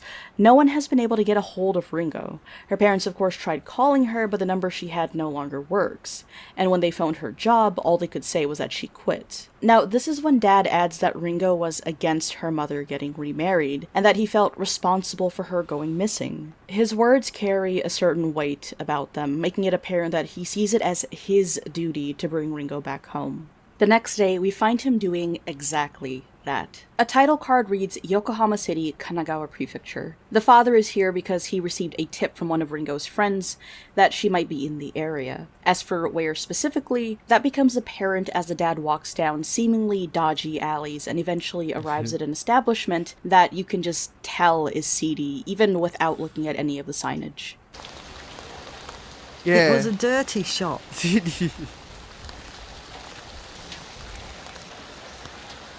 Japanese call this kind of shop Fuzoku-ten.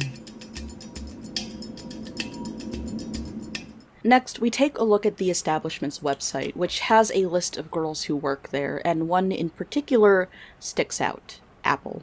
Now, Apple is of course a stage name. The girl's face is blurred, but we can assume that both the friends and stepfather would be able to recognize Ringo, and to make things even more certain, the listed age happens to match as well. In the film, Veronica's voiceover sounds surprised by the name Apple, and this isn't really explained for English speakers. One might assume that she's just sort of poking fun at such an unusual stage name, but this matters because Ringo is actually the Japanese word for apple. So yeah, in short, this girl is 1000% the girl that we're looking for. Back to the film, we see Dad calling the establishment and booking an appointment with Apple, and then we see him entering the place all spy-like with a hidden camera built into his bag. Apple does not seem to recognize the man in front of her at first, and for a brief moment we're left to wonder if somehow this isn't Ringo after all. Dad gently confronts Apple multiple times and asks her to come home, to which Apple plays dumb at first, but after some time, we see her body language shift and things finally break. Apple, who is most definitely Ringo, becomes angry and calls on security to get Dad kicked out. He returns home to break the news to Mom, who, of course, starts crying.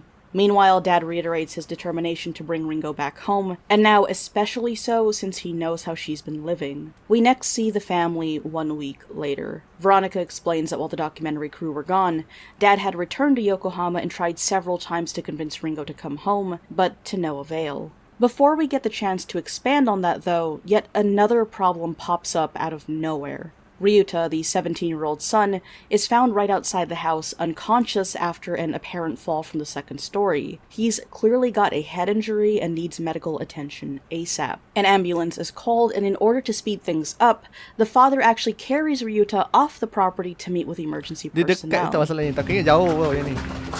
Dekat gila. Takinya jauh. Dekat. Kenapa dia? Oh.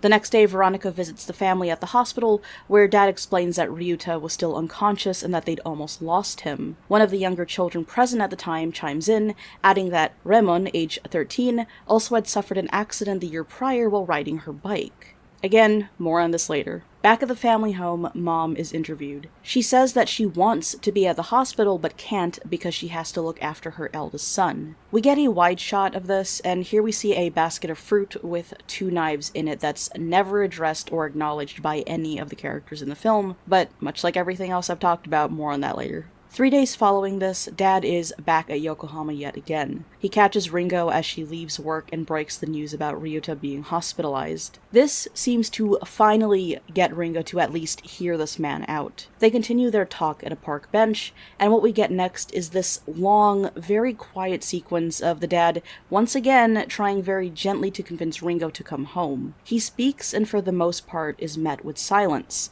That is until Ringo starts to break down crying. She says that she cannot come home, and it's revealed to us that Ringo didn't actually go missing completely by choice. Veronica tells us via voiceover that Ringo was dating a guy and took on his debt, which is what forced her into this line of work in the first place. Again, I don't want YouTube to block this video or anything like that, but if we're being real here, what this means is that Ringo was essentially a victim of trafficking. From here, we cut to 2 days later, and we're back at the hospital where things with Ryuta have drastically improved. He was finally awake and even seemingly in a good mood. We jump straight into another time skip right after this, to another few days later, and somehow none other than Ringo can be seen making her way back to the family home. We learn that Dad had pulled some strings and basically dipped into what sounded like his retirement fund to pay off the $50,000 debt that Ringo was unjustly forced to take on, and for all intents and purposes, she was free. We skip forward yet another week, and by all accounts, everything in the Ura household seemed to be better than they've ever been. Ryuta was on the mend, and Ringo was finally safe. On top of that, mealtime seemed much more upbeat. Dad could chime in more easily and naturally, and while all the other kids seemed to be warming up to him,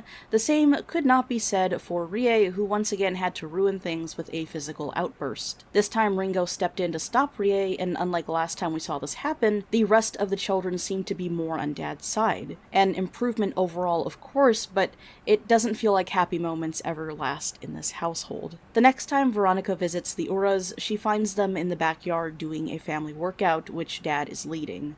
They're smiling and again looking much happier together overall, and to add to a happy moment, Mom and Dad reveal to Veronica that the two were finally able to get legally married. They explain that it took so long because, of course, Mom's last husband went missing, which meant that even with him gone, she was not legally divorced. With 7 years gone by, the husband was now legally considered deceased, allowing Mom to both remarry and collect life insurance money.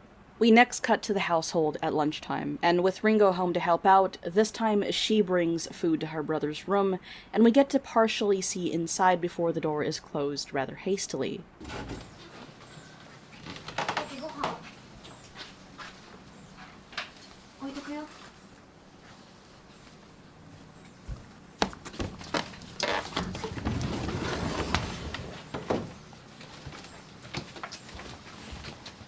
Next, Veronica and her crew stumble upon this.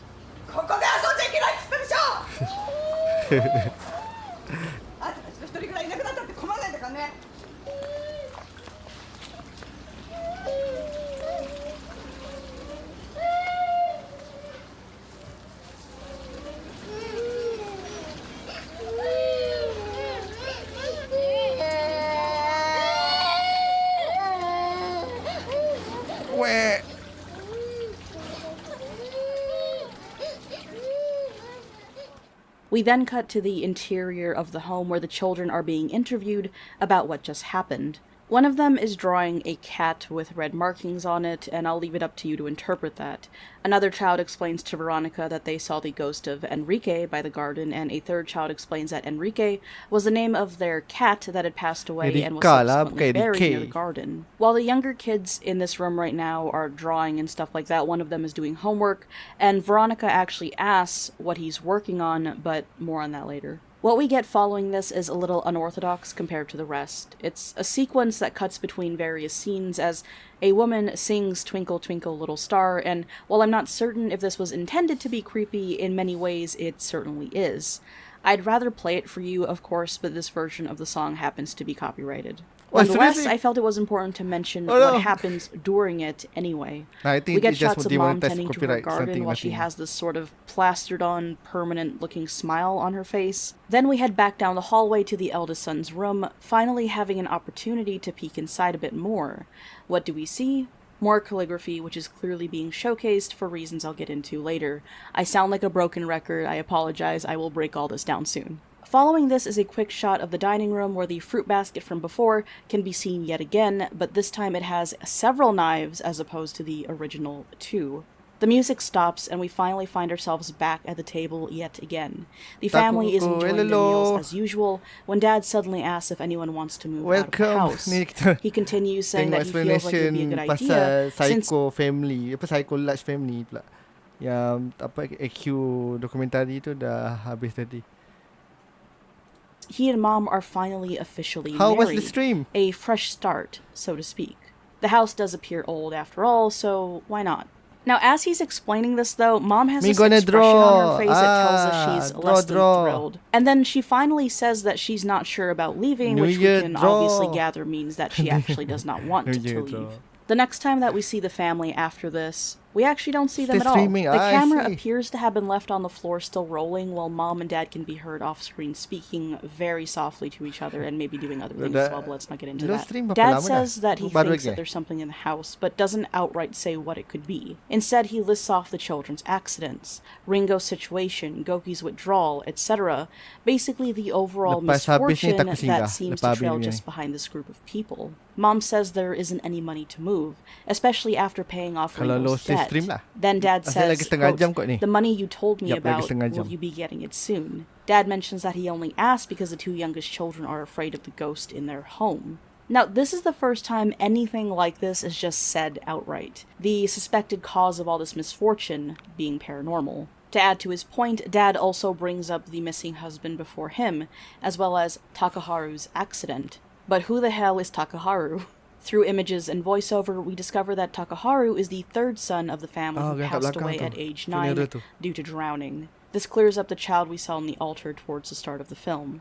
Dad is interviewed about the last bit of footage we saw, and he clarifies that the money he asked about was insurance money, the payout for Mom's last husband now being considered legally dead after 7 years. Dad once again reiterates that he was hoping the money could be used to move into a new home. Now, this is when Veronica, in all of her infinite wisdom, points out that everything seemed to go downhill for the family around the time that the first husband had disappeared. From there, she interviews various children to get an idea of what they remember about their biological father. What was Keiichiro like? 父はすごく優しい人で、家族のことを一番に考えてくれる人だったので、私たちもみんな大好きでしたし。So why did Keiichiro disappear? どうして圭一郎さんはいなくなったんですか？ちょっと突然のことだったので、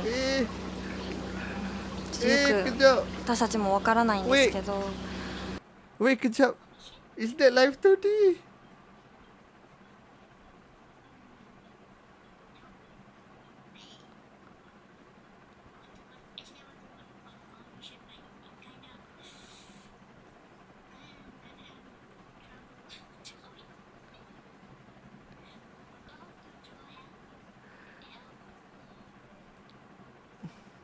Itulah tu dia gerak. Dia gerak. Dia gerak. Dia gerak.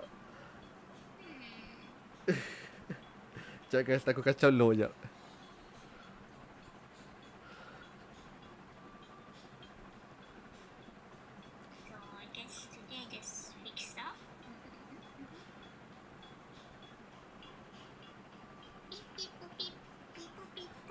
Takut kacau low kejap.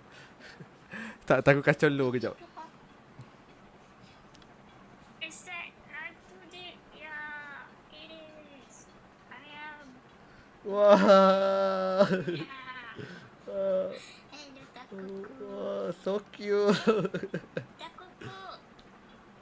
You still streaming, right? Yeah. What you doing here? I just say hi.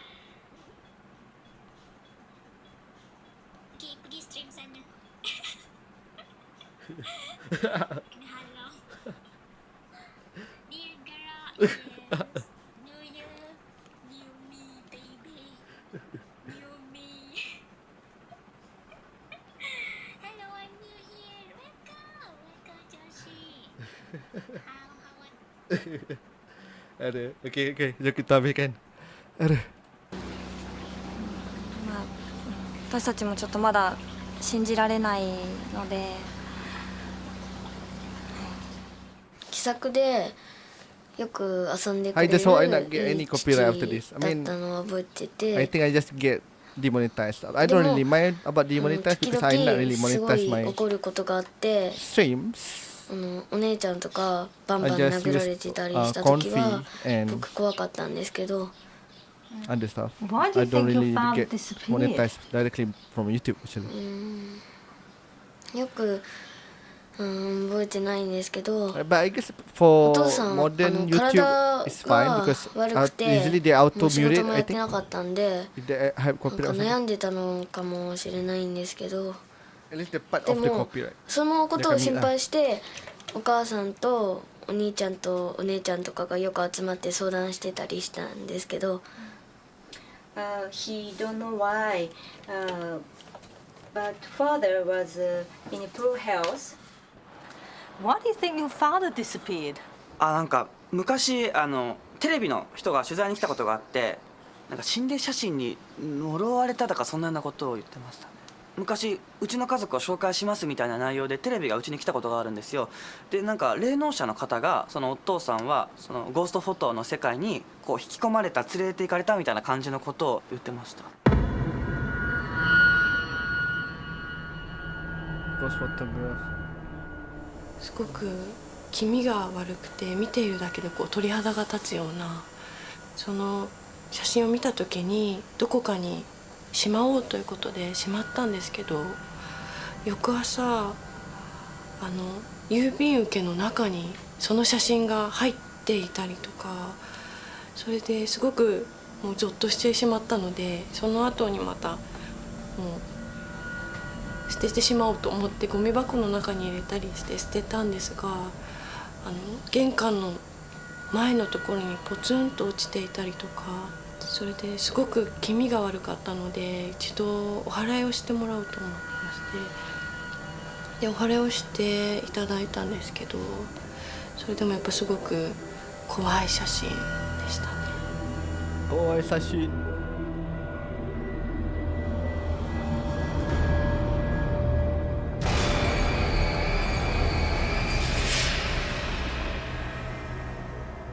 Finally, I discovered the terrible fact, which was the root cause of all the unfortunate things that struck the family one by one.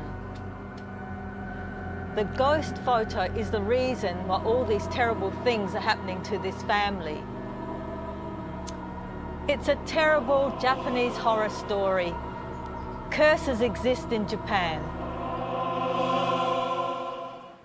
Now, if you'll notice, Ryuta mentions another TV program that came to visit the family in the past, and I'll get to that towards the end of the video as well. But for now, though, we cut to an interview with Dad to get more information on how he sees this whole ghost situation. He explains that he never previously believed in the paranormal, but since becoming involved with the family, began to think there might be something wrong with the house. Now, aside from just wanting you guys to get the full picture, I wanted to show you that last extended clip so that what I'm about to say will make sense. Especially when Mikan started talking about the ghost photo and trying to get rid of it, I thought that this is where this film would change, that this would be the switch moment, so to speak. I expected it to be full-on paranormal activity from here on out, since even Veronica was on board with this being the exact reason the family had issues. To my surprise, though, this is not what happened at all. In fact, following this, things basically go back to exactly as they were, maybe even better for the family. The next time we see the Uras, it's business as usual. We see Ringo helping to make some food. She stirs it, seasons it, and then serves it directly to Dad.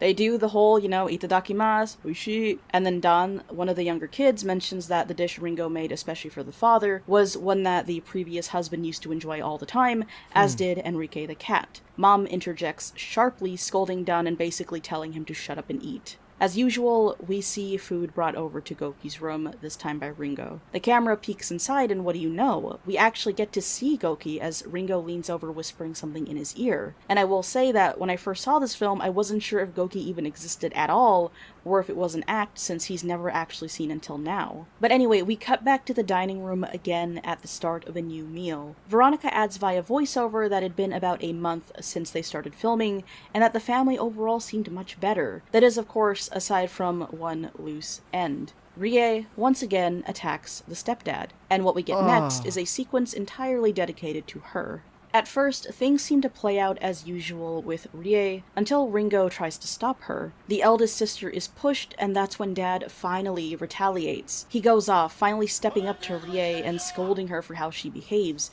adding that her attacking him is one thing, but that she was not to lay a finger on her siblings. In this scene, Dad also declares himself the father of this family, meaning that his anime character arc is finally complete. Rie runs off into the night after this altercation, and the family follows but quickly loses her. We cut to 3 hours later, and Dad of the Year is still on foot searching for her. Another time skip. It's now midnight, and Dad finally finds Rie standing alone on a bridge. He apologizes, which is amazing, by the way. If you have Asian parents like I do, that is amazing. And the two have a much overdue heart-to-heart conversation. Now, at this point in the film, we still have no idea why Rie has this much of an issue with this guy. Okay. My theory is, if I'm not mistaken, is aligned with this girl theory. Rie kan, dia buat macam tu kan sebenarnya kan. Dia nak this father get out from the house. Dia nak bapak dia keluar. Sebab dia tahu bapak dia ni orang yang baik. Dia tahu that bapak angkat dia ni orang baik. So dia buat macam tu supaya bapak dia belah pada rumah tu. Sebab something wrong dengan rumah tu. The rest of the kids were awkward around him, sure, and didn't really care for him. Sebenarnya Rie ni baik lah sebenarnya. Rie was the only one to repeatedly lash out in a physical way. We finally get her to talk, and she states that she didn't understand why her stepdad is so nice, or why he'd ever want to become part of such a dysfunctional family. This gives way to Rie breaking down and crying, even apologizing, and the two seem to work things out, or at least take the first steps towards mending their broken relationship.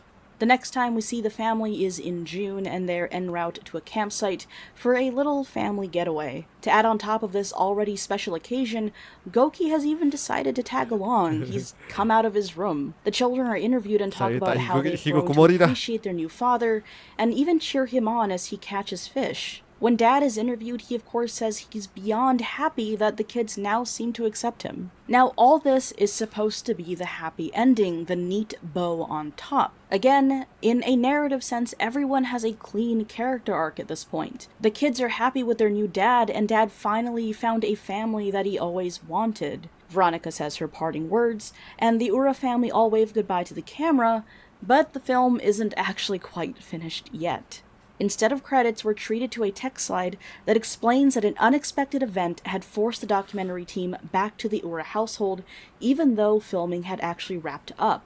We once again enter through the front door, where we find younger children of the household playing around, but what we do not see, oddly enough, is the mother.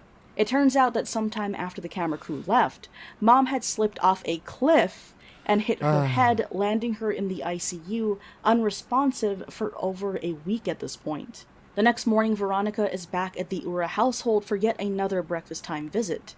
She watches as Ringo once again prepares food, and this time she asks about the powder she's using to season the meat. Ringo explains that it's made of kelp. Next, we get one last interview with Dad, who says that despite his stance on moving, the family was to stay put until Mom recovered. As for when that might be, no one knows. It's a cliffhanger and where the story ends, but before the credits, we're treated to another goodbye from Veronica to the Uras, as well as a closing monologue. We finally get a credit roll, complete with a photo slideshow of the family trip, backed by that same rendition of Twinkle Twinkle Little Star mentioned earlier, and the story finally comes to a close.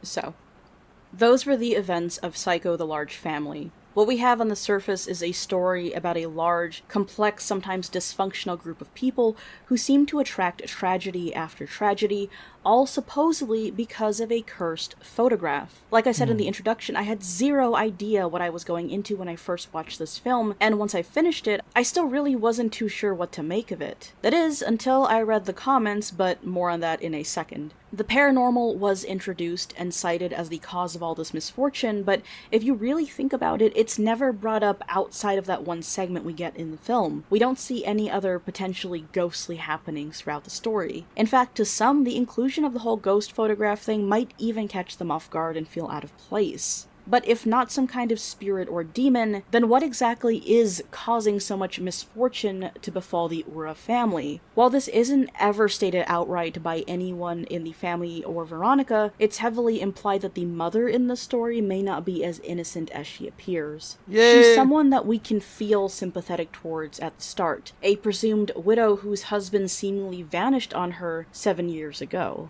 Now, having said that, even though Mom seems to be trying to just rebuild her life, there's just something eerie about her, and in particular when it comes to her vegetable garden. Again, there was that whole sequence where it was just an extended shot of her tending to her plants with an unbroken smile, then her screaming at some of the younger kids for playing in that same area, telling them that she didn't care if they went missing, which is just an odd thing to say to any member of your family, let alone your kids. Now, let's go back to that scene that follows that one, where the kids were asked about what had just happened, and we learn of Enrique the cat, who was supposedly buried there. Again, we have one of the kids in the room doing some kind of homework, and when Veronica asks what he's studying, the child says this. What are you studying? 何の勉強してるのって。保健体育です。お母さんがいつも保健って言ってるんで、保健体育頑張んないといけないのかなって思って言ってます。So 保健? Okay. The word hoken comes up a few times, and in the subtitles they mention insurance, which is apparently what that word roughly translates to. It's not a word that I'm personally familiar with, so you'll have to forgive me, but according to my rudimentary research, this is how it's spelt in kanji, made up of 2 characters defined as health, strength, guarantee, and preserve. Again, I don't know kanji very well, but that seems to line up with the conversation that these characters are having. The boy essentially says that he's studying physical education because his mother is always talking about what can be translated as life or health insurance, I think. Comments, do your thing. But anyway, this of course wouldn't be the only time insurance comes up. We know for a fact that Dad wanted to move the family and was hoping that the previous husband's life insurance money could help. It'd been 7 years, so it was time to cash out. Again, I suck at kanji. Wait, dia suruh anak dia study insurance. And suami dia hilang, then wait. Okay, ini takut. So there was no way I was going to be able to read this anyway, but I heard that somewhere in the film is insurance paperwork sitting next to Mom, but don't quote me on that. Now, having said that though, am I saying that this alone proves that the mom killed her previous husband for the insurance payout? I have no idea, but it does seem to be what the movie is implying. Now, you may be thinking that's a stretch since all we have is the mom being maybe a little socially awkward. And dia tanam suami dia dekat situ. Woo! And an ill-timed insurance payout, but what really solidified everything here is what I found in the comment section. Let's rewind a bit. If you'll recall, there's a sequence in this film where Veronica faces the camera and finally asks point blank why the original father of the family, the first husband, had disappeared. She interviews various Ura children about the father, and that's what eventually led to the whole ghost photograph thing. As it turns out, there was a whole lot I missed about those interviews upon first viewing, and I think it'll just be easier to show you what I mean, rather than explaining it one by one. Why do you think your father disappeared? よく覚えてないんですけど、お父さん体が悪くてもう仕事もやってなかったんで、なんか悩んでたのかもしれないんですけど、でもそのことを心配してお母さんとお兄ちゃんとお姉ちゃんとかがよく集まって相談してたりしたんですけど。He don't know why, but father was in poor health.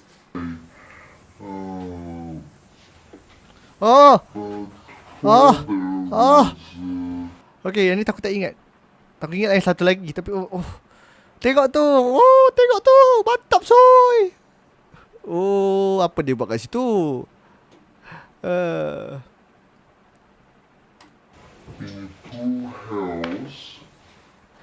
Why do you think your father disappeared?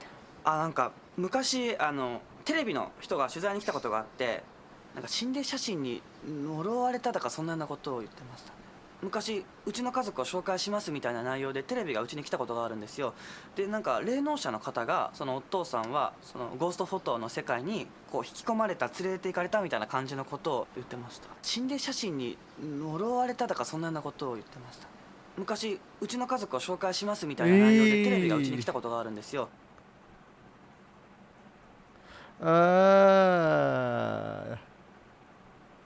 Yang lain aku tak tahu, tapi Rin tu memang baik lah, tak silap aku. Yang umur 16 tahun tu, yang paling jahat dengan dia tu paling baik rasanya. Ni memang semua orang kot, semua orang kisah kot. Tapi yang Rin tu paling ke depan lah. Kenapa dia macam tu, sebab dia nak suruh bapak dia keluar.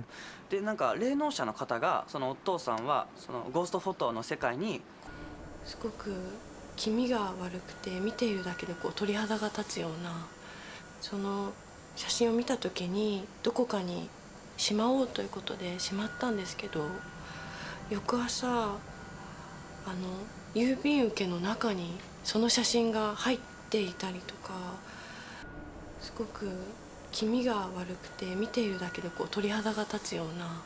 Mana? その写真を見た時にどこかにしまおうということでしまったんですけど、翌朝 Oh, tu郵便受けの中に tu. その写真が入って。 Wait, so bukan mak dia lah. Wait, what? Sekejap. Ni siapa? Ni bukan mak dia kan? Ni one of the sibling Wait, aku dah lupa dah bukan mak dia. すごく気味が悪くて見ているだけでこう鳥肌が立つような、その写真を見た時にどこかにしまおうとしまったんですけど、 Ke ni sebab ni mak dia kan? So kalau ni mak dia, 郵便受けの中にその写真が入っていたりとか、 ni mak dia yang belakang tu. もうゾッとしてしまったので、その後にまた。 Ini bukan mak dia, ni bukan mak dia. Again, Ni I one did of not the see sister. any of these when I first watched this mockumentary, and I was beyond freaked out once I went to the comment section and started finding these timestamps. To clarify, these clips show what appears to be the mom hiding in the background, eavesdropping on the children as they're being asked about what happened to their father. Insurance talk is one thing, but this is just outright weird. It's like she's listening in to make sure that her kids don't say anything potentially damaging to the film crew. Now, none of this is ever highlighted in the movie. There's no jump scare, there's no zoom in, there's no red circle, none of that. While many horror films resort to jump scares or over-explaining, Saiko the Large Family is so subtle with their scares that, again, I missed them entirely. In fact, even upon viewing it again to write this video, I stumbled upon yet another timestamp that had my jaw on the floor and made Mom look even more guilty than she already is. Let's rewind to about half an hour into the film.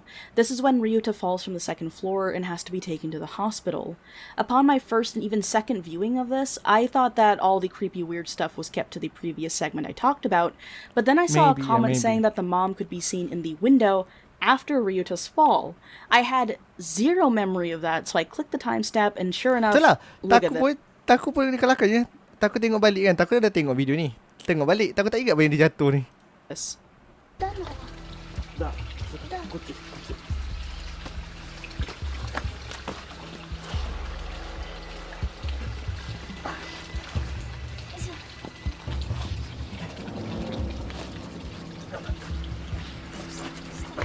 Oh, saya nampak. Okay. Jadi nampak. I legitimately had to pause the video several times just to catch this properly, by the way. So, yeah, there's no doubt in my mind that the mom is guilty of something, even if based on the events of the film, nothing can be proven for sure. It does appear, though, like Mom pushed her son from the second floor balcony, and it's very heavily implied that she had something to do with her husband's death, and that he's buried in the vegetable garden. There's also the one child that passed away from drowning, as well as Remon's bicycle accident that was mentioned while Ryuta was in the hospital. Speaking of which, remember ni Adi Muhammad perasan tadi kan, pasal basikal tu.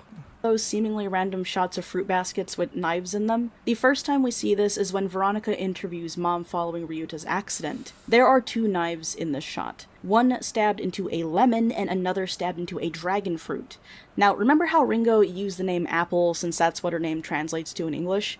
Remon is actually a loan word for lemon, and the name Ryuta, from what I understand, can be spelt with a kanji that can also be read as dragon, hence the dragon fruit. So yeah, some very heavy symbolism in this, probably the most heavy-handed the film ever gets. But anyway, while on the topic of the children, there's also the possibility that some of them, particularly the older ones, might actually be aware of what their mom is up to, if she's up to anything, and in some cases may have even helped her. In this scene, Dad is being interviewed, and for a split second, we see a figure standing behind him. This time, though, it's clearly Ringo and not Mom. Ringo, if you recall, was filmed twice adding some kind of powder to Dad's food, and while that could very much just be some Ajinomoto shit, we do have that scene where Don mentions that his dad, as well as Enrique the cat, used to eat that particular dish a lot. This, of course, being the scene where Mom basically cuts this child off and scolds him, telling him to shut up and eat his food.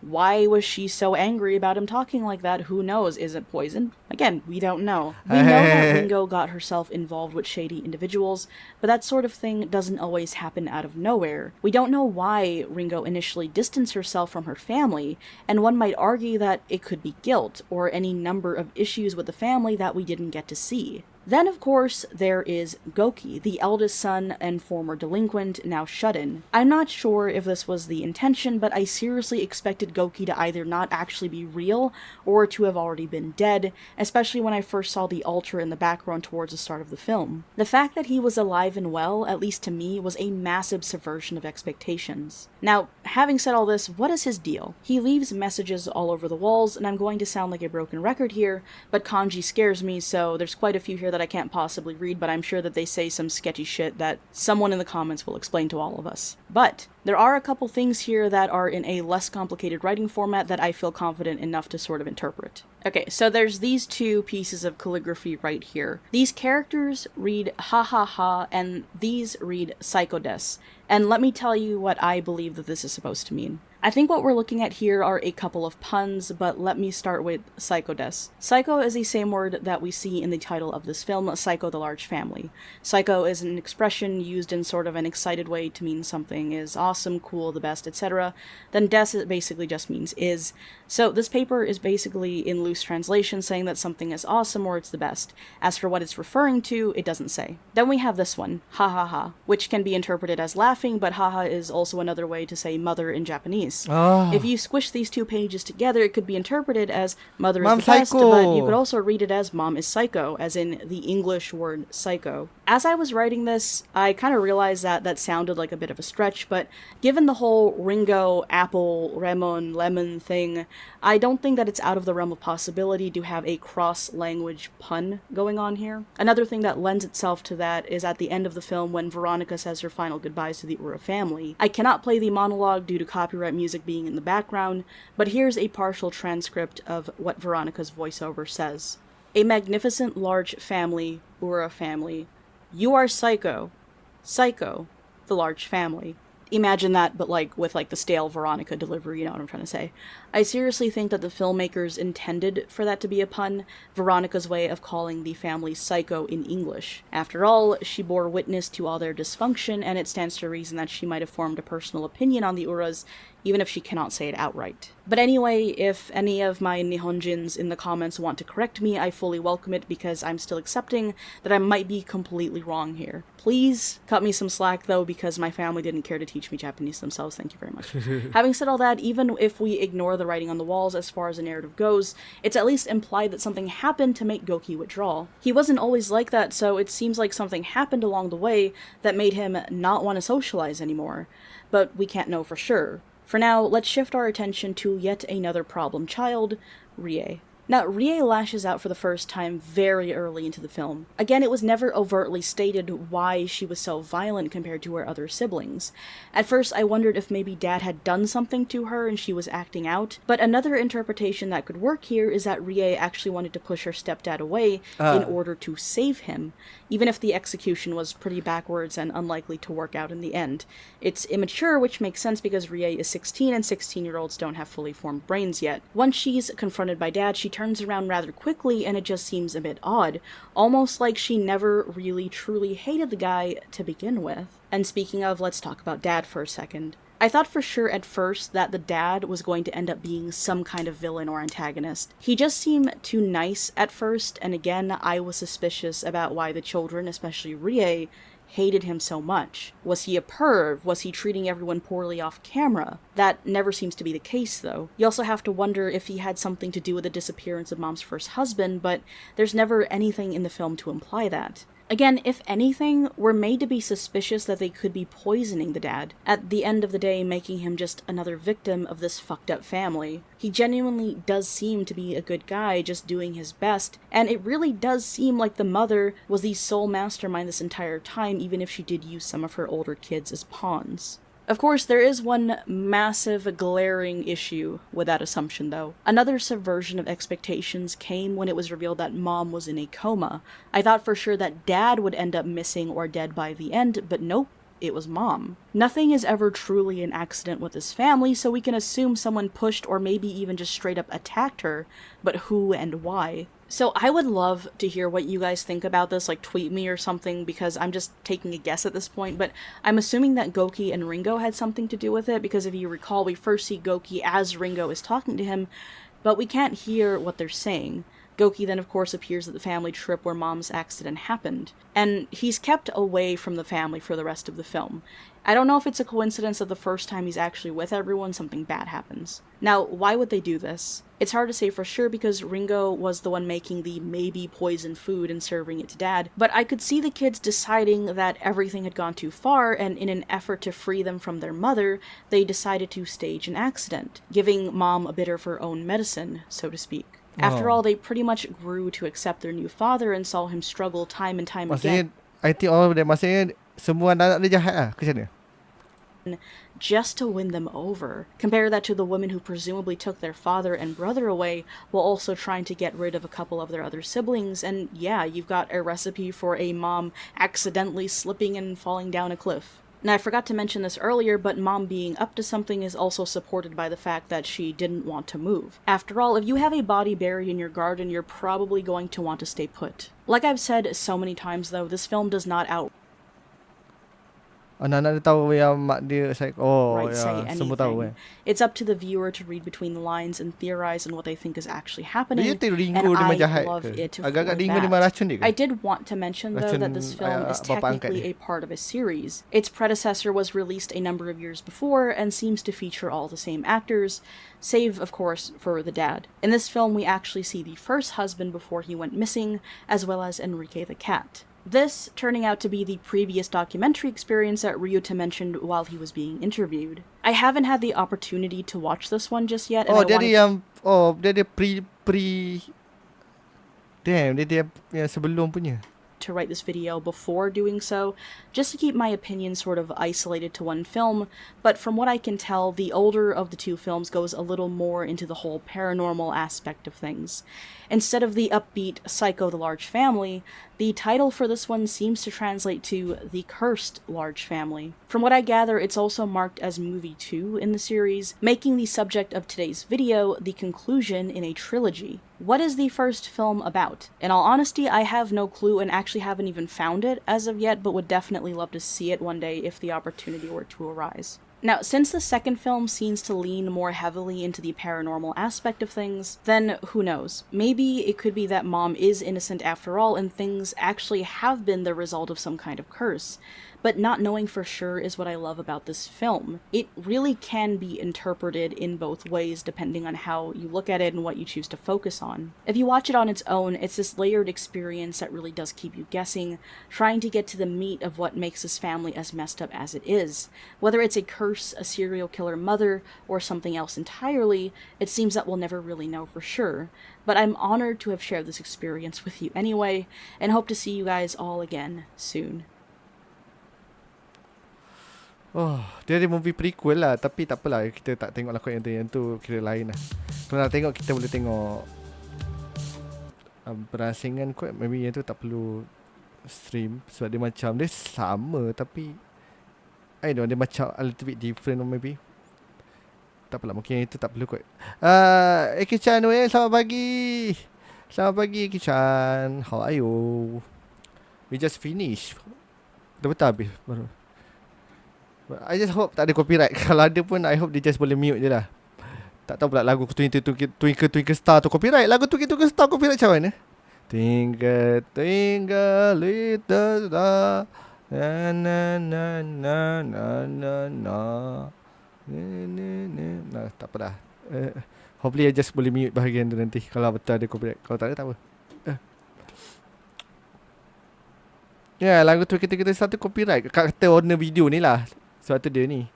I don't really mind about monetize because I don't really monetize my video and stream, but I do care about copyright strike, but I don't think we're gonna get strike from that. Sebab sekarang YouTube dah maju, kalau something benda ni dia boleh mute je atau boleh potong, dah boleh cut half the way. So I think it's fine. Mana kita tahu lagu tu copyright? Lagu tu kita Little Star kot. Lagu budak-budak. Kick song. Aduh. So yeah. Tapi ada sekejap mana? Ni yang prequel. Itu okey, boleh kot. Kita tak perlu tengok movie tu. Kita tengok ni kalau nak Tapi kalau korang nak tengok sendiri movie tu, kita tak payah tengok. Kita tak payah tengok ni prequel ni. Dia ada buat dokumentari juga. Satu aku takut about copyright juga. Takut kalau kita tengok prequel ni ada benda copyright lagi. Kedua, entahlah, dia macam berkaitan tapi macam tak perlu. Macam sebab dia macam different dokumentari kan. So tak patut takut macam agak-agak. Tapi nak tengok prequel ni boleh. Cuma tak boleh tengok full movie lah kot. Takut risau ada certain song lagi yang copyright pula. Rasanya anak-anak dia tu tak tahu sebab dia orang pun makan. Dia dah makan Bukan yang tu dia bagi dad je ke? Bukan dia bagi ayah je ke? Bukan dia bagi ayah daging tu. Anak dia pun rasa juga Ajinomoto tu. Oh, wait, even the apa tu, host pun rasa kan Ajinomoto tu. Host tu pun rasa Ajinomoto tu juga.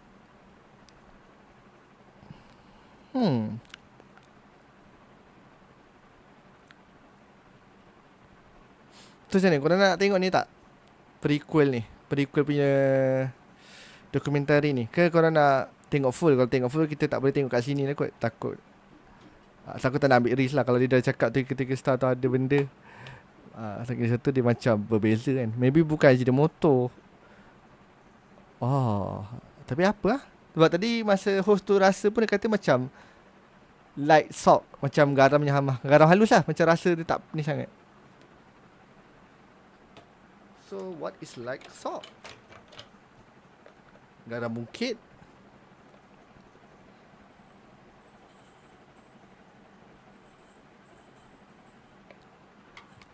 Anak dia apple tu masak betul. Okay. So mak dia yang ada letak racun. Macam mana?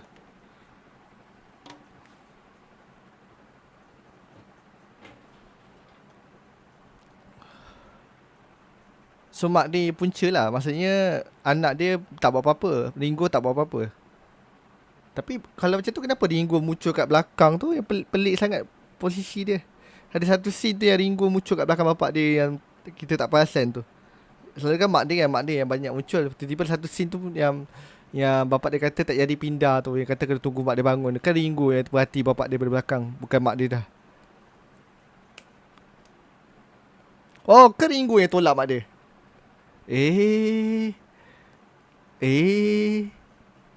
Ringo tolak mak dia.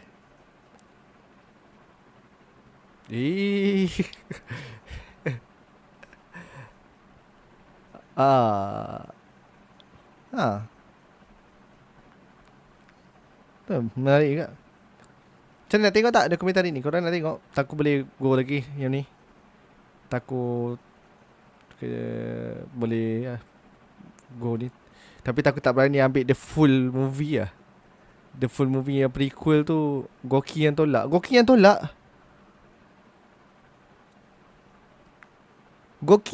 Kenapa?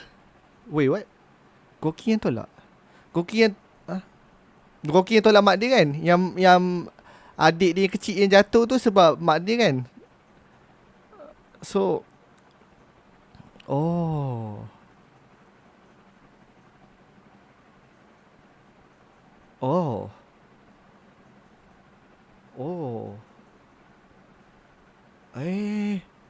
Nande.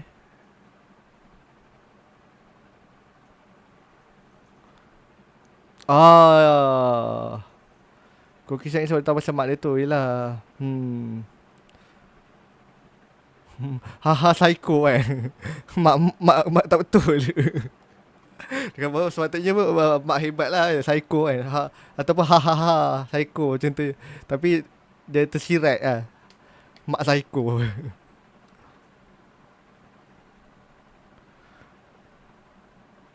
Ada. Oh, Ringo pun actually berontak kat tu yang keluar rumah tu. Oh. So yang pasal hutang tu macam alasan je lah ni.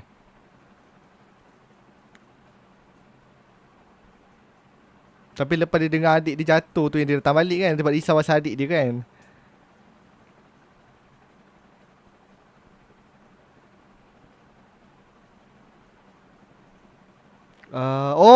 Tu yang dia bisik kat. Oh betul lah. Tu dia bisik kat abang dia.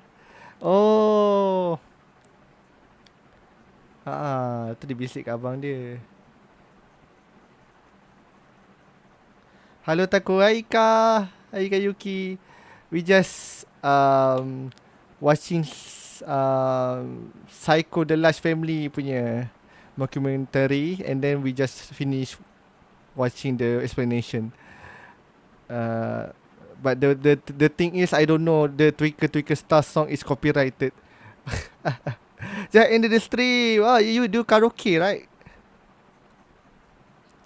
Watching which documentary? Yeah, I am watching the Saiko The Large Family punya documentary. Yang Q documentary tu dah habis dah itu. Yang tadi hari tu. Betul lah hari tu kot pada pukul 2 pagi. Yes. We just finished watching Saiko The Large Family, but I just know they have some prequel. Dia ada prequel. Ni kita nak tengok yang ni, dia ada prequel. Oh yang tu Yang tu actually nice tu cerita. Yang ni nice. Yang ni dia tak adalah hidden sangat bagi aku. Yang Q dokumentari tu lagi banyak benda hidden lah. Yang ni dia lebih pelik tapi dia straightforward sikit. So senang nak hadam lah. Tapi bagi aku dia best sebab tak ada hantu actually. Dia macam psikologi je pasal keluarga tu. Tak ada hantu. I don't know lah tak ada hantu ke tak. Sebab yang prequel ni macam ada hantu pula. Tengok macam. Yang ni macam tak ada. Sebab tu dia tak nak pindah rumah. Oh. Kemungkinan garden tu dia tanam laki dia Oh. Diorang dia bagi hint yang kucing tu pun dia tanam kat situ. Irika tu kan mati kan. Tanam kat belakang tu. Tanam sekali je tu. Dia trail is. Yeah. Aku tak tahu nak sebab aku risau copyright kalau yang movie lagi satu tu pun ada copyright song. Tak tahu nak go through ke tak yang prequel tu. Tu yang ni. Tapi I'm pretty sure kita boleh pergi prequel yang dokumentari ni lah. Yang orang dah explain. Kalau korang okey lah nak tengok yang ni. Tak apalah. Siapa-siapa tak nak tengok yang ni boleh jangan tengok stream ni. Sebab kira macam orang panggil apa, boleh lain. Okay. Dia kira macam kalau ada yang nak tengok full jangan tengok ni sebab nanti kira macam spoiler. Okay, siapa yang tak kisah boleh kot. Okay. Aku macam malas nak tengok full tu. Sorry tengok ni. Ha 3 kali. Yeah. Rainbow channel pretty good tu. Rainbow channel. Oh ya, dia explain bagus actually. Banyak benda detail dekat. Takut tak perasan yang dulu aku tak perasan tau yang dekat bahagian mana tah yang mak dia tolak tu. Mak dia tolak tu aku tak perasan yang mak dia tolak anak dia kat atas. Haha, Saiko ada masa. Is sponsored by Aura. So a couple of months ago, I got an email that really caught me off guard. It had my legal name, address, and was claiming that whoever sent it that it turned sponsor 2 points today's alerts.com/finally got for 2 weeks of Aura absolutely free. So I finally got to watch the prequel to Saiko the Large Family and wanted to discuss it with you all here today, just in time for peak spooky season. Quick disclaimer, if you haven't watched my first video, then I highly suggest that you watch that first, because while what we're discussing here today did come out first, I outlined a bunch of key observations as well as theories that I feel would kind of come out of nowhere in this video unless you've already got necessary context. Really, this prequel is kind of just half the story. In fact, I say prequel, but in reality, this piece of 2003 media called The Cursed Large Family isn't technically a full-on movie, but rather a 45-minute... Is that the same family, right? ...episode or short film in an anthology called Banned from Broadcast. I believe there are about 7 or so episodes, all with their own unique topics, and what would later be known as Saiko the Large Family in 2009 is actually more of a feature-length spin-off sequel to that one episode. I believe a couple of other episodes also got their spin-off lah, okay. Feature-length continuations, but as far as the story of the Ura family goes, it's now looking that these are the only 2 times that they've made on-screen appearances. I previously thought that maybe this was a trilogy situation, but that's no longer seeming to be the case, unfortunately. But anyway, back to the topic of the Cursed Large Family. I did mention its existence briefly at the end of my first video, but at that point I hadn't actually watched it yet. I think I watched it before, but yeah, langsung tak ingat sebab ceritanya pelik sangat. What I will say right off the bat is that after watching this first short film, a number of things have been recontextualized, at least in my eyes, and I managed to stumble upon a fair bit of interesting information, in particular in regards to that ghost photograph, which actually exists in real life, but more on that later. One more thing that I really quickly wanted to say before we jump into this is that the Cursed Large Family is entirely in Japanese. Now in Saiko, as you guys know if you watched the first video, most things are in English, like the framing of it is entirely in English because of Veronica Addison, but in this first visit with the Ura family, the documentary crew within the narrative are fellow natives to the country. Now this obviously sucks for all the English speakers out there, and while there are AI subtitled versions on YouTube, I am of the opinion that it's not exactly great. For example, I found one version, and while skipping to a random part, I noticed that while they were talking about the Tori Gate in the ghost photo, the subtitles actually translated Tori to bird, which kind of makes sense since the 2 words sound similar when spoken, but it's unfortunate because the AI couldn't tell the difference. I'm guessing to people completely unfamiliar with Japanese, errors like this throughout the 45-minute runtime could be frustrating and confusing, like to the point of maybe not wanting to watch it, but all that said, if you feel like chancing it through the AI translations, then power to you, of course. You can probably piece things together fairly well. Either way, I'll be discussing the events of the Cursed Large Family here today, and as such, spoilers, of course, are incoming. 2003, dang. So the film opens up with the Ura family in a very familiar scene during their morning radio workouts, this time led by their biological father, Keiichiro Ura. Text on screen explains that filming for this particular documentary commenced in May of 2002. After exercise, the family gathers for breakfast, and we see younger versions of all the same characters as before. Ringo and Goki are of course present this time around, a stark contrast to how we find them in the sequel. Mom is introduced, looking basically identical to how we'd see her in 2009, and we also find Mikan making food just like before. Interviewers do ask what she's making, and of course it's that same meat dish that we see later in Saiko. Just like we talked about, this beef dish is for dads only, at least in the Ura household. Now, very important, Enrique the cat is alive, floofy, but is unfortunately getting fed that mystery meat, and it's sad, but we all know that this cat doesn't have much time left on Earth. No. Next, Father Keiichiro is introduced, and this man who was reduced to nothing but a photo for the longest time for me is suddenly smiling and talking about how the family is always together. Through narration, we learn that Dad is, or rather was, a carpenter. He was successful in his trade up until a couple of years ago when he fell off a ladder in a workplace accident, this resulting in an injury that left him unable to work. Now, the crew pan over to Mom, noting that it must be hard raising such a large family without a solid income. Mom adds that she's been working part-time to help everyone scrape by while Dad takes time to recover. Dad seems optimistic, all things considered, insisting that the family can overcome anything and everything so long as they have each other's backs. Based on everything I just said, this iteration of the Ura family really does seem perfect so far, and it kind of makes you wonder where everything went wrong. That kind of gets hinted at immediately because, as we all know, nothing ever lasts when we're talking about these people. By 8 a.m., everyone is out the door, either for work or school, all except for Dad, of course, who stays back. We cut immediately, though, to later in the day. The camera operator is now walking down the hallway towards the sound of a crying child.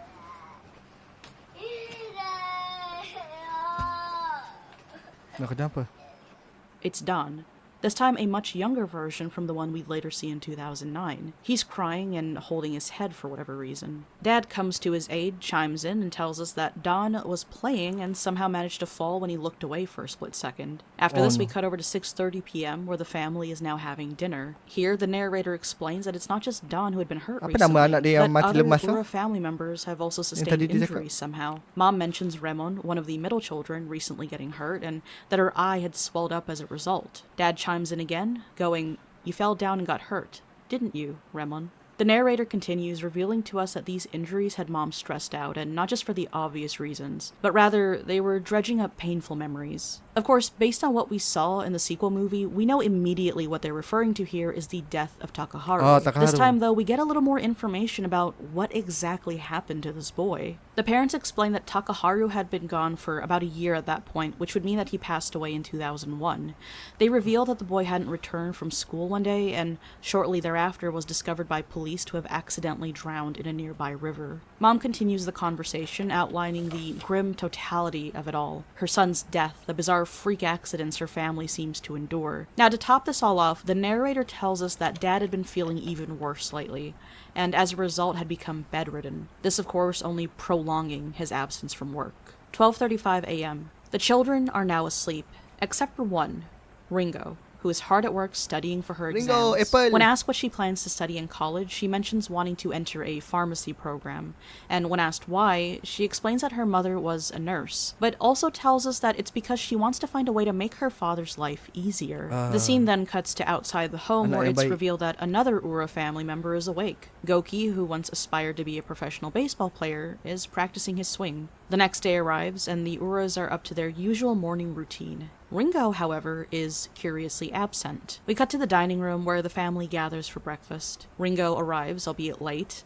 and though the family resumes eating as usual, Father starts asking why she's late. Ringo explains that she was up all night studying, to which Keiichiro initially responds calmly, even advising her to not push herself too hard. He smiles and their conversation seems pleasant enough, until, without warning, he explodes in anger, hurling his bowls across the room and accosting Ringo.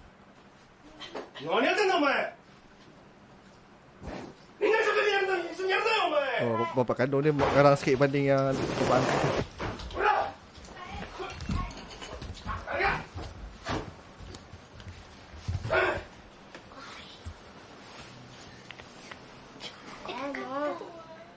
This violent outburst mirrors a later confrontation between Rie and her eventual stepfather from the sequel, except now these roles are reversed. When Keiichiro and Ringo return to the table, it's as if nothing happened. Ringo quietly holds her hand to her face, and Mikan offers her a tissue. An awkward silence fills the room as the family resumes their meal. Despite the outburst, Keiichiro continues talking about how much he loves having the family together. Honestly, he's kind of a broken record at this point. After the meal, once the family has dispersed, the camera crew approaches Tsukasa as she's cleaning up. Through tears, she tells us that she believes Keiichiro's outburst was triggered by Ringo's absence from their morning exercise and her being late to breakfast. She also suspects that Keiichiro is bitter over his injury and his inability to work. In other words, he's projecting really hard. The crew confronts Keiichiro directly. He repeats that he believes that families should stick together. When asked if he thought his actions were too harsh, he smiles and simply says, "Daijobu desu," when it is very much not "Daijobu desu." A few days later, the crew returns to the Ura household. The narrator explains that they may have stumbled upon the root cause of the family's misfortunes. Inside, Tsukasa is seen sitting with Ryuta, sternly questioning him about a photograph he's holding. Dia tak bagi tahu, dia just cakap yang second dia tak boleh nak terima je lah. Dia bagi tahu macam tu, dia tak bagi tahu yang bapak kandung dia buat macam tu. And tells him to throw it away. When Ryuta leaves, the crew asks him about the photo. It turns out to be the cursed Tori photo that was featured in the later movie. Tsukasa explains that their nightmare with the photo began 2 years ago when it mysteriously appeared in their mailbox. Though they threw it away, it kept somehow reappearing. The last time it resurfaced, their son Takaharu found it. 4 days later, Takaharu, as we all know, tragically passed away. The camera crew asks Tsukasa if she recognizes anything in the photo, to which she replies that there's nothing in it like anything in their neighborhood. Before the conversation can continue, a loud sound echoes from another room.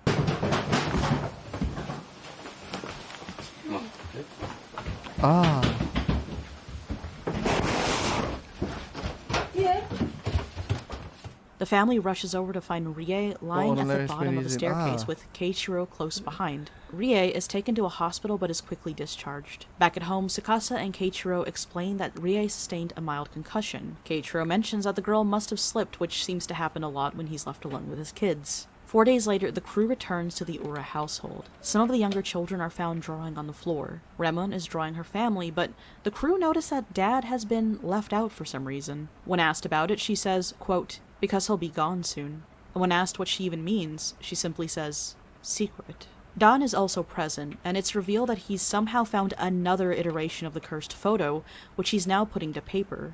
The child tells the crew that he picked it up just outside somewhere, which shouldn't be possible since the last one we saw was supposedly destroyed. In the next scene, a woman arrives at the Ura household, welcomed in by Mom, and good news, she's both a psychic medium and exorcist. Placing her palm over the photo, she declares it powerful and warns that if something isn't done soon, more tragedies are bound to follow. Later, Tsukasa explains to Keiichiro that the psychic came and recommended an exorcism. Dad protests, citing the high cost of such ceremonies. A data slide reveals that exorcisms can cost thousands of dollars, though some practitioners choose not to charge a fee. Tsukasa insists that they must proceed, pleading with her husband to not let another tragedy like Takaharu's death happen again. Dad, true to form, throws a tantrum and storms out. 3 days later, the Ura family huddles together for the exorcism. However, Dad, for whatever reason, it's never explained, is notably absent. The psychic begins chanting, explaining that the photo has turned into a portal, allowing evil spirits to infiltrate the home. Oh, betul lah ada. Oh wait, gambar tu memang ni lah. What? Wait, what? そしていよいよ悪霊払いが始まった。だが父慶一郎さんの姿はそこにはなかった。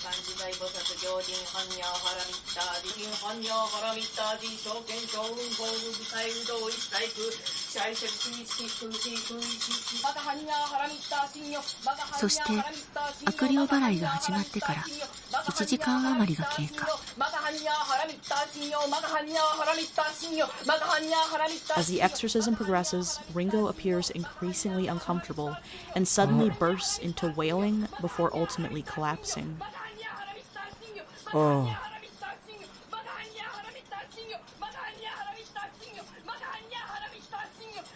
Itulah. Aku terbayang cerita apa, Kofo Asal lah. Oh ya, mana Fighty Chow, dia Fighty Chow. Kofo Asal ke apa lupa.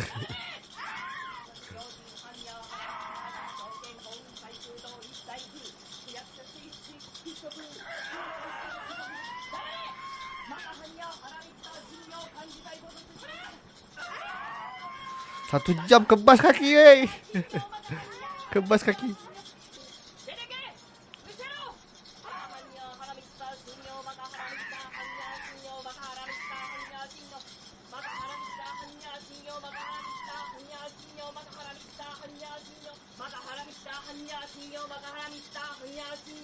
After 3 long hours, the ceremony 3 concludes. jam. The psychic Oh my burns the cursed God. photograph, declaring the exorcism a success. Tsukasa is relieved, and Ringo, still groggy, tells the crew she feels tired but can't remember what happened. The psychic expresses concern over Keiichiro's absence, suggesting that it may have lessened the efficacy of the ritual.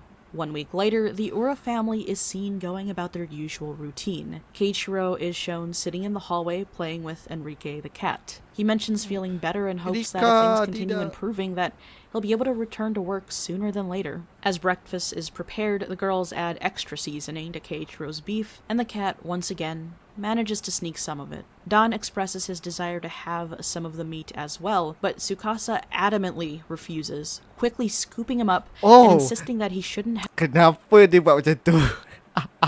Ini dah bukan teori dah ni kalau jadi. Have meat in the morning. Now, Keiichiro looks confused but doesn't question her decision for once, and the children silently watch as he eats the remaining beef.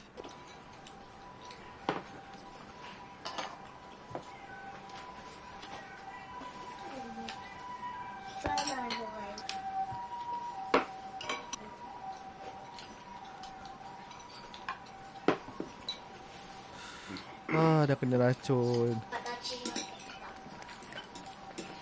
technically kalau itu ni dah confirm racun lah. So maksudnya crew member yang daripada sequel tu pun kena sebab ada yang apa nama dia, apa nama dia, lupa dah nama pengacara perempuan British tu. Kan dia ada rasa sikit benda tu. No. A cut-to-home video footage shows the family enjoying a picnic over the weekend, which would seem to be a happy moment if not for the fact that the narrator then mentions this is the last time the family would ever be whole. 10 days later, the crew returns to the Ura household to Budak-budak tak boleh makan find out that daging. No. Keiichiro has gone Pelik tu. missing. Kalau It's takut been pelik 5 kenapa? days since anyone has seen him. Tsukasa even explains that she had called around but so far has 0 answers. She retrieves something from a shelf behind her, the cursed photograph, which has inexplicably resurfaced yet again.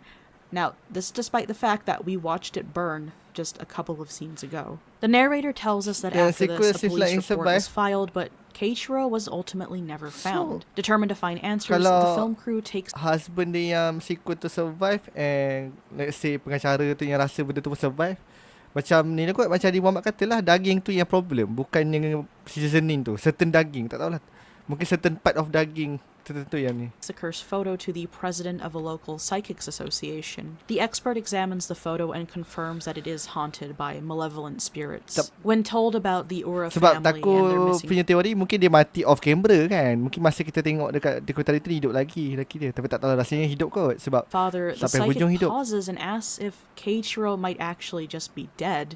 Looking closely at the photo, the psychic counts 6 figures and suggests that Keiichiro may be trapped within the image. 1 month later, the Uras continue their morning routine, just without their dad this time. They seem happier, and the string of injuries has even What do you stopped. mean? The camera pans to the garden, where freshly disturbed soil marks the grave of Enrique, the cat, who has mysteriously, or not so mysteriously, passed away. As the family exercises outside, the camera crew wanders the halls of the house, eventually arriving in the children's bedroom. Multiple drawings are scattered across the floor. No, the the camera cat is zooms passed in away. on them, then returns outside for one final image of Enrique's grave. The scene then cuts to a wide shot of the cityscape, as text appears to ask us, "Did you see the truth?" So, what is the truth exactly? Interestingly, while this movie, much like its sequel, still remains more ambiguous than traditional films, it does offer some clarity towards the end, assuming, of course, that we take these revelations at face value. Again, at the conclusion, we see the camera crew shifting from the contented Ura family outside to the children's room, where they zoom in on several drawings. These drawings, being created by children, might not be entirely reliable, but what they supposedly depict is shocking. Now, really quickly, I want to give a huge thank you to my friend Kai for helping me with the translations for these, since I was having a hell of a time trying to read this chicken scratch. Some of you probably already know him from TikTok or YouTube, but if not and you're into Japan-centered content, definitely check him out and let him know that I sent you. But anyway, one of the images shown shows the mother and one of the sisters, likely Ringo, placing poison into the food, confirming our suspicions. This is also hinted at when Ringo mentions wanting to go into pharmacy for school, and how Mom was at one point a nurse. It helps shed some light on how these people may have had the knowledge and resources to pull off such a plan, especially since Mikan wouldn't become a nurse herself until several years later in the sequel. The next few drawings are even more incriminating, believe it or not. One shows the mother with multiple copies of the infamous ghost photo, with text stating that there aren't actually any ghosts. Speaking of the cursed photograph, which has been central to both of the films, it's worth exploring what this image really represents. Now, for those unaware, torii gates are typically found near shrines and sacred places and often carry an otherworldly atmosphere to them. The film briefly mentions that this image had been shown on TV before, which turns out to be true in real life. The photo was featured on a Japanese TV show called Unbelievable, which comes across a lot like the OG Unsolved Mysteries, if I had to compare it to anything. And again, the Curse Large family was on one episode of an anthology called Banned from Broadcast, which Cuma aired on kenapa Fuji Taku ni TV. The sebab same network Taku tak tahu responsible for dia possible untuk dia yang second husband tu mati off camera, tapi disebabkan cerita dia tak bagi hint macam tu, so dia hidup lah rasanya kot. Kalau betul cerita dia nak set up macam tu, mesti ada bagi hint tertentu kan. Tapi I think dia hidup je. So betul lah garam tu okey kot. Believable. In one episode, they tell the lah. story of a woman who went missing after encountering this particular torii gate image. The segment involves the usual elements like a psychic and reenactments, which were standard for TV shows of this genre at the time. Okay, seems like dia tak bagi tahu sebab apa. The children attitude toward the second husband and the wife. Rasanya YouTuber lain kot theorize the reason. But where it gets interesting, people eventually discover the real source of this photo. Yang dia ni ada theorize juga, tapi dia theorize dekat yang video tadi tu dia cakap pasal kemungkinan Ringo tu Rin tu buat macam tu sebab dia dia tak bagi tahu the full reason lah, tapi macam teori je lah. Dia bagi tahu kata dia nak macam bapa angkat dia tu keluar dari rumah tu kan, sebab bapa angkat dia baik. So dia macam buat macam tu supaya bapa angkat dia keluar dari rumah tu. Tapi itu According macam to this teori lah. blog, Tapi the mungkin betul. images were part of a series of fake ghost photos that you could get from a gachapon-type vending machine. It seems the Ura mother got her hands on several of these fake ghost photos, perhaps after seeing them on TV, or she had copies made. Either way, one of her children witnessed her with multiple versions, ready to plant them whenever one was lost or destroyed. Now, another drawing depicts Goki hitting their father, followed by two of the most telling images, at least in my opinion. One shows the mother pushing a ladder while father was on it, presumably causing the so-called workplace accident. The next shows a father pushing someone into a river, answering a question I've had ever since first watching Saiko the Large Family. The responsibility for Takaharu's death rests on none other than Keiichiro, the family's biological father. So, given all this, here's my interpretation of things. The head of the Ura family is, quite frankly, a terrible fucking person. He's prone to violent outbursts, particularly towards Ringo, which cast her earlier fondness for him in Saiko the Large Family in a new, unsettling light. What was Keiichiro like? 父はすごく優しい人で、家族のことを一番に考えてくれる人だったので、 Logic lah, maybe, but I think logic.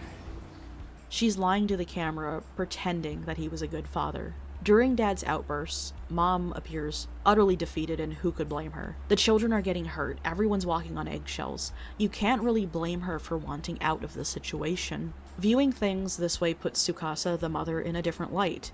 If we accept this version of events, she's not just after insurance money, she's a desperate mother trying to save her children from a terrible man. This also makes it even more tragic when, in the next film, she becomes what she fought to protect her family from. It's hard to pinpoint why she changed, but trauma often perpetuates a vicious cycle. I will say one thing that I am still extremely unclear on is how exactly this man died. Did Goki use a bat, or was it the poison? Both seem to be presented, but it's not ultimately It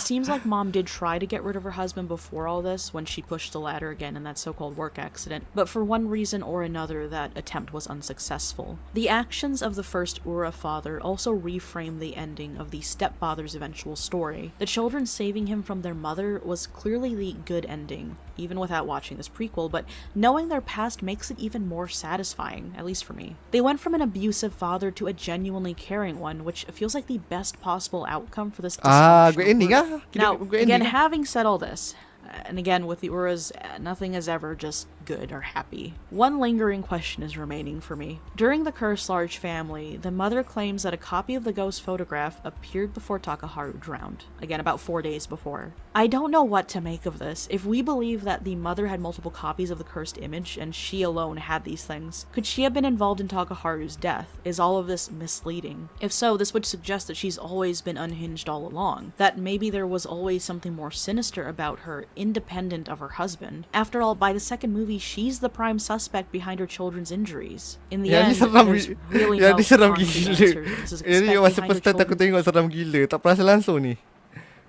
her children's injuries. In the end, there's really no concrete answers, and this is going to keep me awake at night. Once again, I really do appreciate, though, how these Ura family films leave certain elements unexplained, allowing room for interpretation. While more is clarified in this installment, I feel much is still left open-ended, adding to the eerie atmosphere of family dysfunction and hidden secrets. In conclusion, I don't have all the answers, and I'm actually kind of okay with that.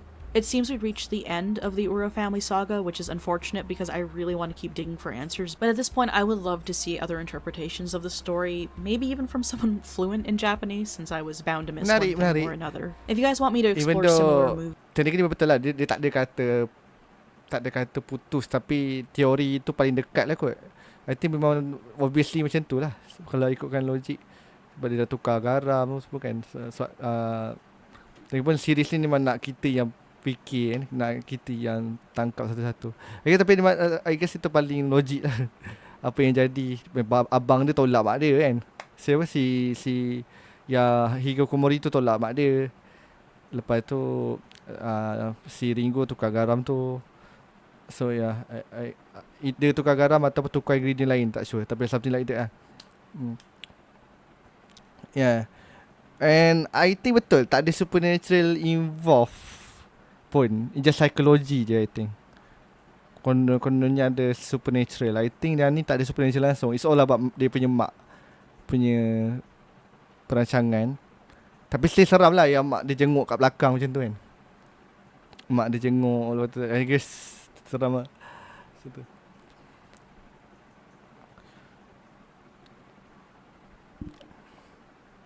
Ringo bawa kena rasuk. Ya, Ringo bawa kena rasuk untuk justify kan ni.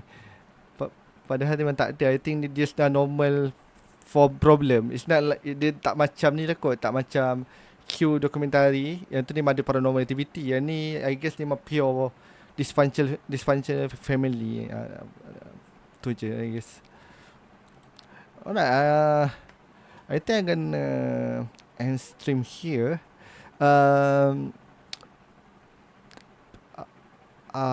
Kejap besok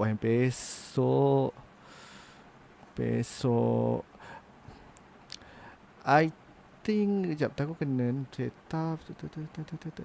I think besok aku tak stream, but aku akan stream lusa. I mean sekarang dah 2 pagi. By lusa I think esok aku stream. Hari ni aku tak stream. If that makes sense. Sebab kan dah 2 pagi. Maksudnya malam ni aku tak stream. Besok aku stream sebab aku nak figure out how to stabilize internet aku kejap. For some reason dia banyak putus-putus baru. I don't know it's really the server or my internet. I just want to make sure everything is a little bit okay. And then cuba sekali lagi. Sebab tadi masa baru start pun problem ke. Tak tahulah server ke internet ke, dua-dua ke. I'm not sure. So I want to make sure nak fix sikit benda. And also nak set up beberapa benda juga. Okay, alright. I'm gonna end stream. Jumpa korang besok. By besok besok malam, bukan malam ni. Alright. Bye bye. Tata. Bye bye. Bye bye. Yung.